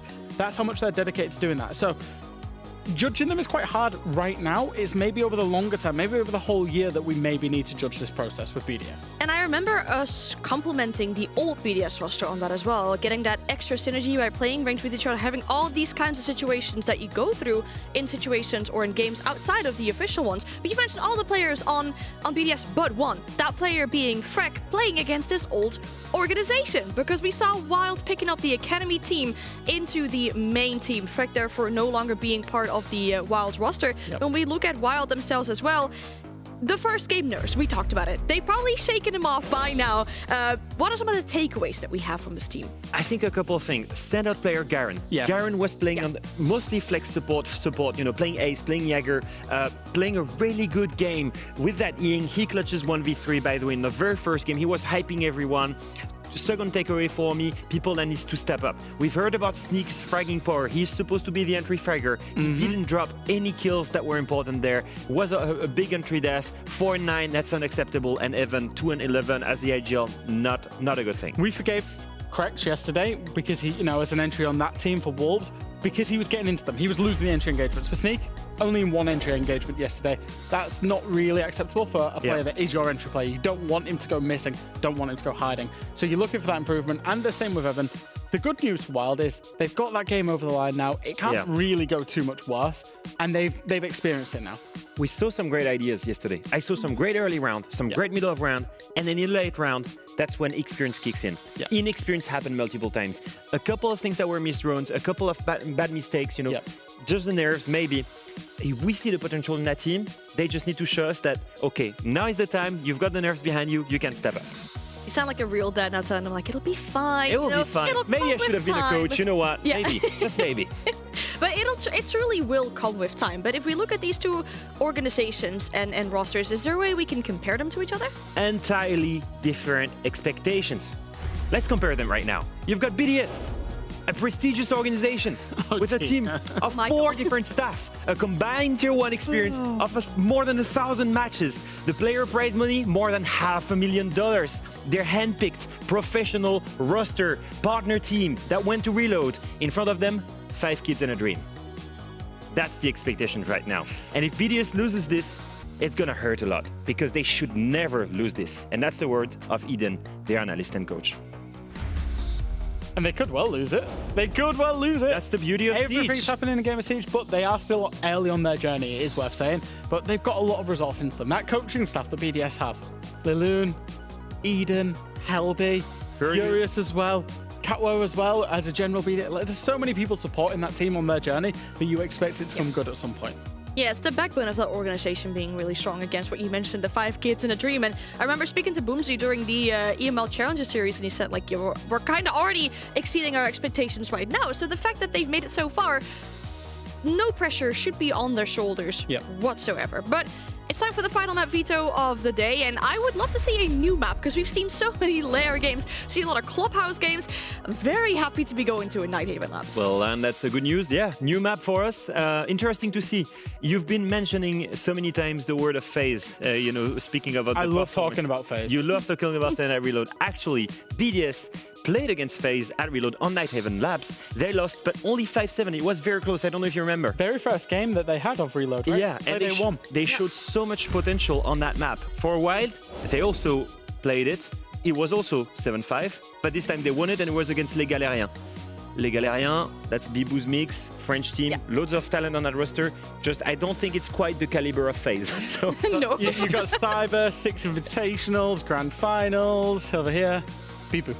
Yeah, oh yeah, okay. don't do my guy dirty right there. We love people. We love people. But it's let's different chill on Bastien. Bastien might be watching us, you know. Just what we're saying right now. We love people. BDS should be comfortable on Nighthaven Labs. They've taken almost 2 overtime, the world champions on it. They should be comfortable on that map. I will say, fundamentally, Nighthaven plays out a lot like Clubhouse. It's much about breaching. It shows about team play, about the ability to execute a lot of preset strategies and execute it better than the other team. Even though Wild technically have been together longer, they are more an experienced team, so I still would favor BDS on this map. I feel like we're getting a lot of arguments of how it could potentially favor either team, so BDS seems to be getting the upper hand here. I think it's one more time we bring our casters back in as well, because we do still have Emmy. We have Ace joining us right now as well, but I want to say something, Emmy. You and Jack, you've been accusing me of murdering Leo. He's sitting here, alive and breathing. You did have a nosebleed, though. But then on the other hand, Demo, where is he? Yeah, you've got rid of it. I don't know. That's a very good question. I don't know. What did you do, Anne? No, I mean, I wasn't there. You were there on the screen with him. Oh, yeah, I killed him. You're right. So I guess Tim is going to cast. No, Fresh, you want to step in for another cast, mate? I'm going to prison. No, you're not. I didn't realise I was taking on such a dangerous position. I worry for Ace. I worry for Ace. It might get to a couple of rounds and... This might be his last cast. No. We just have to clarify here. He's not that Demo old. is fine and watching on his phone. He's just had a power cut, and Ace will be fine as well. Just for anybody I literally got out of bed to be attacked. At least there's no spillages today, Tim. Yeah. Not yet. No, but we're happy to have you back in, though, Tim. I mean, thank you for joining us and helping Emmy out as well for this final game. Are you excited? I am excited. Look, you know me, I love a bit of Siege. I was actually, I'd, as an old man, I'd got into bed and was watching the games. The message came through, you know, the signal went up. What else can I do but respond? He's the Batman of CG Sports. I didn't say it, but you've never seen both of us in the same room. That's what I will say. So true. I mean, I made a graphic of that not too long ago and posted it on Twitter. I think you were Alfred. I'm really sorry to say, Tim. Yeah. But oh well. Ian Chambers was Batman because who else could be? He always gets the cool things in life. Yeah, he's ripped. This is why we can't have he's nice good things, looking. because Ian Chambers exists. Listen, we can agree that we hate this guy because he's too perfect. Yeah, okay. I'm gonna be honest. Yeah, I agree. Say that Tim? I don't understand a single thing of that, but I did hear that the game is almost ready, and that we should be sending it over to you to for some more chit-chatting, and then the final game of the day as well. Now it's over here. Right. Oh, towards my window. Okay. We're ready to go into Rainbow Six Siege. We're not losing the plot. It's not 28 degrees or whatever it is inside our individual little boxes so far. I like your plant. Gives you a little bit of air. It's wonderful, isn't it? It's great. I got two, only one survived, but I love the greenery. Well, so a little BTS, my office, like all the heating pipes to the house run from underneath my office floor, and I put a rubber plant on the floor, and I think being directly on top of the floor being hot all the time, I think killed it off. But that one survived because it's not on the floor. I mean, what a behind the scenes, everybody. There we go. You know, I've come in for one game and I've dropped the details that matter. Dropping the details, and that's what the people were craving. That's what the people have been asking for on Discord for a long time. Forget when does Stomping play. How's Ace's plans? That's the real question. What we need the reverse content where Stomping comes to your house and interviews you. I'd love to see Just it. to get the true taste of everything. As I said yesterday, Zach was a very nice young man. He's more than welcome to come and interview me if he would like. I'm sure he would love nothing I'm more. sure he's not jumping on the train right now, but we did have a good chat and he is a very nice guy. It was great content. If you guys didn't see it earlier, I don't know if it's going to be replayed at some point or if it's going to go on socials. It's really, really cool. I also made a joke about you earlier that there was a graphic that was played that I said you were in. You can go back and scrub that if you like.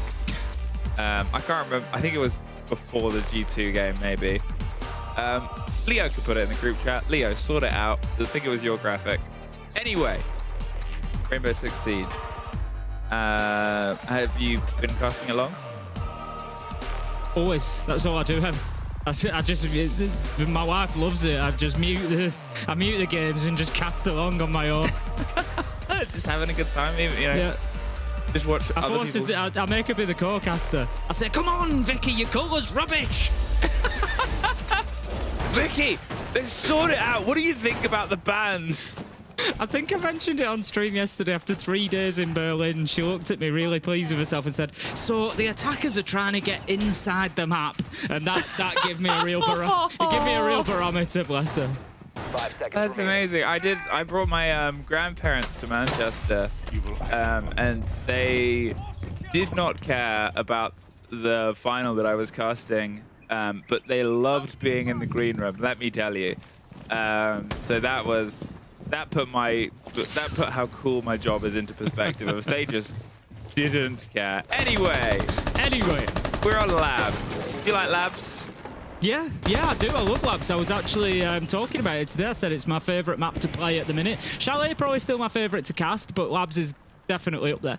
Yeah, I really enjoy it. I think it's a great map. What bans have we got as well? We've got a Kaid, a Mirror, we've got a double hard breach. Nothing too surprising there on the ban in front.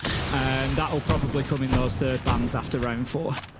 Yeah, I think that's the sort of way we've been playing it. What I did love seeing earlier, and I've seen it once enough to comment on it, and thank you for showing us that the other side of jungle has been opened, but is some teams have hidden an operator until that third ban has come through and then used it both times. And I know you could be like, that's only twice, what does that mean? If it's things like they've banned 2 shields, as the opponents had done, they didn't touch the third shield of Blackbeard until the ban came through and then instantly doubled down, brought it both times.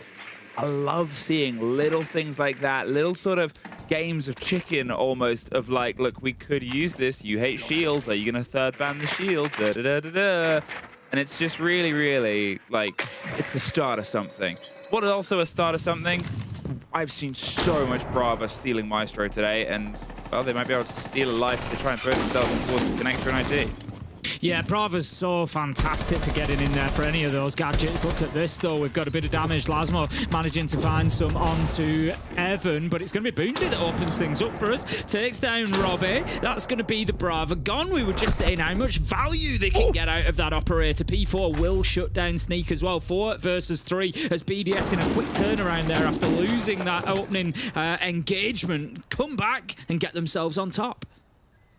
Very, very sharp there on the swing round, and they've been able to get themselves a bit of a beachhead, a bit of a foothold, but it becomes quite boxy before, and instead, well, we're going to see Wild try and widen it out. Mats explores himself on towards Blue and Accra in the sort of back stairs here. The Wise just waiting for an approach, waiting for some of the chance of a pop, and oh, Garen, if he got that Goyo sooner rather than later, you can see the pings on it. They're sort of aware that a player might be coming up. But remember, that's only for 15 seconds. As soon as that's gone, you can think less about that angle. What a take from Garen all the way from the back line. They've now driven themselves in. Although there was a quick start, they do find the fadeaway on the moving player. P4 with the plant. The smoke forces them off. Look at their health, Tim. Freck and P4 are a step away. And with all the smoke and fire... What? There was a team kill at the end, but I'm assuming that was after Wild had got the round? surely. But then I think, but that. But then the kill wouldn't have happened. What's just happened? Am I losing it? It was a very abrupt. I was just going to say it was a strange end anyway, because Garen kind of sold himself on that door after getting that beautiful kill. He then strafed across on the Azami. And by the looks of it, I kind of was like, huh? Like, yeah, he was blind. I don't really know why he's strafing so wide on that IT door. No, Fret got a kill first. That was why it disappeared out of the kill feed quickly. Fret gets a kill, and then Evan lose. Oh, I don't know if they were already down. Evan had maybe downed somebody. Fret kills Evan, and then they both go at the same time. Could we have the end of that round in just like a slow mo? We will do what we can to try and narrow that down, but BDS take the round. And they were quite fortunate there with BDS because they looked, not lost I wouldn't say, but they were all stacked up over on sort of the connector side, over by electrical and connector. And then they decided that they needed to split up, which I think was absolutely right. Two of them move off towards IT. Garen does a pretty good job of holding down. Virtue's going to slam Sneak. Matsman has found one back, so good trade game from Wild. 4 versus 4. But what an entry from Virtue. Loading mag. All right, well, immediate action here. 2 bodies off, and at this point, you're looking at the trade-off here, and the Fenrir is a bit of a blow, not being able to swap gadgetry around, but a couple of them might still be active. The Dockerby, though, obviously only getting those calls deeper and deeper in the power of the control operator, and now with the man advantage, it's only going to get worse and worse. Freck finds another for his tally, and well, 4-0 so far on the opening 2 rounds, and this second one isn't even finished yet. A screamer of a start to Labs here for Freck. Bouncy going for the rotate up, but instantly going to peel himself away. Not going to find them having an advantage and just allow them to close down on him. Oh, they did it anyway. Big advantage for BDS then. Wild did struggle a little bit yesterday with the trade game. It was something that I picked up on, something that we'll definitely be watching today. It's having an impact on those deaths, playing together, playing in 2s, playing in 3s, making sure that you're not just sort of losing bodies for free. Seemed to be the case in that round. BDS come away with a strong win to go 2-0 up. And I think Wild, they need to be getting themselves around sooner rather than later. I mean, obviously, you could always say that, yeah, they need to go out and win 7-0, of course. But, in a realistic situation, they're up against a good team in BDS. A lot of experience here. They certainly don't want to get too far behind. So I think just get one now, steady the ship a little bit, steady the nerves, get into this one. It'll be a big round if Wild can win number 3. Yep, entirely right. They've just sort of got themselves set up here, and well, the 2 in a row now from BDS, and still the confusion over the opening one, but how things have filtered into the end of this. We'll see how it goes, but with Freck already off to a very strong start, it's a swap around of pretty much the full team here. Not sure what they are expecting.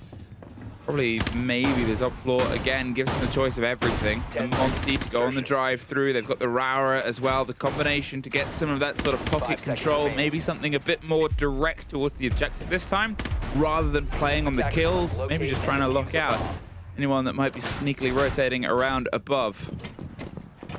Yeah, we're starting to see that Raura creep in a lot more as well. At Reload, the use was pretty limited, but yeah, yesterday in EML we saw it quite a few times. We're seeing it again today. I think there's a lot of value to be found in there. You got to have a plan for it. It obviously goes in the same bracket as Castle. It's kind of a Castle on attack, but I've always said the same thing about a Castle. If you bring in a Castle, you've got a serious plan for those barricades, and it's got to be the same with Raura. It's not like, something like a Twitch, for example. You don't need a big plan for the drones. She's always going to be useful. The gadget's always going to be useful. Same with Brava or somebody like that. Whereas I think with the Raura, you've really got to have a strat kind of built around it.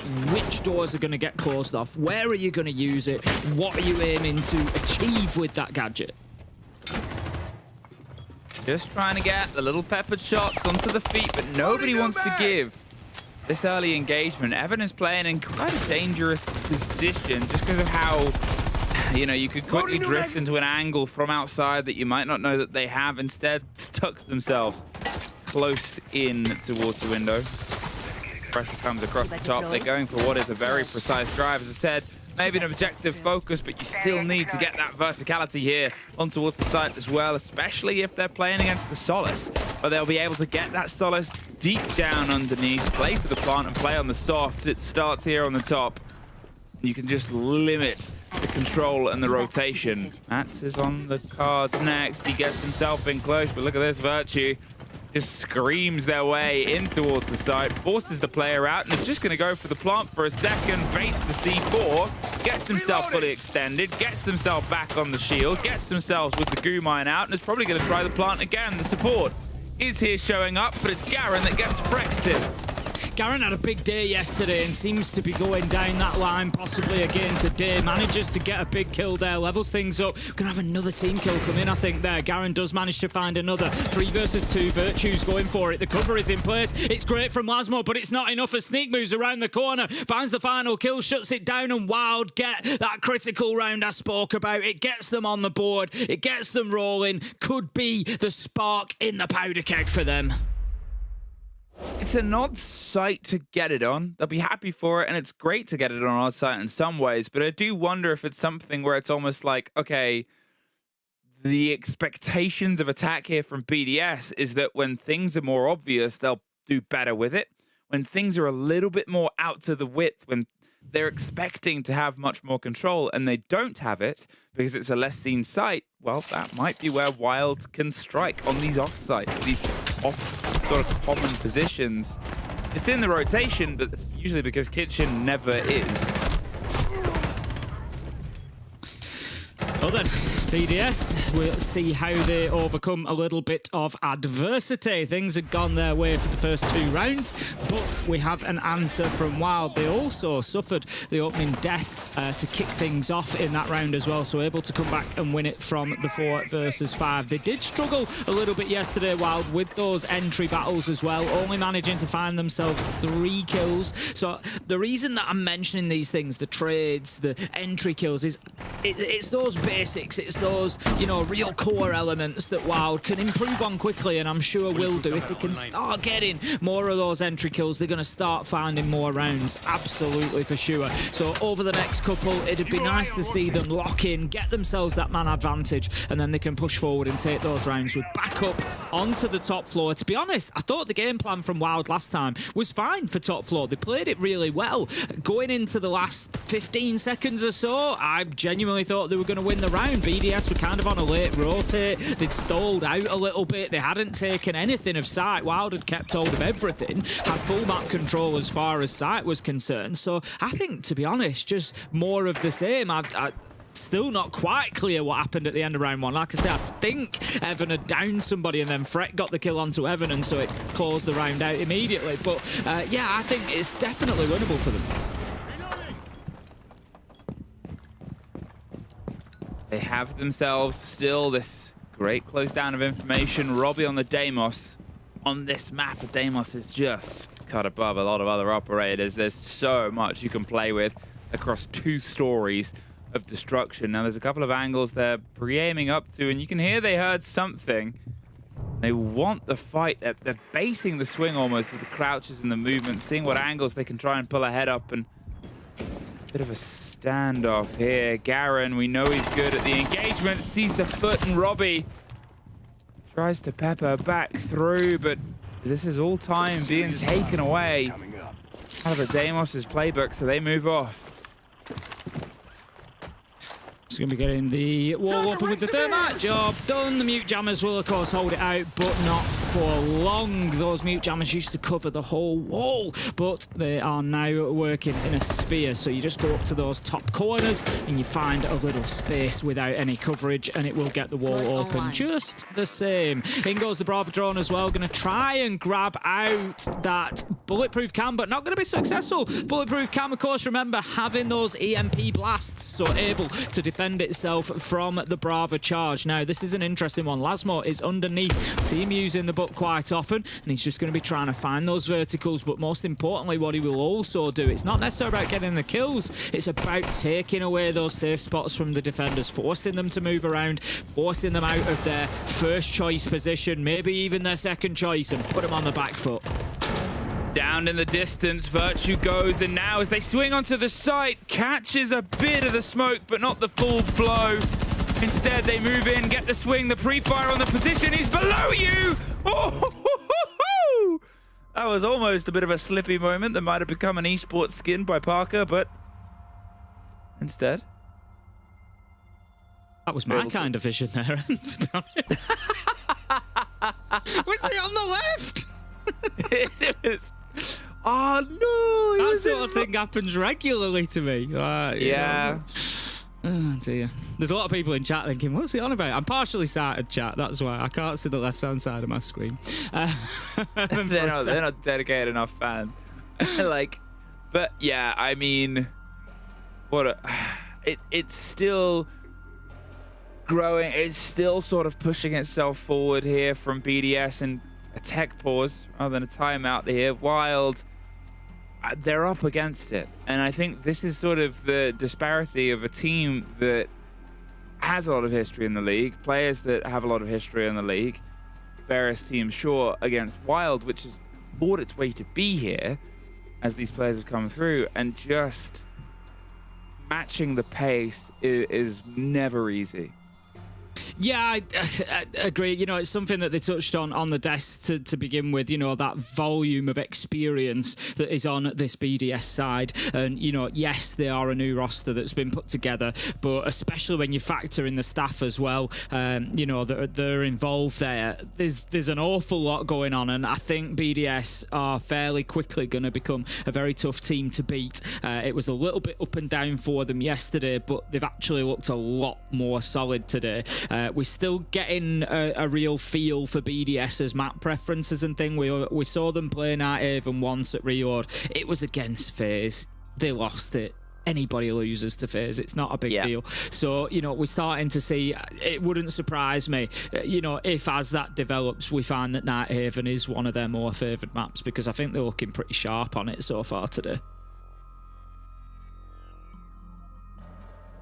Well, as we tick later and later on in towards the night, a little bit of a curse, I think, was from what we were talking about earlier. Has it been a quick one? Has it been a whatever? No, it won't be. We get ourselves in. Well, if they're going to drag me out of bed, they might as well make it worthwhile. I'd be annoyed to get out of bed for a 7-0. Just order in, mate. Get a kebab or something. Get a... Don't tempt me. Get yourself sorted.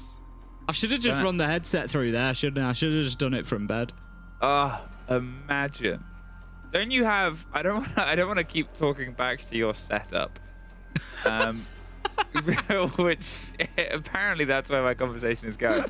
But correct me if I'm wrong.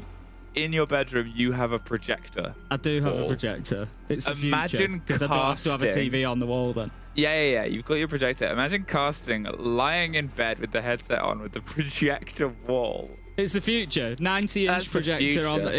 That's how I sit and watch the games. That's genuinely how I sit and watch the games. I just watch Twitch through there. You're living a dream. You know, so yeah, it's all like on the big screen. It's my life's a movie, quite literally. Well, my life is at the movies. My life isn't a movie; it's at the movies.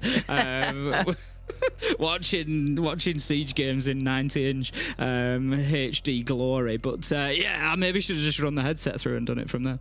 Honestly, I would. It's like the old argument where we used to sort of say, like, not that we're lazy. All of us put in a lot of hard work.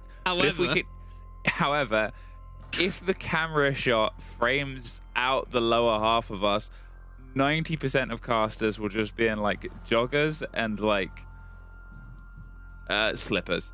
Like, yeah, we're I mean, creatures of luxury. I've got what essentially I won't say what they are because they're branded, but yeah, I've got like I guess you'd call them pajama pants, like lounge pants. Do you know, like the just sort of that's my bottom half here, and then a shirt on top. Yeah, I mean, you know. They are rolled up to the knee, though, because it's about 400 degrees. So. It is ridiculously warm. It's so hot. And it always sort of slowly takes away my brain, being in this sort of situation. But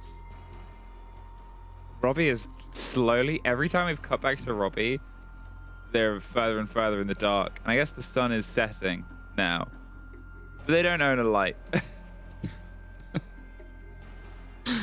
You see, again, I'm just too old for it. I'm too old for playing in a dark room with just the screen for light anymore. Oh, yeah. It's too much for me. It's too intense. These kids aren't thinking about their eyes. No, it's just too intense for me. I do have the light on now. I like Virtue's setup. He looks very well lit. Yeah, look at that nice warm, mood lighting, you know what I mean? It's like it's nice and warm. It's not the big light like P4. P4's got the big light on. Big lights on. I like big lights on. And it's quite late to have the big light on, but you know, if they're comfortable with it, I don't think that's the big light. I think that's analyzing the lights. I think that is a lamp. I think it's a lamp in Garen's room. Robbie's That's it. Robbie's out. Robbie knew we were talking about lighting. I like how on Robbie's, that's not the big light. That is just the monitor with a couple of SpongeBob's. We had SpongeBob memes earlier on in the show, and now we can't escape it. We'll hopefully be back in the game soon. If you're wondering why we're talking about the lighting. Ambiance lighting of different players, because we're just in a tech pause for now. The current score on the Night Heaven Labs that we're in, BDS are 3-1 up on their attacks. Wrong start. Yeah, BDS have looked good so far. If you're only just joining us, wondering how it's gone, they've got 3 entry kills out of 4, 3 rounds out of 4. They are looking pretty good, and they're on the attack. I do worry for Wild a little bit. If they're winning the attacking rounds on Labs, I think put BDS on the defense. They're going to be super solid. That's, you know, the least I would expect of a team that's, you know, being led by Laloon and Helby. They're going to be very, very well structured and set up on defense. So yeah, could be a tough second round for Wild. I'd like to see them, to be honest, get these next 2 rounds, bring it back to 3-3, and then it's kind of really game on for that second half. I think that's it as well. You know, as we sort of saw on the previous map, yes, it did chip the way of the team that got up there first in the 6-3, but it's far from over, far from sort of locked out towards the end of it. And, you know, it's always a game of 2 halves, sure, but there is also the other part of this, is this tech pause going to be something that plays better into the favor of a very well-rehearsed, not that obviously both teams are very well practiced, but a team that's been doing it for years and years at the top level with these long play days. It's a very different animal to just playing the game a lot, right? It takes a different amount out of you. It puts a different amount of pressure through you. And you know, a tech pause this late on in the day, it's either going to reinvigorate Wild, but there's the other side of it where BDS are probably a bit more attuned to it. Well, that's it. You're already starting late, and, you know, for some of these players, don't forget, you know, yeah, we're at 10:30 in the UK. A lot of these players are based around Europe, are going to be at 11:30 now. So yeah, like you say, time rumbling on is part of it, and sometimes that experience is going to help you. You know, you've been in that situation previously. I mean, like, don't get me wrong, you know, they're all gamers. I don't think they're, you know, tucked up in better sleep by 10. I think they'll be fine, you know, with a late night. But it just all starts adding up. It's all little factors. You sat there quietly on your own thinking about what's going on. It's, you know, it's all these things do start to add up, and we'll see which of the teams coming back in it has any effect on. I've got a feeling, I'm looking at these, Lasmo's just sort of spoiled it for me a bit there. I was looking at players and I felt like they were getting back into things. A few facial expressions were saying to me like they're ready to roll here, but then Lasmo was sort of chill with his arms up, and I thought, oh well, maybe not. I've just seen one of the screens there, and I don't think we're quite ready just yet. Robbie has returned though, so that's good. Yeah, Robbie's back from the abyss that they had faded into. I can tell that is the main menu of the game because you can see his renown in the top corner. We've looked at this game quite a lot, you could say. How much did your level jump up when CJX released? I don't know what I was beforehand. I think I'm at something like 350, 370, something like that. Yeah, I'll pose the same question for chat. Obviously, when CJX came out, levels came up. I'm about 440, I think I was. Some people are in the multiple thousands. I think the highest I've seen was about 2,500, 3,000, which is. So was it? It was one of the creators. I want to say. I mean, I wonder what Mercy J's level would be. I think it might have been. Let me just have a look at his Twitter. I think it might have been our wonderful TriCast partner from Rio, King George, put his up, I think, and it was something like 5,500. Gotta love Siege. Is it that one? I don't know if it is that one. No, he's 3,200. I'm sure there was somebody. I'm sure there was somebody who was at about 5k or something ridiculous. But yeah, if I saw someone jump up. Get into my lobby with that much. Whoa, we're back in. It's at that point where you just think, you know what, forget it. I would quit. Just forget it. I'm gone. All at full. Give me the days ban. We are back in. 3, 2, 1. BDS. Now, what worked? They still have left to do. Can they get it done? Will this break of momentum be something that works in Wild's favor? Well, they are going to go down to the basement this time around to see if they can try and make it stick here. But again, as I said, the offsite was the best for them so far, and this is playing into maybe the hand of it, as obviously the last tank and assembly was something that went away from them. Attackers are moving Boomsy is going to be bringing the Valkyrie. More intel is always a good thing. We have the nice new Valkyrie skin launching as well. I saw that on Twitter. That's gone live today. Pretty impressive stuff. If you haven't seen it, go and have a look. But yeah, Boomsy's going to be running the Valkyrie and just bringing along those black eye cams, trying to get a little bit more intel, especially with that Mozzie on side as well. That says to me that Wild are maybe looking at those first few rounds and thinking, you know, we don't have a clear enough picture of what BDS are bringing to the table in the attacks if they got away with it. I think they've got to. That's got to be a misdrawn. He's just taken. Maybe not. Maybe Evan just seemed to have a little bit of a wobble there and thought he might have been seen, and I think he was, as P4 was stood there waiting. He's running to the open arms. I said they maybe needed a bit more intel, and that just goes to show they're running right headlong into BDS, who are punishing them. They're in sight. They're in control. The diffuser's going down him. I mean, what a smash and grab this has been. Sneak is left alone. He does get another for his tally on the back, but they're just going to stick the kid on the far side and cover one side, and he's not going to make it in time. We are in post-plant situation, and with the bees have the cover, Freck just gets the drop, and, well, they wanted to waste no time getting back into it there, Tim. I love the positioning of those bees at the end there. It was you could just see Sneak like holding up. That was the one position that he could challenge the plant from realistically before it went down, and it just burned that time because he did not want to give away 1v2. You know it's winnable, but we're gonna have that tack time out. Let's see what's going on. The other rounds were absolutely messy, so we need to breathe deeply between every fucking round. All right.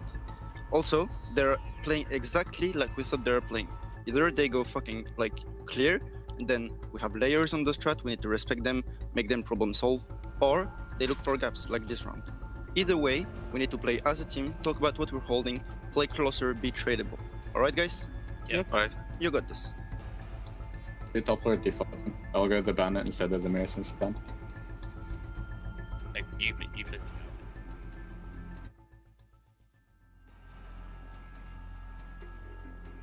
Well, there we have it. We will see how much of an impact that has on Wild going forward. It was an interesting discussion we had yesterday because I think it was Secret's timeout that we saw, and, you know, obviously, you know, just because the coaches make a suggestion, or ultimately it comes down to the players to make that choice, and it was quite interesting because we saw really, I'm absolutely loving the tactical timeouts and listening into them. And we had a good example of it. Like, you know, Twister came in, he's, you know, great knowledge of the game, and I'm sure the players respect that, but kind of pointed out a few things, and maybe we should bring this, maybe we should bring that, and the players kind of went, with the decision of no, we're not really going to lean into that, and they went a different way as we got into the round, and they won the round and won the match. And so it just goes to show, it's just such a process between coaches, players, and the way that suggestions are made, but the players still have that solid input as well. It's a really fascinating dynamic.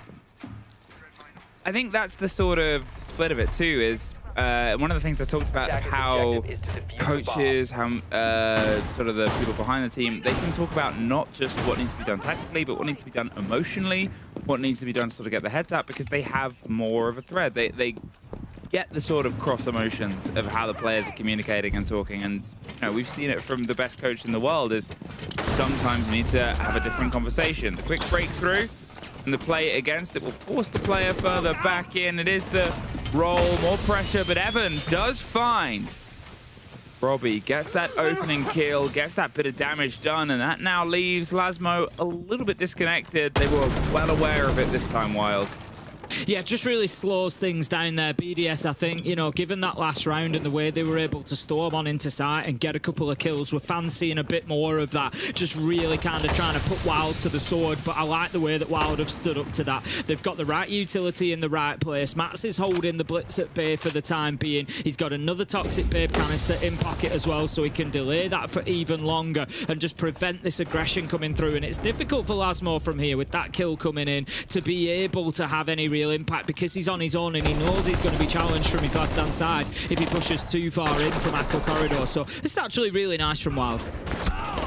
Yeah, but the bodies have started to fall back here. BDS just locking it down. Lasmo's forced away again. He's still putting the pressure onto this position. He's still drawing them over. You can see that Garen has tucked himself to a slightly different angle. He wants to go for the swing. He's protected from the hop-in by the Frostmat.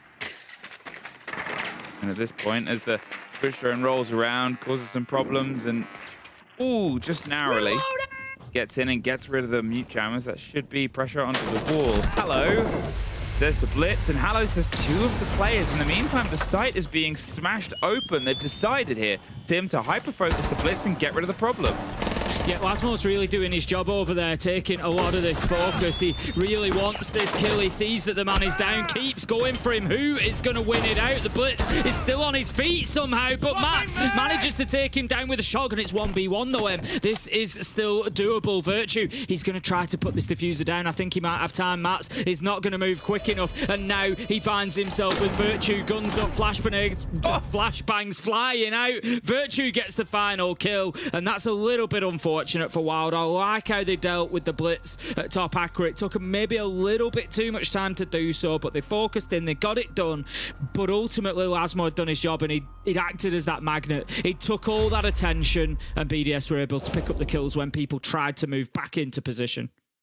I mean, that's just experience right there from the side of Virtue. He knew where he needed to be. It was great play from obviously the rest of the team. Lasmo drawing the attention, as we said, but also against them. You complimented Wild on their positioning, the way they stepped back into it. They were starting to have these sharp moments, but it is just pulling things slightly further and further away from them here, because experience trumps in a lot of different situations, and Virtue has a lot more of that than probably this whole lobby put together in some regards. Just this, I mean, it fully drew the player out, and it allowed them the time, the seconds to go for it. Sneaked, huge work holding on here on this side, but such a nice shot to finish that off as well. You can't understate the difficulty of hitting that with that weapon. Beautiful stuff from Virtue. Like you say, just that experience coming to the fore there, not rattled in the 1v1. So it comes down now to BDS's defense. We're going to have Demos and Buck taken off the board for the attackers. I think that's really smart play from BDS. So much vertical possibility, both in basement and top floor here. A lot of soft surfaces that can be used, and both of those operators obviously key when it comes to doing that. Wild, by contrast, they're going to take away the Electro Bros. Kaid and Bandit will be banned out, and that's going to mean that they should be able to get in there and get those walls open nice and quickly. There shouldn't really be any problem for time for them. That shouldn't be a factor. It's about positioning themselves well and getting the utility cleared so they've got the space for an execute. how much more of this game can Wild get their teeth into here. 5-1.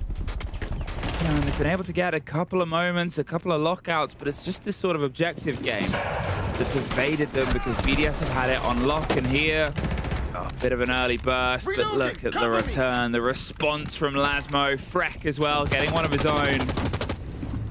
Evan does find the head of Virtue, playing silly games. What do you win, Tim? You win silly prizes, and Wild, unfortunately, were going for the big rush there. They were trying to copy up what BDS had been doing previously, take that aggression back to them, kind of return to sender. You know, we can bring it just as much as you can, but BDS were ready for it. I didn't like the look of it when Wild were going in. BDS had at least 3 players on that mid floor. They have not stacked sight at all, really, until this point in the round when they've already got the damage done. It's no problem now for them to sit on site, and it was just really well read by BDS. Right players, right positions, right time, able to close that down. And as soon as Boomsy goes down on the blitz and gets taken out, you know that Wild are probably in for a rough ride. Well, at this point, a minute 30, they have the hard breach possibilities if they want to get something open, but think about what they would need to get a plant down here on the ground floor. You need the cover of anyone that's going to swing on the player, but you also need the vertical. So how do you try and get those two things together? Well, like this. You can see Evans trying to get the setup with the shotgun, but without the bucket, it's a much tougher job. The breach is put together, and they can just watch this from cams. They can watch this from distance. They could go for the vertical retake if they wanted, but really, they just have to find a way to slip past a single individual player. And can they get the angle on that? No, is the answer. Really difficult to find are the bulletproof cameras. The angle to get in behind them can be really tough if you're not kind of, you know, flat against the surface that they're mounted on. But look at this. We've got Robbie. No surprises to see him getting out into the map. It's P4 going to pick up mats, and that leaves Evan all alone. Tough start to EML yesterday. I feel like he's had more of an impact today. He's been going a little bit better. Manages to find the first, but Robbie is there for the late trade. BDS move themselves onto match point. I'm not going to say it's cruise control at this, but it just shows that this was a game that BDS knew they needed to win, right? Everything has been sort of up to the wire, and yeah, you know, they had a start yesterday, and it wasn't quite what they wanted to do. It was 4-7 against Secret, a team that is often heralded as being one of the best, if not in some people's opinion, at times the best team in this region. And then here, it just shows how much the opponent can sort of affect it. Wild, they've had a couple of moments, they've had a couple of these little sort of pulls from it, but not quite able to match the pace put ahead of them. Back on the blitz, this time with a Blackbeard and a Carly for now. I don't really know what the expectations is from there, and it's not stuck, so... There's a lot riding on the outcome of this one as well. I know that we're like early in terms of the league stage, and you know it's only play day 2. There's plenty more play days to come. So whoever loses yet, there's still a chance yet to be racking up some points. But both of these teams lost yesterday, and with the points that have been picked up today, with Wolves beating Fnatic, Genji got a point yesterday. So whoever loses this one, if they lose it in regulation, they then sit dead last, and already you're starting to kind of drift, you know, you're sort of 3 points, 4 points behind those teams that are making a move for mid-table, maybe competing for those same sort of, so that 6th place that you might have your eye on, you know, if you've come in here with a fairly new roster. So it's really important outcome between these two. Well, at this point, no more chances of mistakes not going unpunished at this late hour. It's going to be tricky. And as Matt is the first gone, they lose the Ying. They lose a big part of the potential push, but you've still got the Blitz, you've still got Dockerby, you've still got those instigators, those irritators to make some noise and make things happen. But at this point, you look at the lineup on the left, and it's just people that want a gunfight, right? You're playing with the Ela, you've got the Goo Mines, the Fenrir. They want people to swing corners so they can just swing them back. They're not going to sort of sit on their laurels here. I think BDS are fully confident in that gun game and that pressure game, and they're hoping to get more of it. And on top of all of that, you know, on top of facing up against these players, like you say, that are keen for a gunfight, you've also got to deal with the EDD traps of the cap can as well. You've got to make sure you're fully drawn in, not taking too much time about it, but that you're not neglecting that due diligence and just walking on into those traps. Now, Wild have gone in to take top floor control and have been able to do it, so they can start thinking about some verticality towards that. They are a little limited in terms of utility to do that, and they have lost the Ying, which is always going to be a big part of your execute. Get the Dokkaebi call going, get the Candelas in, and then you push forward with the Blitz to try and get the diffuser down. That's going to be obviously not possible in the same way now, so Wild maybe need to create that bit of space by using the vertical. With less than a minute left, they find their first, their trade back here on towards this round, and P4 is gone. That's a good removal here. Even better if they still had the Ying, but beggars can't be choosers at this point, and they're going to be begging for the second. Just steadily putting the pressure here on towards Freck. He's more than happy to exist in the middle of it. He has some cover and some support. Garen, though, he's a gunner and he gets the first. Does he know about the second, how close they are? There's the spray through that sort of says yes, but it's Boomsy that takes the next bit of damage, but Garen still on the tear as before. There's Virtue finding the man in the middle, though, the one with the kit. The Blitz is about to hop over the side of him, and there's the spray, the cover. He wants him to make the heavy bit of motion, but he's already prepared for it. A 1 versus 3. Look at the timer. There's the swing, the movement from Lasmo. They got the kit. They're going for the plant. He knows exactly where they are, but Garen guarantees them the round. Garen really starting to show himself to be a superstar of this team over the last couple of days. Yesterday, a great performance and continuing it there. Nice cover to allow his teammate to continue extending that timer for him until he can find that final kill. And Wild managing to get the job done. They had that top floor of control for a long time. They were then able to convert that into site pressure, get down there and create a little bit of space and find those kills. But I think things are going to get tougher for them from now, because BDS are going to head up to that top floor. They've then got basement available after that if Wild manage to win another. So yes, it's a great round for them. It brings us back to 6-2, but certainly not out of the woods yet. I think that's the main drive of it, right? At this point, if you're looking at the site, as I said, it's not really the first pick for most teams. It's not really where teams really want to go. They have options, and the options are just going to open back up based on the ones that they've already found success on.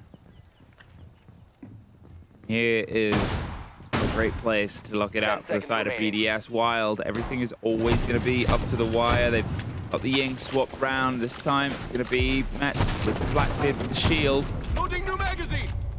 But can this be a moment for them to really make a mark here? The team from those qualifiers against a first opponent, they could take a win. It's interesting Matt's bringing the Blackbeard along this time as well. It's been a lot of blitz so far. We're at a point now where BDS might consider banning a shield before the next round, before round 4, when that next ban comes in. I kind of think there's not much value to it, not much point. And they've shown this by bringing the Blackbeard. It's kind of like sending a message saying, yeah, you want to ban the Blitz next round? If you're thinking about it, this is all we're going to do. So maybe this is like a little bit of a mind game from Wild of, you know, playing BDS towards a different ban, and then they'll just keep on bringing the Blitz. BDS, I think it probably is an idea to just take somebody else away, because yes, otherwise you're just going to be facing up against the Blackbeard anyway. But still a round to play before then. Maybe it doesn't even get to that banning phase if BDS are able to lock this down. They've taken us up to the top floor, looking to see where Wild are pushing from, and particularly if they are using multiple angles here. I never like an attack on top floor that comes all from one side. Like a bit of aqua pressure, like a bit of connector pressure, like to mix it up a little bit. P4 nearly mixing himself up there, just about getting through the gauntlet and back to side. Running past the Blackbeard that is actively punching open the rest of the window. They had an angle, they weren't holding it. What a gift of timing. The C4, though, doesn't quite get anybody. What are they planning here? That one will... Oh! What? They have just got so lucky. I mean... If that is not even a foot to the right, it sails straight past that screen and gets 2 of them. But as it is, it just catches the corner of that concrete screen and saves the pair of them. That is huge for Wild. That's some great quality concrete. Well, very well made. That stood up to the test there. That stood up. That was worth the value here. I mean, everybody's still standing though, and although they've had a blessing there, they've still got to try and find a way to make their own, and Freck gets it on the dime, jots around, leaves just 2 players left, Garen and Boomsy. Garen's been able to have some huge moments before, but here, cracking their way past Kiba barricades. Some of the work done, but not a huge amount. Just gonna hope and go for the swing, but as soon as one of them plants, they know the pressure's on. It is just Garen left to keep Wild fighting. There's at least 1, 10 seconds, 3 more to find. And he's not gonna find any. BDS put this one over the edge. Freck really winning the round for them there. Absolute beautiful double. That'll be in the highlight package without a doubt. Hits one and then flips a 180 to catch the one at the top of Warehouse Steps. Absolutely beautiful stuff. And then Robbie keen for that final kill. Takes down the keeper barricade himself. Let me at him. Let me at him, coach. Goes in and gets that final kill. Look, BDS looked electric tonight. Looking really, really good. I feel for Wild, it's been a tough night for them. I think they've, as Leo said, still showing signs of promise, doing the right things. It's just not really paying off or coming together for them at the minute, but I think there will be better outcomes for them as stage 1 continues. But BDS certainly deserve the props tonight. Well, thank you very much, Tim. You and Fresh and everybody else who stepped in deserves it too. Let's go to a break.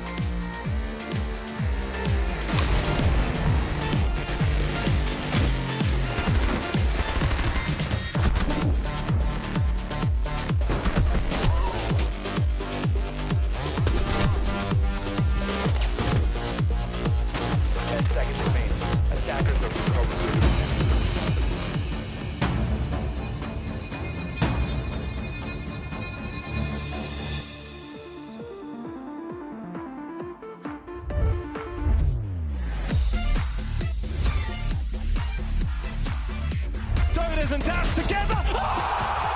Unbelievable. Can he get there in time? Cameraman's going to complete. Big ET finds a huge 4K and Gitro. There's only 4 seconds left. There's no way. Whilst not easy, is potentially winnable. No. Give him a 1v1. They find the down as well. Yesterday they took the crown from NA. Today they take the kingdom of Blackout.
Welcome back on the EML broadcast for one more time today. And I'm glad you stuck with us through that break because there's still so much to talk about. We have the interview, the post-game, but we have to talk about BDS. They looked better as a team. They were a big, different force to be reckoned with today.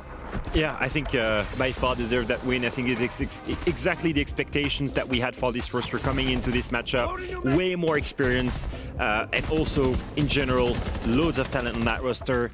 Yeah. They started against a very strong Secret yesterday. I think that was a big wake-up call for them to start performing. Going into Wild, second play day of the stage is perfect to get that confidence. You're playing against a roster that's not extremely experienced, and on top of that, on a map where you're really comfortable and almost took down the world champions.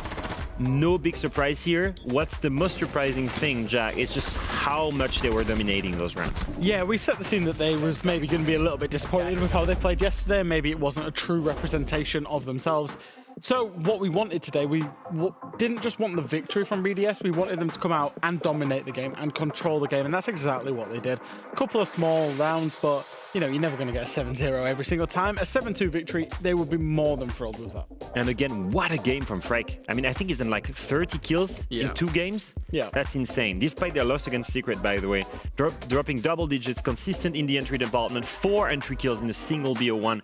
Is 4 entry kills on 9 rounds. He's almost at 50% of the rounds he's winning an opening engagement. And it's quite curious to see as well, because I think from the outset, when you looked at this team when it was formed, you was maybe thinking it would be Robbie that would be the kind of star of the show. It's ended up being Frek at least through the first 2 games. And we looked at the team comparison, or the organization comparison rather, at the beginning of the game. I think after this game, that even makes more sense now. I mean, we need to speak about the expectations again. I mean, literally, look at the difference between these 2 rosters. Like I said, you have a full staff, notorious organization, so much support, so much experience on one side, 5 kids, and a coach on the other side. I mean, literally, that's why there's no big surprise here. I mean, fair dues to BDS winning the game. That's really harsh from you on Wild there, Leo.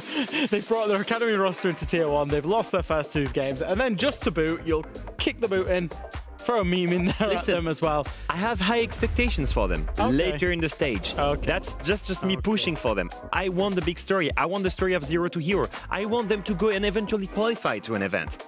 Okay? But right now, they're not showing me anything that proves that. Yeah, it was poor again. Literally, like, I'm sat there and we see a bandit that's supposed to bandit trick.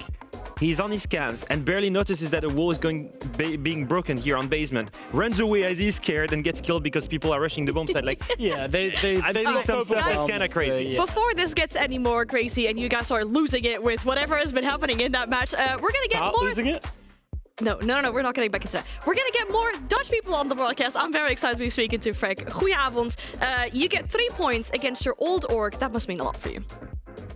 Yeah, I mean, we had to show the rookies how it's done, you know. Of course, I've been on Wild for like a couple months, but, you know, still gotta do the business.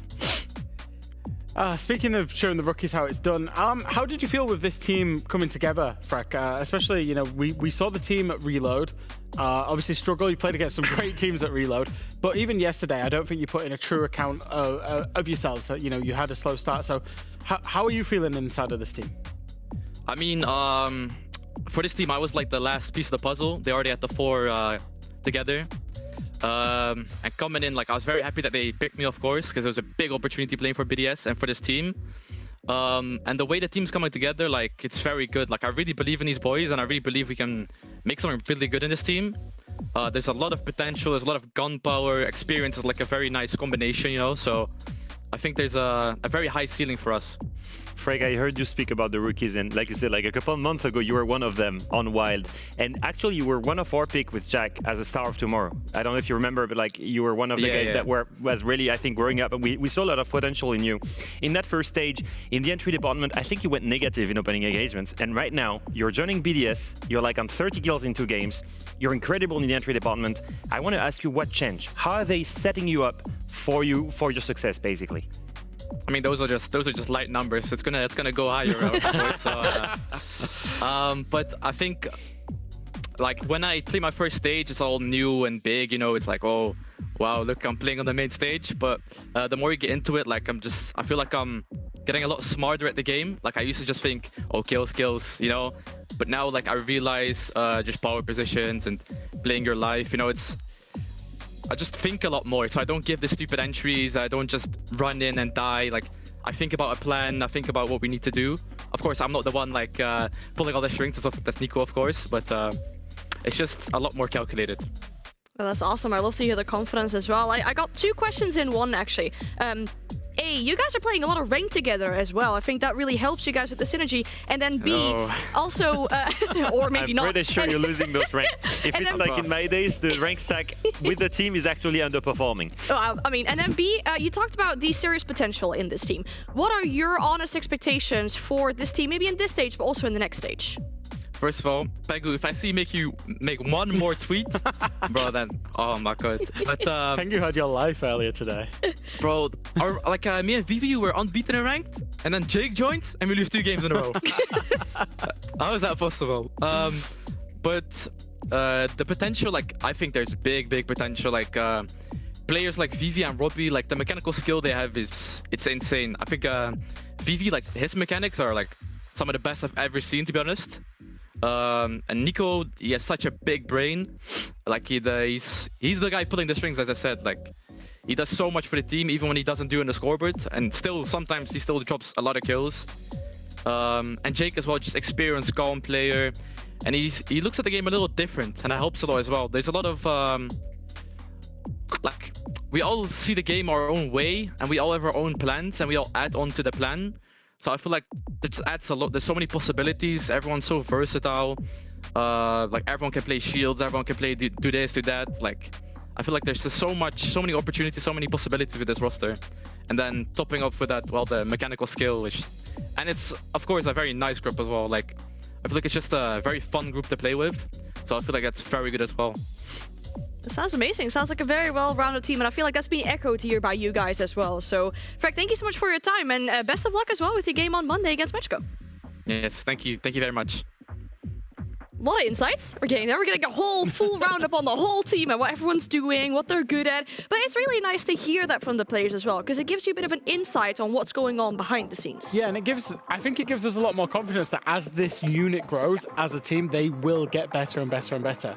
Obviously, we are still at very early doors in what is a long-term project. Yeah, I think we're going to see them rank up against stronger opponents. Obviously, started against Secret. Maybe that was an early start with a big gap. Now they played Wild, which was on paper the weaker team in the region. I think they're playing Matchco next. This is where I kind of try to test now the temperature in the middle round tables of the teams. Can they really be dominant again against a team that should be in the middle of the pack? Yeah, you're getting a little bit ahead of yourselves, so we'll look at it next week. We'll be looking at the schedule for next week in a little bit. We'll look at the results as well for today. Let's have a quick debrief on what happened today and the 5 matches that we have seen on our screens. We're looking at some rather close games and some rather one-sided ones as well. I mean, that last one, very one-sided, but the match of the day, it did not disappoint. No big surprise here, does it? I don't think I see any big surprise. I think every game that we expected to be close was close. G2 Secret, Fnatic Wolves, really close. Falcons, VP, and BDS were all clear favorites in my book for every matchup here. Yeah. I think so far we're starting to see the EML that we designed and that I designed in the power ranking. It always comes back to these goddamn... We should never have done it. Our producer is going to hate me for bringing it back every single time. Yeah, do you know what? I was really happy with the G2 Secret game. I think both of those teams put in a great account. Yeah, high quality. It was really high quality siege. It was close siege, and I think they look like the best 2 teams, I would dare say, other than Virtus.pro. And coming back to your power rankings, I think, the top 4 that you had, and then we knew it was going to be a big scrap in the midfield, which is clearly transpiring, with Wild maybe lagging a little bit behind. You did have Wolves in 9th, I will say. You didn't put them part of that fight for the playoffs, but that's the only thing you've got wrong so far, Leo. Yeah, we'll see where it goes. We'll see where it goes. It's only play day 2. And obviously this is how the leaderboard is stacking up. You can see Virtus.pro there at the top. The only team actually to achieve a two clean victories. Yeah. Obviously G2 followed that up, but it was in overtime. And that already tells you after 2 play days, there is only 1 team on 6 points, and that's pretty rare, and that just gives you so much insights about how consistent and packed is EML. And also only 1 team on 0 points as well, yeah. Which means every team has been able to have something that they found some kind of positivity in at least one of the results this week. And the fact that we have 3 teams on 3 points as well shows us how close this middle field in the EML could potentially be. looking over the playdays that we've got coming up. And yeah, like you mentioned, we've had close games in that regard. I mean, the fact that so many teams already have points on the board, absolutely huge for them. It'll really get them in a comfortable position going into these next weeks that we have coming up. And one of those is obviously Monday. We have another EML playday coming up on Monday, and this is what our schedule is going to be looking like. I'm going to give you guys some time to look at the games. We had G2 Secret as the match of the day today. Which one is the clear match of the day? I was just going through these games. I was like, love that game, love that game, Yeah. love that game, love that game, and then G2 will probably stomp my Wild.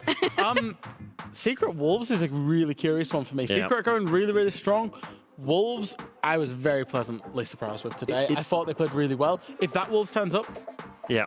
Two different styles of Siege as well. One very individually sided, the other one very cohesive and all about coherent vision, strategic about utility. A Fnatic VP is interesting because I feel like Fnatic steps up big against big teams.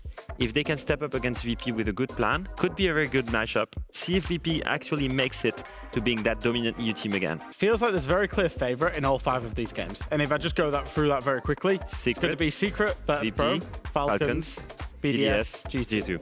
Yeah. There will be at least 2 upsets. I'm right off the bat, because it's nearly midnight. I'm not going to call which ones. Someone clip this. If it does end up different next week, you best believe we are bringing that back, and we're going to tell you. At least 2 upsets. Yeah, well, I Playday hope 3, so. that's the week of the upsets. Yeah. I really hope we get to do that. A, so we can, prove you wrong on the opinions you said one team was going to clearly win. And then B, obviously, because we love to see some drama and we love to see some upsets and teams overperforming over our own expectations. But that means our second playday here at the EML is done. Unfortunately, we're going to have to wait an entire week. You guys are going to probably be sleeping on the carpets here again or something until we get back here on Monday. We've got a lot of time to do that, but we'll be closing out our day for today. So thank you so much for watching us here over at the EML, and we're super excited to see you back on Monday. But for now, have a good evening.